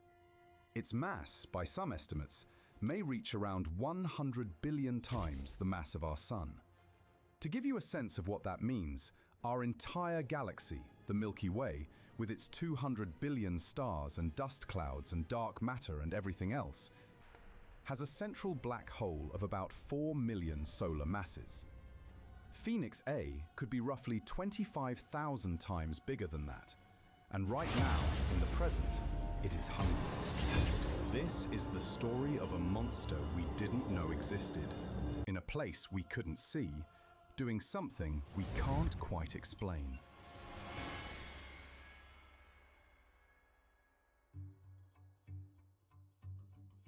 For decades, the textbook version of black holes was simple.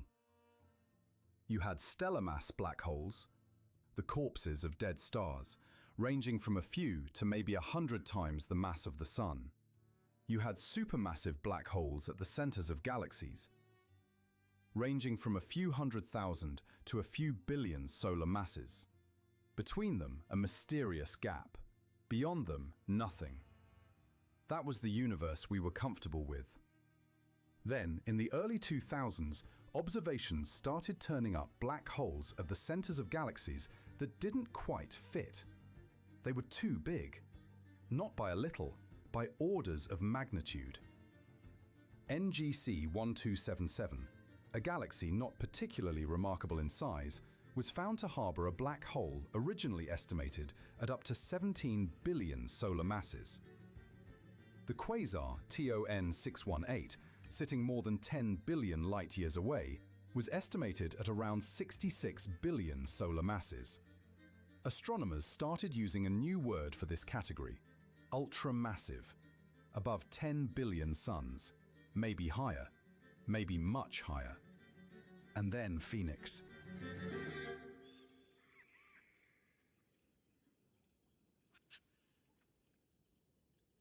In 2010, the South Pole Telescope, a sensitive instrument designed to map the cosmic microwave background, spotted something unusual in the sky. A faint distortion in the relic radiation from the Big Bang, the kind of signature caused by enormous amounts of hot gas. The team followed up with optical telescopes, X-ray observatories, and radio dishes. What they found was a galaxy cluster, a swarm of galaxies bound together by gravity, with a total mass of around 2 quadrillion suns. One of the most massive structures we had ever identified. They named it the Phoenix Cluster, after the constellation it appears in. The cluster turned out to be the brightest X-ray source of its kind ever recorded, and at its core, sitting inside an enormous central galaxy, was a black hole estimated to be among the most massive ever discovered. To understand why Phoenix A breaks the rules, you have to understand what a black hole this big actually looks like. Mass and event horizon size scale linearly. Double the mass, double the radius. Our Sun, if you somehow crushed it down to a black hole, would have an event horizon less than 4 miles across. The black hole at the center of our galaxy, Sag A star, has an event horizon about 15 million miles across, small enough to fit comfortably inside the orbit of Mercury. Big, but our solar system would still swallow it whole. Phoenix A is something else. If the higher mass estimates are right, its event horizon would stretch about 180 billion miles from center to edge. End to end, that's a diameter of roughly 370 billion miles, around 100 times the distance from the Sun to Pluto. Light, the fastest thing in the universe, would need about 3 weeks to cross it from one side to the other. A Boeing 747 at cruising speed would need over 70,000 years to fly the same distance. This isn't a hole in space. It's a region the size of a small star cluster, fenced off from the rest of reality. Anything that crosses that boundary, light included, doesn't just fall in, it stops existing as far as the outside universe is concerned. There's a wrinkle here that most popular accounts skip.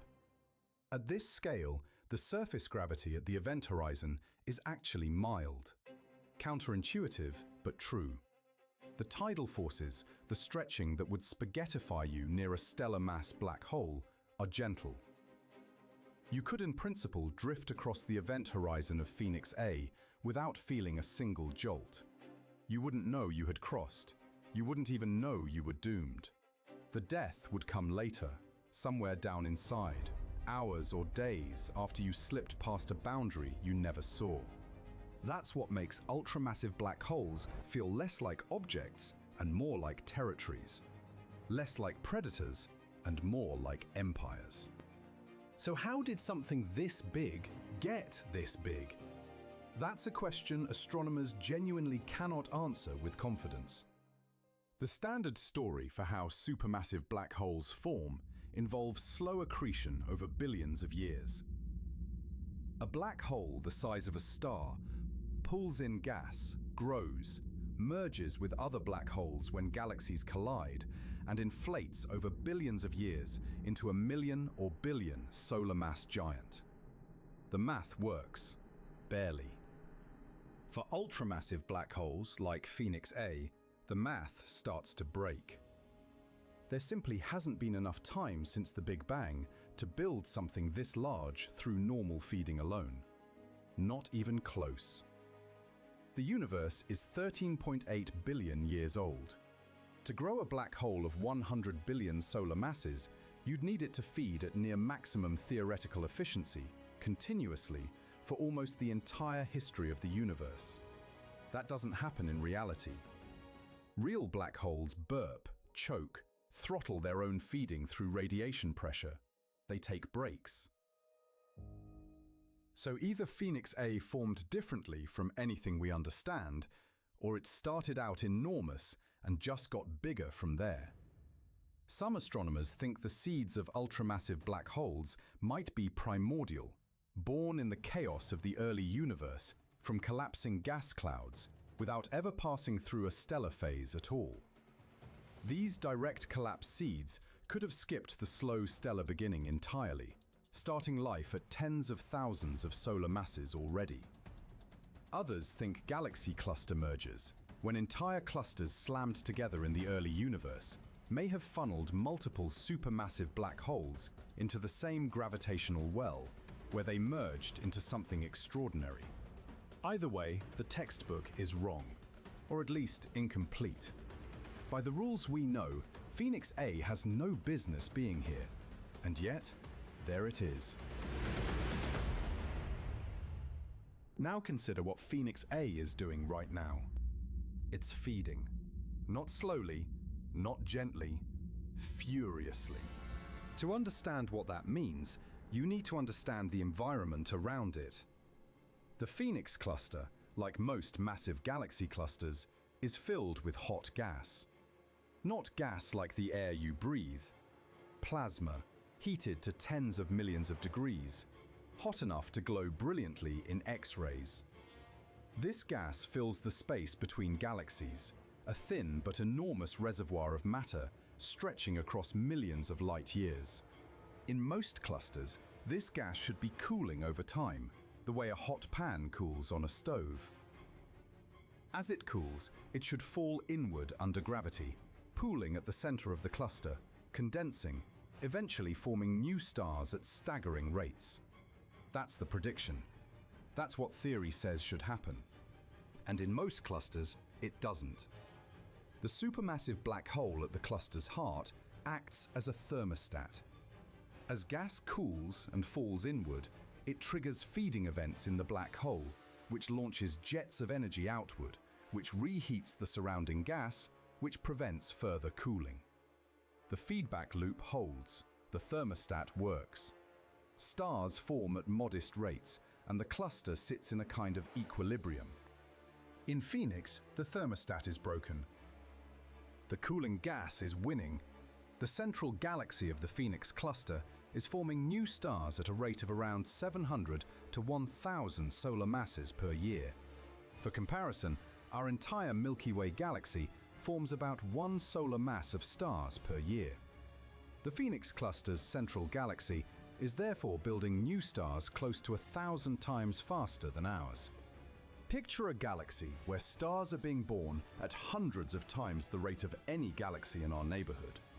A galaxy where night is being constantly rewritten, where new suns are flickering on across the sky on geological timescales rather than cosmological ones. A galaxy bathed in the light of an ongoing baby boom that has no clear precedent and no clear ending. And in the middle of all that newborn fury sits Phoenix A. The cooling flow that should have been suppressed is instead pouring matter toward the center. Gas is falling onto the black hole at a furious pace. Jets are punching outward, but not strongly enough to stop the inflow. Whatever Phoenix A is doing now, it isn't a quiet old retiree drifting through the dark. It's an active galactic nucleus in the middle of a feeding event that has been going on for at least tens of millions of years and may continue for hundreds of millions more.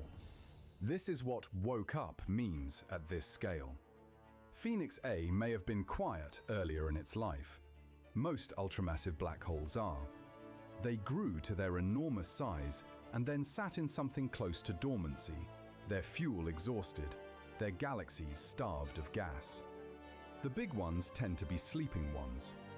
Phoenix is the exception. Phoenix is awake. The question scientists keep asking is why? One leading explanation involves the cluster's age and configuration. The Phoenix cluster is unusually compact for its mass, with most of its matter concentrated in a small central region. That concentration creates a steep gravitational well, channeling gas toward the center faster than it can be reheated. Another theory points to the cluster's relatively quiet recent history. Most massive clusters experience frequent mergers, which stir up the gas and prevent runaway cooling. Phoenix appears to have avoided major mergers for billions of years, leaving its gas to settle, cool, and fall.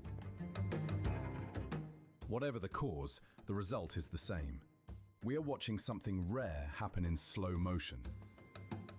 A galaxy cluster where the central black hole, despite its size, despite its raw power, cannot keep up with the gas flowing toward it. A thermostat that has fallen behind. A monster that woke up to find a meal too large to handle gracefully. What's strange is that this kind of runaway cooling, this kind of awakening, is exactly what astronomers think happened in the early universe, when supermassive black holes were assembling for the first time. The Phoenix cluster may be giving us a live view of an ancient process we thought was over. A glimpse of the cosmic past playing out 5.7 billion years ago in light that has been traveling toward us ever since. That light started its journey before Earth even existed. By the time it reached our telescopes, our planet had formed, cooled, grown an atmosphere, hosted life, and produced creatures capable of building instruments to receive it. If you could stand outside the central galaxy of the Phoenix cluster, far enough to see the whole picture, but close enough to feel it, you would see something almost unreal. The galaxy itself would glow with the heat of hundreds of millions of newborn stars, packed into a region not much larger than the Milky Way. The space around it would shimmer with X-rays from cooling plasma, and from the very center, you would see jets of high-energy particles punching outward at nearly the speed of light, slamming into the surrounding gas and carving cavities the size of small galaxies. Above all of it, invisible but unmistakable in its effects, would be Phoenix A itself. A pit in space-time, large enough to swallow our solar system 100 times over. Not gleaming, not glowing, not even truly dark, because the matter falling into it glows white-hot before it disappears. Just a region where the universe, in any meaningful sense, ends. And if you somehow drifted closer, drawn by gravity and curiosity, you would feel nothing change for a very long time. The pull would build slowly. The light from the rest of the universe would gather into a small, bright circle behind you. The stars would shift, redden, then crowd together into a tightening ring. There would be no warning, no shudder, no boundary marker. You would simply pass a line that no longer let you signal anyone you had passed it. And the universe would forget you instantly. That's what Phoenix A is. A place where the rules we live by stop applying. A scale where words like object and thing stop being useful, and you have to start using words like region and domain instead. The strangest part of all this is what it implies about the broader universe. If Phoenix A exists, it is not unique. We found it because of an unusual property of its host cluster, the runaway cooling flow, which makes the system stand out in X-ray surveys. But the black hole itself, sitting at the center, may be only one of many ultramassive black holes scattered through the universe. Most of them quiet, most of them dark, most of them invisible to our current telescopes, precisely because they are no longer feeding. There may be black holes out there with masses well over 100 billion solar masses. Stupendously large black holes, some theorists call them. Objects so enormous that they push the upper limits of what general relativity allows. We don't know how many there are. We don't know exactly how they formed. We don't know what role they play in the long-term fate of the galaxies and clusters around them. What we know is that Phoenix A is one of them. And it has been showing us, for the past few billion years, that the universe is more extreme than our textbooks suggested. For most of human history, the largest things we could imagine were the things we could see. Mountains, oceans, continents. Then we discovered the Earth itself was a sphere drifting in space, and that the Sun was 100 times larger, and that the galaxy held hundreds of billions of stars, and that there were hundreds of billions of galaxies. Each step outward made us smaller. Each step taught us that what we thought was big was actually a footnote. Phoenix A is the next footnote. A black hole so massive that the standard concept of a black hole doesn't quite cover it. A region of space so large that light needs weeks to cross it. A presence so heavy that it holds together a galaxy cluster bigger than anything in our local neighborhood.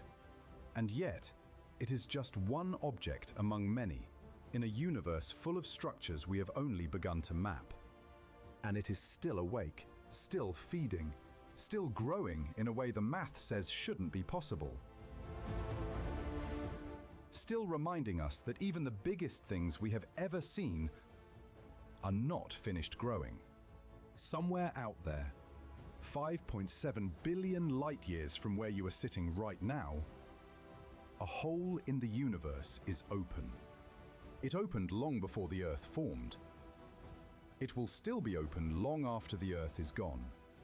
And in the time it took for that light to reach us, every atom of your body, every breath you have ever taken, every moment you have ever lived, came and went while Phoenix A simply continued doing what it has always done. That's the part that gets me. Not the size, not the math, the continuity. The fact that something so enormous can be so patient, can wait through the rise and fall of entire civilizations, can outlast suns and planets and species, and still be hungry at the end of it. But it is there. Sometimes the most unsettling thing about the universe isn't what's loud, it's what's been waiting.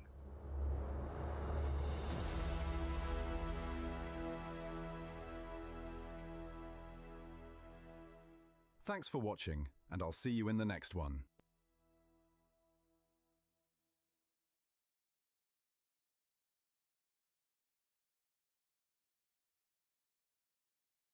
Hello wonderful person, this is Anton, and today we're going to be discussing one of the most mysterious regions in the entire galaxy, the center of the Milky Way, or the region referred to as Sagittarius A, which contains the central black hole, but also a lot of other mysterious objects that we still don't really understand.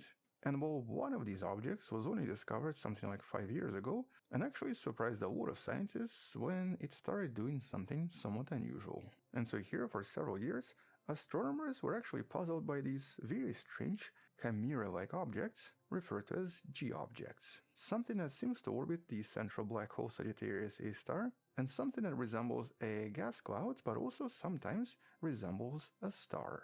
As in, for some reason, these objects seem to behave like both stars and massive clouds. And one of such objects was actually expected to create an enormous fireworks show almost like a decade ago, but instead of falling apart and creating massive emissions, seems to have recombined into a single object and started to resemble a star once again. And so for several years now, scientists have been trying to figure out exactly what's happening in this region, and more importantly, exactly what these objects seem to be, which is essentially what a recent series of studies tried to resolve, and especially this study that was just released in April of 2026 on the gas streamers G1, 2, and 3. And we potentially now have at least one possible answer, or essentially an answer explaining where they possibly came from and how they possibly formed. And so let's talk about this recent study and some of these recent discoveries. But first, let's actually discuss exactly what the mystery in this case is, and more importantly, what this unusual region is actually like.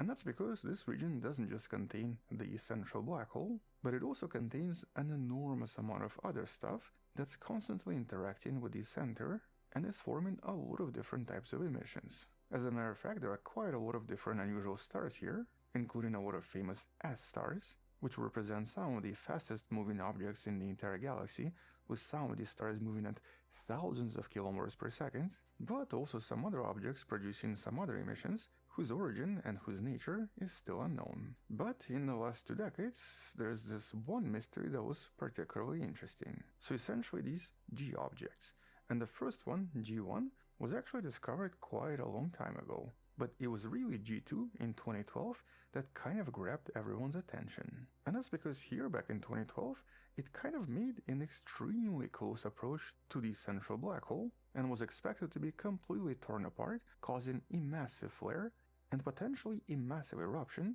allowing scientists for the first time in history to observe an active central black hole right here in the Milky Way. As a matter of fact, here we had a lot of publications and a lot of modeling that tried to understand exactly what we're going to observe when this object is completely torn apart. Here's one of these predictions and simulations from the European Southern Observatory. And so scientists were super excited because it was supposed to happen in 2014. But 2014 came and the gravity did not rip anything apart and did not create a spectacular light show. As a matter of fact, by 2017 we had publications like this: the story of a boring encounter with a black hole. And that's because basically nothing happened. Even at the closest approach to the black hole, this object remained intact and then started to basically recombine and actually became whole again, which for the past 8 or 9 years created a major debate. Was G2 just a cloud of gas, or was there actually a hidden star inside holding everything together? And well, since then, scientists discovered quite a few more of these objects, including G3, 4, 5, and 6. We've discussed some of them in some of the videos in the description. And they all seem to share very similar bizarre features. They stretch into these long dusty shapes when they pass very close to the black hole, but then seem to compact back together as they move away. So basically they stretch, they combine, stretch, combine. And they do so every few years, every time they come close to the black hole. And that means that we have no idea what this actually is. How exactly was this produced? Where is this coming from? And what sort of an object can this possibly be? And well, back in the days, one of the major explanations was that this was possibly some kind of a hybrid, so not a star, not a dust cloud, but something in between. And so that's where we get this recent study based on the observations of something else that's been known to us for quite some time. Here, researchers from the Max Planck Institute relied on advanced instruments such as ARIES from the Very Large Telescope and actually found another clump of gas very close to the first one, referred to as G2T. which surprisingly seems to follow right behind G2. It's a little bit difficult to see it, but it's basically in this image. And yeah, it is difficult to see because this is 26,000 light years away from us. But what's really important here is that G1, G2, and this new G2T clumps all seem to be traveling on almost exactly same path. In other words, they have a very similar orbit, which is why scientists are referring to these as G123 streamers. And based on orbital calculations and specifically statistical analysis, the odds of 3 unrelated objects to line up in this way are actually 1 in a million, which implies only one thing. They have to have common origins and specifically a common parent. They must have been formed by a single object. And so, who is this parent? And well, here, by tracing the orbits back, they actually found that they all point to a specific star system. A star system that was actually explored back in 2006 because it's a massive binary right inside the galactic center. A star system known as IRS-16SW. And this is not just a typical star, it's a massive eclipsing binary where two stars move in front of each other, creating periodic pulsations. And here we're talking about two huge stars.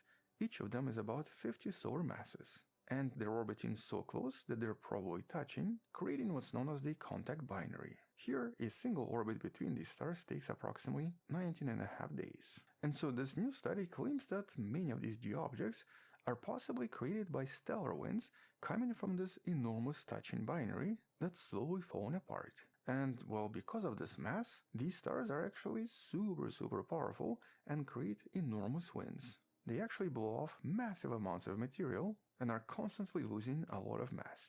And when a lot of these winds hit the gas and dust orbiting the central region, they tend to create massive shocks that then compress the gas into a lot of these clumps. Now, technically, this is actually how a lot of stars are created as well, but in this case, this is actually on a much smaller scale. But importantly, because this binary star is also orbiting the black hole, it effectively throws a lot of these clumps toward the black hole at somewhat regular intervals. So it's essentially kind of like a cosmic cannonball creator. It shoots off these massive amounts of gas toward the center with a somewhat regular pattern. And since this is only about 0.16 light years away from the central black hole, it potentially results in the formation of a lot of these objects that eventually cluster around the central black hole and result in these G-objects. Now, based on some of the previous analysis, we know that this is actually two Wolf-Rayet stars that are extremely hot, luminous, and normally represent just a brief transitional phase in stellar evolution, meaning that they only actually exist for like a million years or so, and eventually transform into something else. But because they're so close to the supermassive black hole, right now they're probably responsible for the formation of a lot of unusual objects. And here, based on the observations, it seems to provide just enough fuel for the black hole to stay occasionally active, because one of these clumps possibly falls into a black hole every decade or so, and may explain occasional emissions, such as the X-ray flares we seem to observe occasionally. And so here it explains what Sagittarius A star is currently eating. Although in this case, there is actually one more mystery.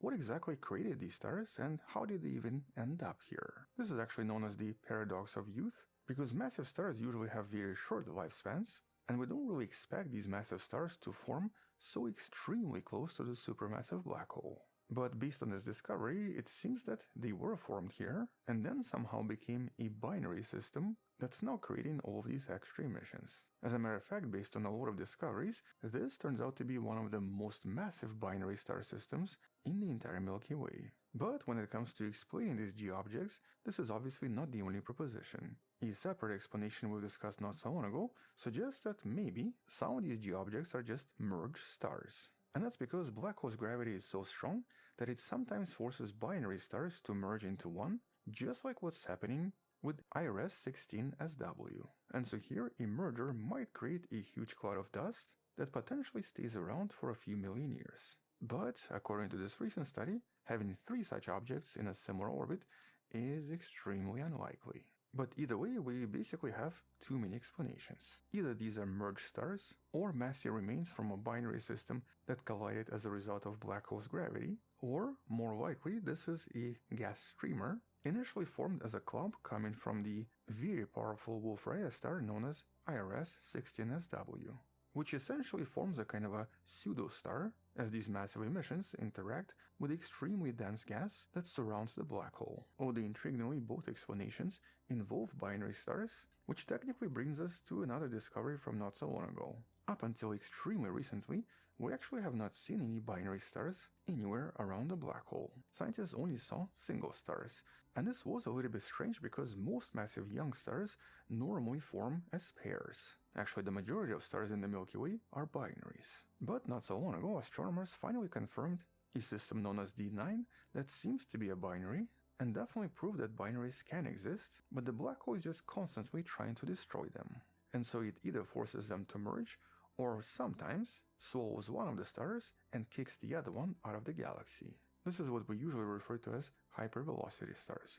You can learn about some of the recent discoveries about these stars in one of the videos in the description. But in this case, the discovery that these particular objects seem to be also directly connected to a very famous binary is definitely a huge step forward in trying to understand exactly what's happening here. Now obviously we have no idea how the other G objects formed, the ones discovered not so long ago, but assuming the study is correct, G1, 2, and newly discovered G2T objects might have formed as emissions from this extremely powerful binary star, which basically connects the typical life of a star with the feeding process of a black hole into one big underlying picture. And in this case, it also suggests that it was actually the black hole that potentially created the star, because it was able to attract a lot of gas around itself, and eventually some of this gas collapsed into this extremely massive binary system, and it's now the binary system that's throwing off a lot of mass toward the black hole and is slowly feeding it in the process, making this a somewhat bizarre but also somewhat interesting relationship. But for observational astronomy, the most exciting part is going to happen in 2031. And that's because, based on the calculations here, the newly discovered G2T object is expected to make its closest pass to the black hole in the middle of 2031. And at this point, a lot of astronomers are probably going to be watching the space in order to see how it behaves and what happens to it. And so, assuming it does the same thing that G2 object did, here we can potentially confirm its origin and possibly solve this mystery once and for all. But if we get lucky, it might also fall into the black hole and create a massive flare incomparable to anything else we've seen so far. Although at least for now, as of 2026, that's all we know. As we'll learn more, I'll definitely come back and discuss this again, and we'll definitely have more videos about G objects sometimes in the future. On that note, thank you for watching, subscribe, come back tomorrow to learn something else, support this channel on Patreon where you can find additional videos without any ads and can DM me directly, or by joining a channel membership that grants you early access and a few additional videos. You can also support this channel by buying the Wonderful Person t-shirt in the description below.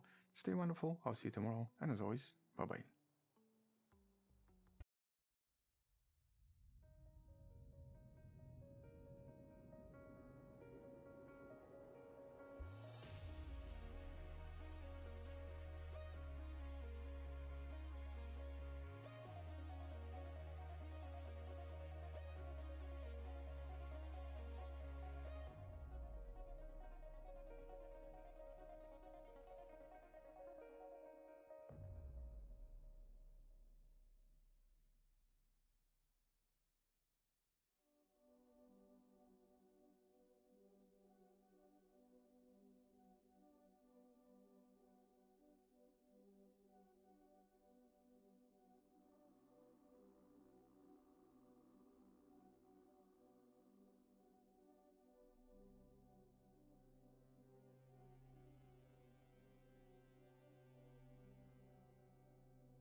And it's about time we've discussed little red dots again, mostly focusing on this unusual mystery that's been unfolding since the early universe, and one that seems to fundamentally change our understanding of how early galaxies and black holes formed and evolved. And so, hello info person, this is Anton. Let's discuss some of the recent discoveries and actually somewhat intriguing discoveries from just the last few months, mostly focusing on this really bizarre mystery of little red dots. Something that you can see right here, and something that only started in 2022 when some of the first images from the James Webb started to be analyzed by astronomers around the planet. And even though here scientists expected to see familiar shapes, instead they discovered hundreds of these very tiny, extremely compact and intensely red points of light scattered across pretty much every single deep field image sent by the telescope. And that's essentially what we are now referring to as little red dots because, well, they appear to be little, they're extremely red, and they're dot-like in shape, with many of them appearing as early as 600 million years following the Big Bang, but then surprisingly disappearing approximately 1.5 billion years after it. And so for the past few years, the question has been, what exactly is this? What are these little red dots, and why do they not seem to exist anymore? And so far, the general consensus suggested that they're potentially extremely compact galaxies, maybe no more than 500 light-years in radius, or just a tiny fraction of the Milky Way. But for some reason, despite their small size, they're just ridiculously bright, with the redness coming from potentially two sources. First, the light has to be stretched by the expansion of the universe, a process called redshift, which for example makes blue light become red over time. But second, they also seem to be shrouded by an extremely dense layer of dust or gas, which also very often produces very large red galaxies that astronomers have studied for many years. But for the past few years, the big debate has been whether these are stellar-only galaxies, meaning that they're just packed with an impossible number of stars extremely close to one another, or, in contrast, if they're actually powered by something a lot more exotic. Maybe some kind of a bizarre matter, or possibly just an extremely massive black hole surrounded by something else. For example, in one of the previous videos, we discussed the proposition that maybe these are black hole stars.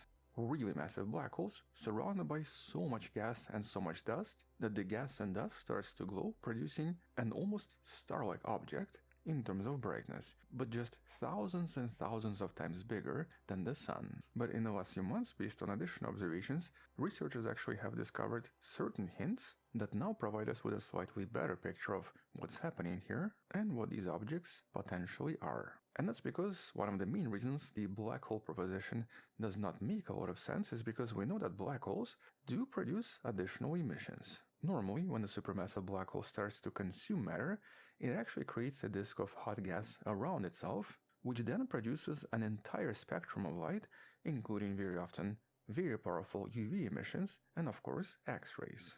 And actually very powerful X-rays visible from super far away. But for years now, little red dots remain extremely weak in their X-ray emissions, meaning that even our best X-ray telescopes like the Chandra Space Telescope could not see anything here. Which led scientists to propose that maybe little red dots might not be black holes, but once again just something more exotic.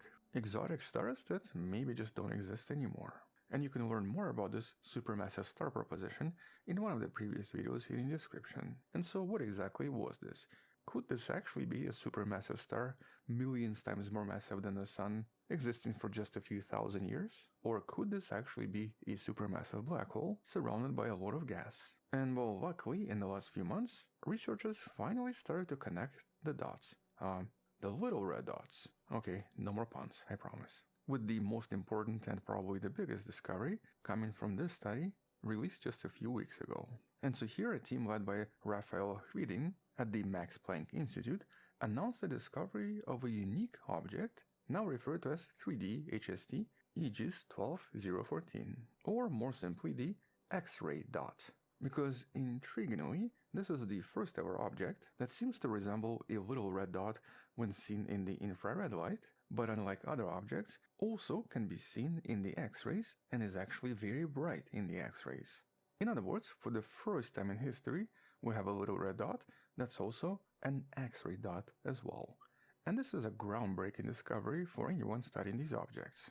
It essentially makes this single object a kind of a bridge astronomers have been looking for the past 4 years, with the leading explanation right now suggesting that this is basically a kind of a transition phase between the typical little red dot that's only visible in the infrared and something else these objects become once they start transforming.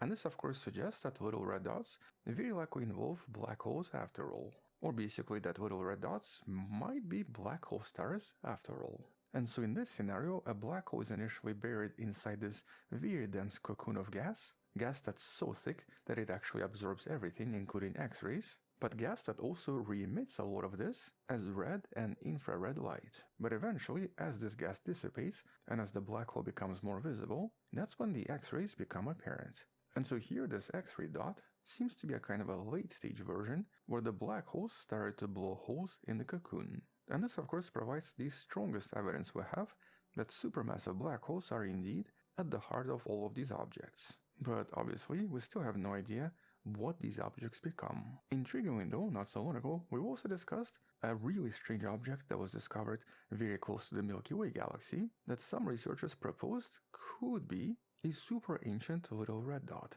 You can learn about this in the video in the description. But this by itself also brings us to other discovery from April 2026 involving the object known as QSO-1. An object that's possibly a 50 million solar mass supermassive black hole located at a redshift of 7. And in this case, a team led by Roberto Maiolino discovered that this object seems to be inside a very pristine environment where there's basically no oxygen or even other heavy elements around it, and seems to involve just pristine hydrogen and helium, which by itself is quite significant because heavy elements are only made inside stars, or basically they usually involve supernova. And because this object lacks these elements, it once again suggests that the black hole formed before the rest of the galaxy in this case, and seems to represent most of the mass in this object. So in a nutshell, this is a black hole surrounded by gas and potentially contains no stars or very few stars that have not enriched this object in any other elements yet, while also providing evidence for the idea known as direct collapse black hole model, or basically that black holes, instead of forming from exploding stars, possibly also form as a massive cloud of gas collapses directly into the black hole itself, usually involving objects with hundreds of thousands or even millions of solar masses in mass. And so instead of black holes being a byproduct of galactic development, they actually could be primary architects and might be responsible for shaping a lot of galaxies out there before they even formed. With all of this basically found inside this object. But then there is a question of, are all little red dots the same? Or basically, are they all actually these massive black holes surrounded by gas? And the answer seems to be maybe no. Because some of the earlier research also showed that 30% of these objects seem to show clumpy or even disturbed structures when viewed in different wavelengths such as the ultraviolet light. So as you can see here, it's not just a dot. And this potentially suggests that many of them might be the result of young galaxies colliding, which then funnels a lot of gas into the center, feeding the black hole and creating this dense red cocoon. With at least one study investigating a triple galaxy referred to as the Stingray, discovering a kind of a transitional little red dot, suggesting that galactic interactions and mergers might be the trigger that eventually produced this little red dot phase. Or at least this potentially happens in some cases. In other words, we're still not entirely sure how this is produced, and more importantly, what this ends up producing at the end. And this is actually why this particular research is kind of important. First, until the James Webb Space Telescope, we could never even imagine these objects would exist. And now that we've found them, they seem to represent a kind of a missing link in the cosmic history that just doesn't fit into the overall picture cosmological models created so far. And so understanding why they exist and how they're produced and what they eventually become is of course important for figuring out how the universe evolved in the last 13.8 billion years. But based on some of the recent research and some of the recent discoveries, the conclusion is that they are kind of diverse and do involve complex morphologies. And so they seem to be a part of a dynamic interacting system and potentially have a much more complex nature than just a black hole surrounded by gas. Although based on the timelines right now, whatever this is, it seems to be a very short-lived transition and seems to disappear pretty quickly. But still, the Trapped more important forever. question is, The unseen footage of the Nutty Putty Cave incident. I gotta say, every time I hear about the story, it freaks me the f out. It's about this guy by the name of John Jones. As you can see right here, he's on our screen. He went cave diving, spelunking as they call it, and he slid into like a crevice, a slope that went downward at a downward angle, and essentially he got stuck. There was no way out. He was upside down, and eventually, well, you already know. Every time I hear about the story, it freaks me out, and I think by the end of this video, you guys are going to be pretty freaked out too, and I kind of want to, you know, go through this with you guys just to show you exactly what happened to this guy. Pretty much as wide as I am, double tall. So the rod come around the corner there, has to go feet first, because you have to go down this head first. Okay, so the victim is There he is. probably... I mean, the way he died was so disgustingly creepy and spooky. And for those of you with, what do we call it? Fear of tight spaces, I forgot the word. Caution. about the top of his feet are about Claustrophobia. maybe so what do they become, and why do we actually not see anything very similar, or even remotely similar, close to us? I mean, they couldn't have just disappeared into nothingness. And while we do have a couple of studies here that potentially discover something else, allowing us to maybe speculate on what these objects become, with both studies involving objects much closer to us. And so first, in one study, researchers find two compact objects, or actually two compact galaxies, at a redshift of 0.71, or at a distance of 8.6 billion light years. And these galaxies are notable because they contain extremely similar V-shaped emissions involving very blue color in the ultraviolet and very red color in the infrared, a signature that was always associated with little red dots. But we know that these are galaxies, and specifically dwarf galaxies, that seem to have a very low stellar mass, but also very massive central black holes. As a matter of fact, for both of these galaxies, the mass of a black hole is about 6 to even 60% of the entire galaxy. In comparison, for the Milky Way, that particular percentage is only 0.1%. And once again here, the X-ray emissions seem to be very low, implying that the black holes are covered in a lot of dense gas. And so discovering these two objects suggests that these are basically much closer analogs of the little red dots that very likely evolved over time and have now transitioned to resemble dwarf galaxies, but also implying that little red dots possibly evolved to become very specific dwarf galaxies with overmassive black holes in their centers, and more importantly implying that these objects are potentially kind of common, but are just a little bit more difficult to find because they don't have enough stars, and black holes remain relatively quiet as these galaxies don't contain a lot of gas. And that's actually very similar to that discovery from very close to the Milky Way that once again we've discussed in the video in the description, with additional studies concluding that these objects are potentially a kind of an unstable transition stage that possibly exists in certain galaxies containing overmassive black holes. And it was only the environment early on, in the first billion years, that seemed to contain so many of them, for reasons we still don't understand.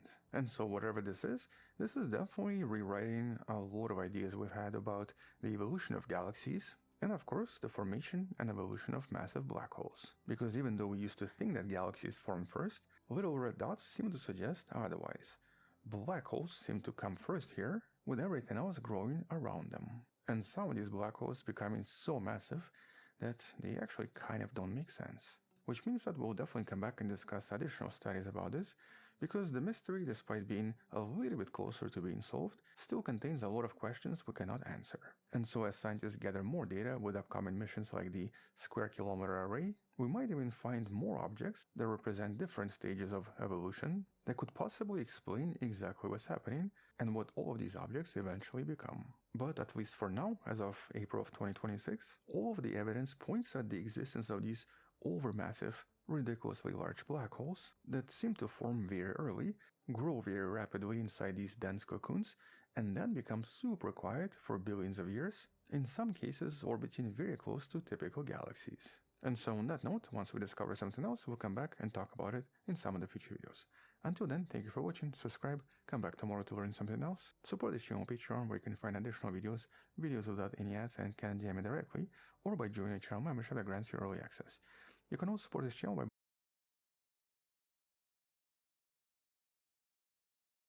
Hello wonderful person, this is Anton, and today we're going to be discussing something that kind of sounds like a cynical science fiction story, or basically another episode of Black Mirror.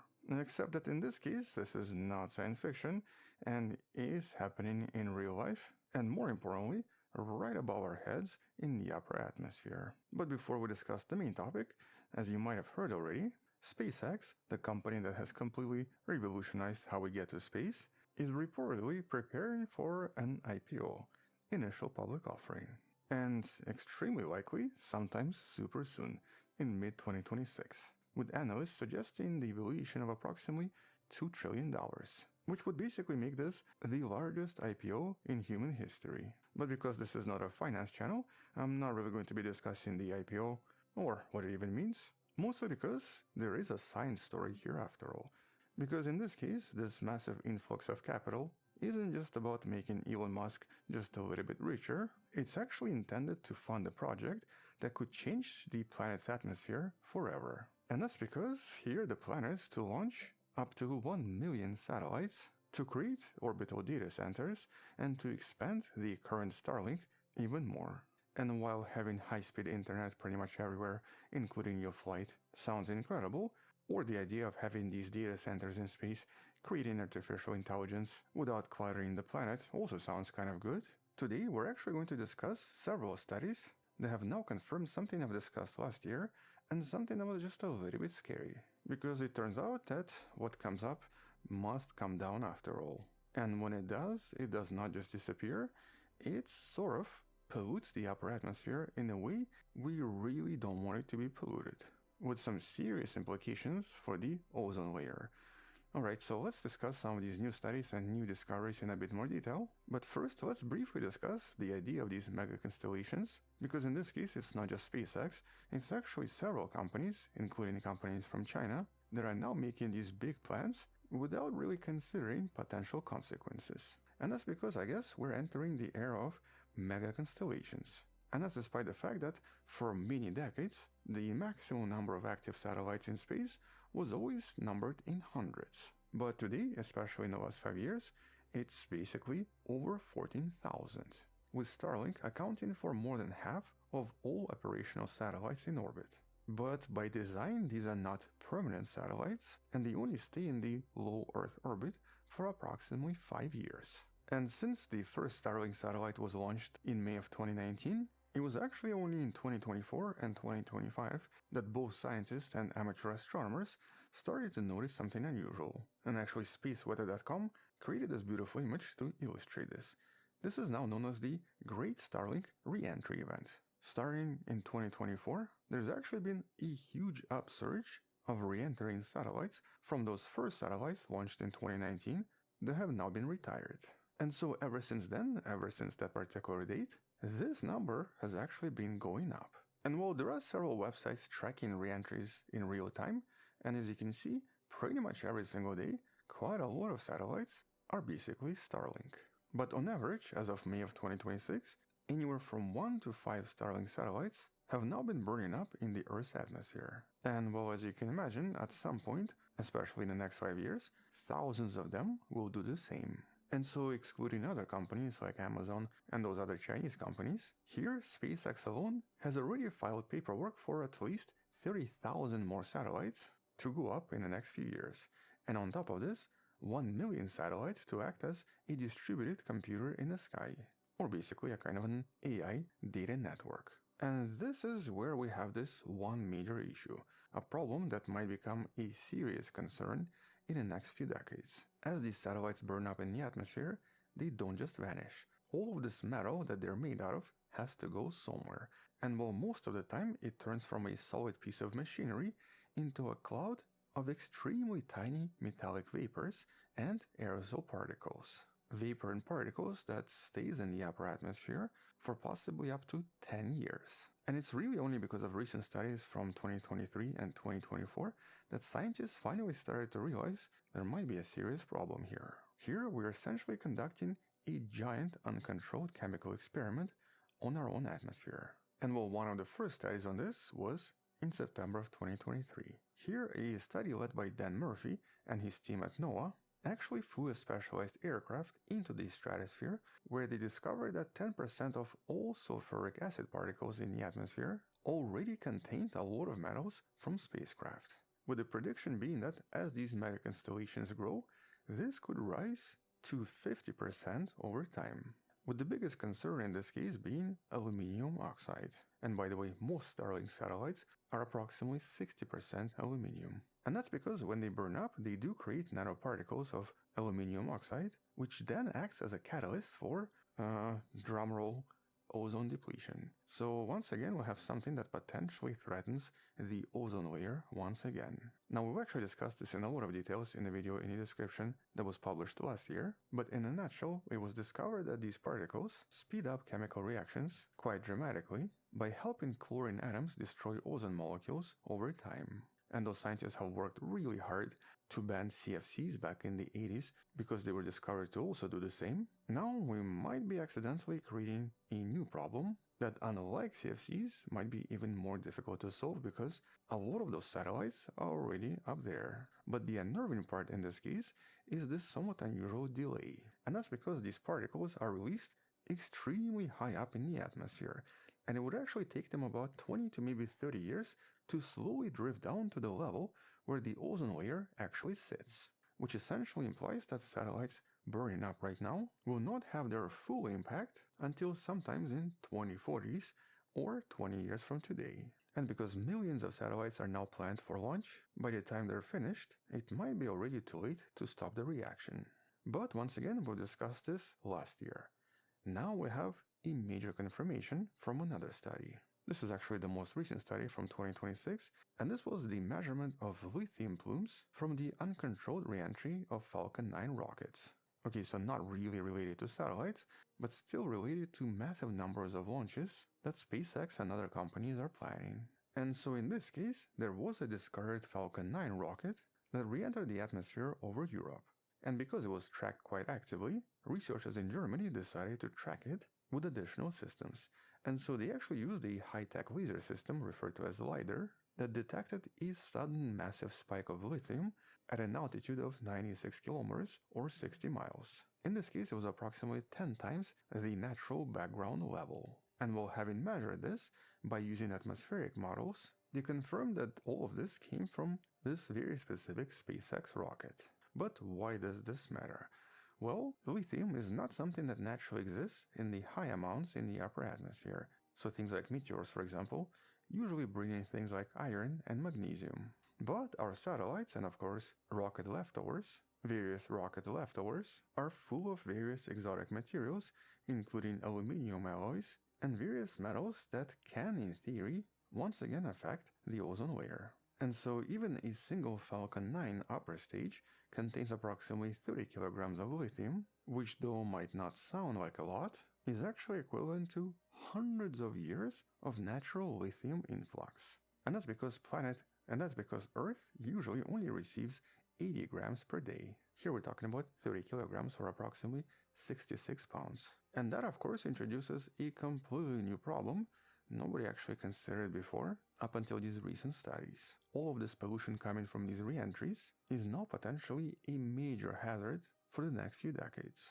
And because of that SpaceX IPO, there is actually an extremely high chance it will only get worse, especially if that million satellites ends up being a reality. But at the same time, it's not all doom and gloom, because there might be some solutions, even though they're a little bit more quirky.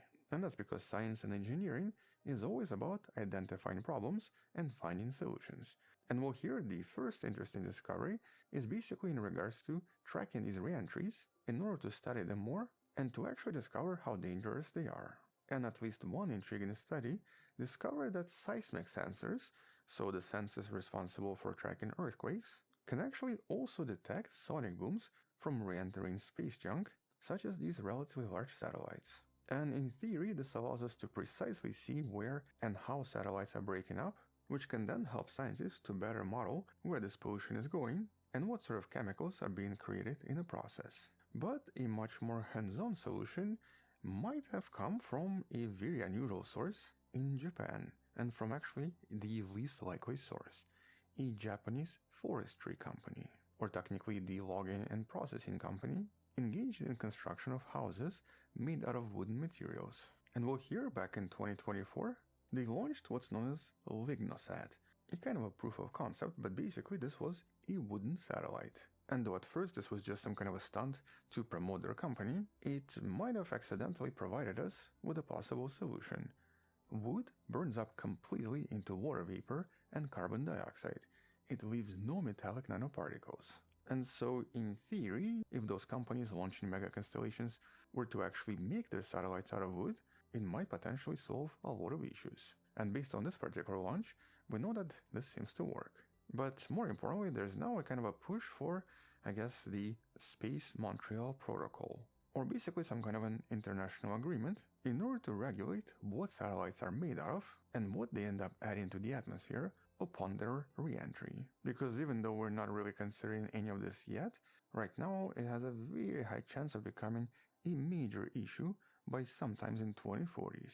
And so this new space age, or the age of mega constellations, is dramatically increasing the mass of human-made material re-entering the upper atmosphere. And just so that we're clear, here it's no longer about climate change or having all sorts of space junk in space. Those are completely separate issues that are not really relevant here. Here we're talking about a completely new issue that we might have serious trouble solving if these mega constellations end up growing in size dramatically and eventually end up dramatically reducing the ozone layer on the planet. But this upcoming SpaceX IPO tells us one thing. The expansion into space is only going to accelerate, and these millions of satellites are almost certainly coming. So, get your SPF creams ready and stuff, because it's not just going to be about sunburn. No ozone layer equals no life. And so the conclusion here is that if we are going to be building these mega constellations and have this massive infrastructure in orbit, we kind of need to make sure that we're not destroying the very thing that keeps us alive right here on the ground.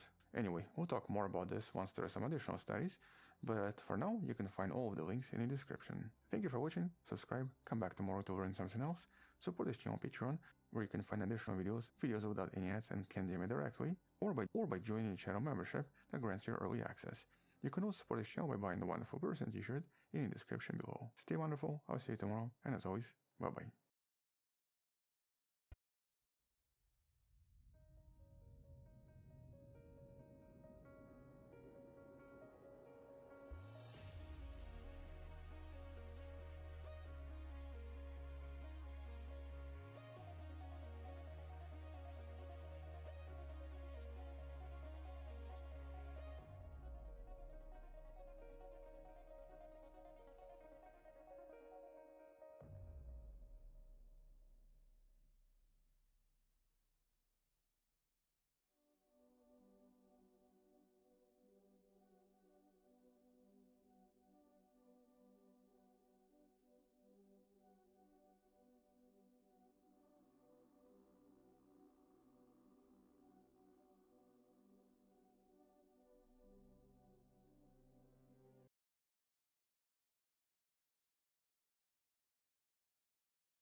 So this would have been a perfect Halloween video, except that I guess I couldn't hold it and had to talk about this sooner. And that's because today we're going to start with a cemetery, kind of, like a real one in New York. And usually people go to cemeteries to find some peace and quiet and possibly spend time with their loved ones who passed away. Or maybe to stay away from the living, just because life can get pretty hectic in a typical city. And sometimes, if this is a horror movie, there's also a zombie infestation. But all jokes aside, something absolutely mind-blowing has recently been discovered in one of the cemeteries in New York. And it's actually something that literally nobody expected, and to some extent provide us with just a little bit of good news when it comes to nature. And so, hello wonderful person, this is Anton. Today, we're going to discuss some really mind-blowing discoveries coming from this somewhat typical New York cemetery, referred to as the East Lawn Cemetery in Ithaca. And no, it's not zombies. Here, scientists discovered these little guys, bees. But not like 1 or 2 or even 100, they've discovered 5.5 million bees literally making this their new home. Because turns out there's a massive underground city that was recently discovered here, and instead of being a city of undead and zombies, okay, I'm sorry, I'm gonna stop. So yeah, instead of being some kind of a unusual city, this is a city of bees that literally nobody knew existed, and literally nobody expected to exist, because we actually did not think bees were even capable of making this happen. And by itself, this is a profound discovery, because in this case, in this video at least, you're also going to discover that bees, or at least bees as we know them, don't actually usually come in the form that produces honey that we consume. In other words, the honeybees we're used to only represent a smaller fraction of total bees on the entire planet. And so here this actually challenges what most of us think we know about bees. It also challenges what we know about their habitation, and it essentially reveals this somewhat bizarre world that we never knew existed under our feet. And by the way, this is just the first discovery. This seems to exist in many locations on the planet, and usually in cemeteries. We'll discuss why in a few minutes. And so here, let's start the story with a bit of a walk. Here, Rachel Fordyce, one of the technicians at the Cornell University lab, was walking through the East Lawn Cemetery back in 2022. And she was mostly doing this to save money on parking. And while she was walking here, she noticed something somewhat strange. The entire ground in the cemetery was actually crawling with bees in numbers she hasn't seen before, and so she decided to collect some of them in a jar and brought them back in the lab to discuss this with Professor Brian Danforth, one of the main researchers from the recent study we're discussing. But pretty quickly they discovered that this was not your typical honeybee, but instead a species referred to as Andrena regularis, commonly known as the regular mining bee, from the family of Andrenidae. And what makes these bees different from what we're used to, or basically those social bees we usually think of when we think of bees, is actually the fact that they're not social. Unlike honeybees, which are eusocial, living in highly organized colonies, mining bees are entirely solitary. And so here, every single female is its own queen.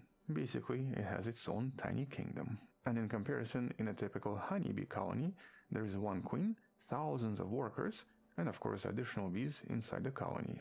But in the mining bee's life, a single female does pretty much everything.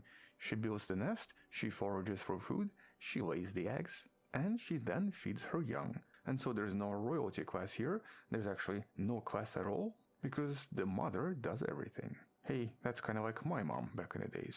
And so basically once the male bee mates with the female, his role officially ends, and the female spends her relatively short adult life, usually lasting just a few weeks, ensuring the next generation survives. But as you can see from this image, they do actually resemble a typical honeybee quite a lot. As a matter of fact, just like honeybees, they also produce honey, but these solitary bees do not produce surplus honey for us to harvest. And that's because, once again, they don't live in a colony, so they only have to take care of their young. And even though they do collect nectar and pollen and produce honey in exactly the same way, instead of depositing honey inside the wax, here they mix it into a little bowl to then feed it to the larvae inside these underground cities. And while the main difference between honeybees and these mining bees is actually in their habitat. Most colony bees seem to prefer to live in various hives or hollow trees, and are basically aerial. But mining bees, as the name implies, prefer to dig underground burrows consisting of the main vertical shaft and several offshooting chambers, very similar to a typical anthill. And each of these chambers contains a bowl of pollen and a nectar, usually referred to as bee bread. And it's actually here, and specifically inside this bee bread, that the mining bee then lays its eggs. And after this, it basically seals the chamber with a waterproof secretion that she paints into the walls. In other words, she completely seals away her future larva because it's essentially just going to survive by consuming this bee bread. But the thing is, even though technically they are solitary, they're also sort of gregarious. As a matter of fact, you might see hundreds and sometimes thousands of mounds in a single patch of lawn, which are basically kind of like their neighborhood, and in some sense form these bee cities. And so even though you would not call this a true colony, this is a kind of a bee neighborhood where each of these individual mothers choose to coexist in because it seems to be a kind of a prime real estate. But here's the important part. Like I mentioned, even though most of us assume that most bees are these aerial bees or honeybees, in reality, 70 to possibly 80% of all bees worldwide are actually these solitary ground nesters. In other words, the majority of bees in the world are not honeybees and are not social. Instead, they seem to be these solitary mothers. And because of this, there are also some individual differences and even physical differences because of their lifestyles. So, for example, for these mining bees, since they don't have massive hives or the queen to protect, they're also incredibly non-aggressive and almost never attack. And even though they can sting you if you squeeze them, even their stinger is usually too weak to penetrate human skin. They also have no guard bees that would protect the typical hive, and so basically when you see one, they're actually usually extremely passive. On top of this, even though they're technically smaller than honeybees, they seem to contain very dense, feathery hairs that actually makes them ridiculously important. And so here's where we come to this most important part of all of this. Compared to typical honeybees, mining bees are actually excellent pollinators. Because of this excess of hair, they actually collect a lot more pollen when visiting flowers, and essentially resemble something like this even after a single visit. And that means that when it comes to pollination, they seem to be the primary pollinators for a lot of locations in many different regions. And so for at least some plants and some trees, they seem to be way more efficient in terms of pollination, as this particular study discovered, and as we're going to discuss very soon. Because first, let's briefly talk about exactly what scientists discovered in this New York cemetery. Because following this initial discovery, back in 2022, researchers decided to use what's known as the emergence traps to try to capture some of these insects and to then estimate how many exist in this region. And so between March and May 2023, the traps collected 3,200 individuals across 16 species of various mining bees, with the Andrena regularis being the most dominant species. And by using this number, they then modeled how many bees seem to be present in the entire cemetery, discovering that there seem to be at least 5.5 million members, which is 3 times as much as the population of Manhattan. But importantly, by using historical records, they also determined that this bee population existed at the site since the early 1900s. And so this seems to be a very stable and a very long-term habitat for at least some of the species of these bees. But even more importantly, they seem to be directly connected to various apple orchards in this region. And so here scientists discovered that these bees seem to be incredibly efficient at pollinating fruit trees, and especially apples. And since in New York, which is also known as the Big Apple, apples are a massive industry, technically these bees should now be the state animal. And so this study notes that a lot of these mining bees seem to emerge from the ground in April, exactly when temperatures reach the point where the apple trees start to bloom. And the nearby Cornell orchard, 600 meters away, seemed to be directly pollinated by most of these bees and involved more mining bees than honeybees coming from nearby farms. And this is a huge discovery because it actually tells us that our previous assumptions about honeybees and various pollinators were a little bit incorrect. Mostly because it looks like these solitary bees are just so much better at pollination, especially because pollen seems to stay dry and powdery when attached to their bodies, and so it falls off and pollinates the next flower much easier. And so quite a few different plants like apples, cherries, and blueberries have been discovered to be pollinated mostly by these types of bees, not honeybees as previously assumed. And that of course means that they possess an enormous agricultural importance. Something that was literally unknown until this relatively recent study that basically started with a walk-in cemetery. And additionally, the study also reveals a somewhat complex miniature ecosystem, because here it doesn't just involve mining bees.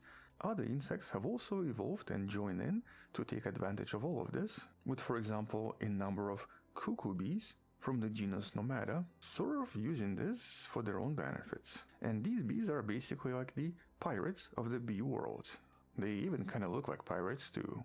And that's because they technically have a kleptoparasitic lifestyle. They don't actually build their own nests or collect pollen, and instead sneak into other nests and then lay their eggs inside, kind of like the cuckoo